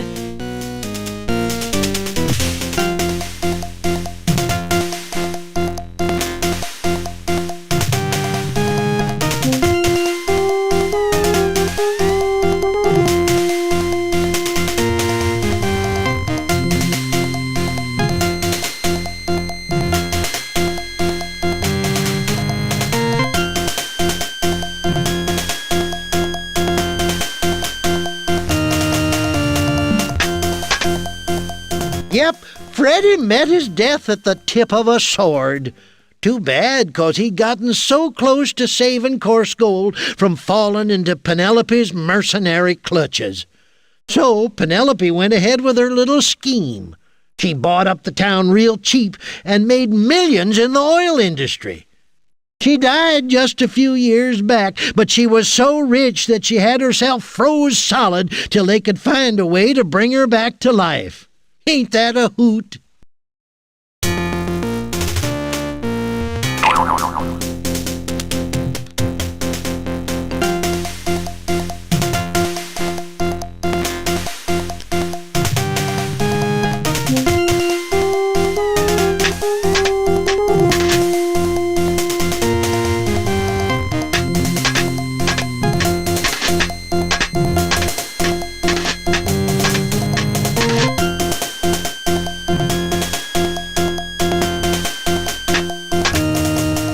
Yep.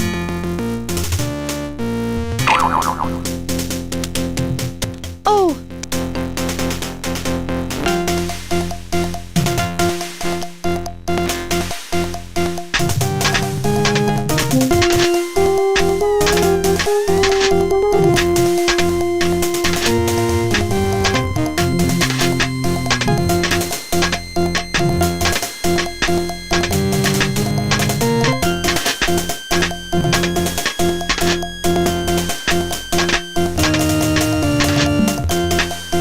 Curses, you foiled me! It's not a foil, it's a saber. A foil is straight and has two sharp edges, unless it's the smaller French foil, which is dull and is used chiefly for thrusting. A saber, like this one, is curved and has one sharp edge. As a teacher and a member of the fencing team, you of all people should have known that. Oh no. Foiled, defeated, and corrected. Now I really feel bad. And thank God for my high school intramural sports program. Otherwise, I'd be Fettuccine Alfredo by now. Score!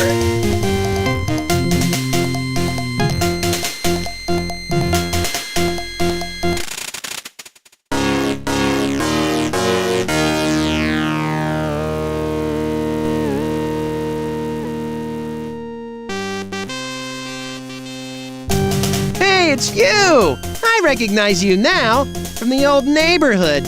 Freddy something. Good to see you again, Kenny. I hope I didn't hurt your hand out there in the street.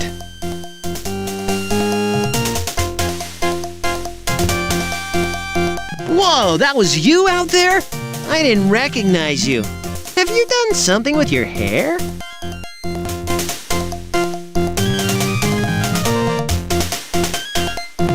No, not my hair, Kenny, but this.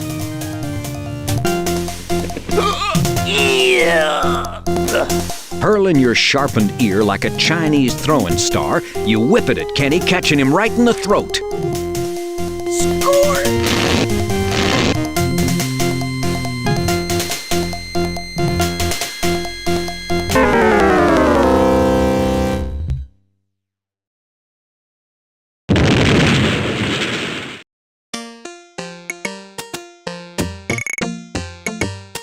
Yes, sir, by gum, by cracky. With his one good ear all mangled and grody, Freddy managed to leap from the schoolhouse just seconds before it went up in the biggest conflagration course gold had ever seen. The truth came out about Penelope and how she'd been plotting to buy up all the oil rights. There was no earthly way she could have survived the blast. Still, it were curious how they never recovered her body. Sheriff Shift and P.H. Balance were run out of town on a rail. The townsfolks leased the oil rights to some big developers. Soon everybody was rolling in dough, sprucing up the town and revitalizing coarse gold. Me, I eventually found my whittling knife, all gunked up. I don't remember dropping it. Must have had a spell of stupidity or something. And as for Freddy, well, he made himself another couple of silver prosthesii, one to replace the ear that Kenny just shot off, and one to replace the silver ear that ended up fatally lodged in Kenny's neck. What with all the fuss, Freddy was able to keep his gunslinging identity a secret. And it were a good thing, too, 'cause Freddy's adventures was far from over. But that little nipper is another story. Now get off my lap. You're starting to compact my vitals.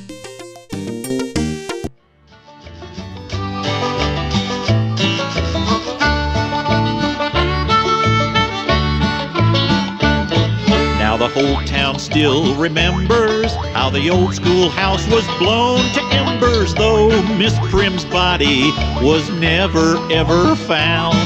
Since the sheriff and the banker made the folks of Coarse Gold red with anger, they tarred and feathered and ran 'em out of town. And Serini, he became an ordinary Rexall TP shaman down on the Pecos, where engine hearts still burn. While the townsfolk, safe from danger, talk about that silver earlobe stranger. Where did he come from, and when will he return? Pharkas, Freddy Pharkas. Black gold fields were his legacy. Freddy Pharkas, Freddy Pharkas. Peerless, earless, and free.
Why, Penelope? Why?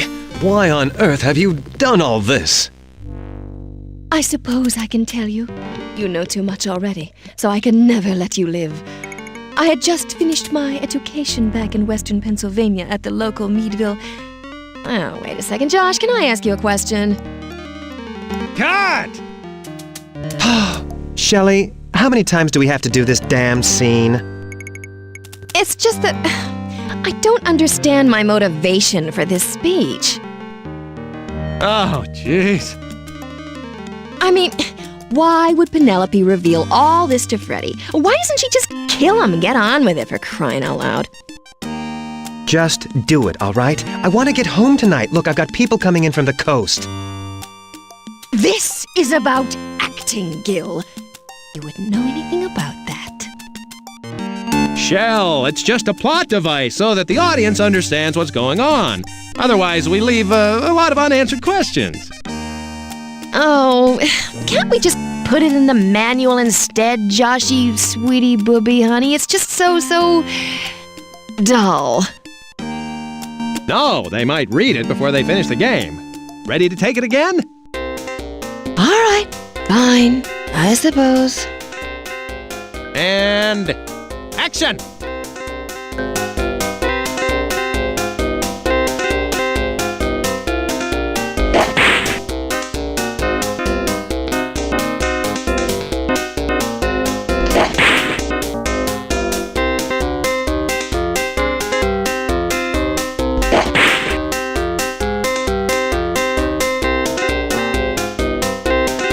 Ow! Oh, God. You hit me again. No. You really hit me.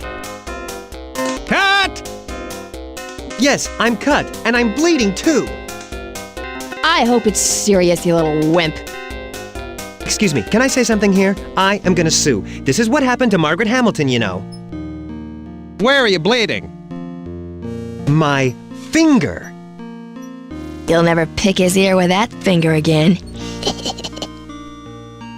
Oh, you just shut up, Miss Thing. This is all your fault, you know. Can you suffer through one more take, Gil? Oh, sure, Josho, and I'll just bleed to death. But you'll have your game. That's what you want, isn't it? That's what you really want. That's all this is about. You. All right, come on, let's do it. What are we waiting for? Come on, people, let's go. All right, come on, let's do it. What are we waiting for? Come on, people, let's go. We're losing the light. Gil, use the pain. Directed at Shelley. All right.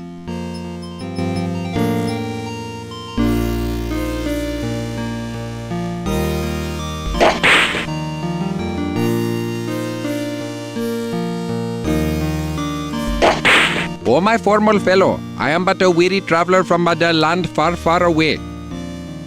Cut! What was wrong with that? The accent slipped, babe. Good. I didn't hear any Italian creeping in. I thought it was pretty good. You don't like my accent? You call my agent. I can't work under these conditions. I'm going to my trailer. Antonio, don't walk on the ants! Ants? Ha! That's what I think of your lousy ants. Mike, get Antonio's agent on the phone. Steve, get the rest of the programmers down here. Gil, take 5.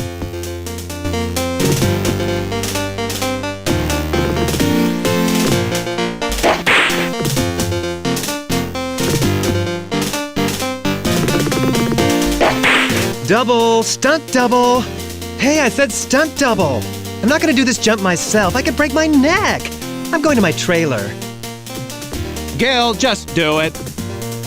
Oh, yeah, right. Like that's in my contract. My stunt double is supposed to handle this. She can't. She quit yesterday. Oh, really? Why? People, work with me here. Huh? I'm sensing reluctance. Now, please, just do the jump before we lose the assay set, all right? Oh, honey, doesn't this scene take place at night? Well, we're shooting day for night. It's cheaper. The artists will fix it in post-production. Oh, I see. Off the set, Millie!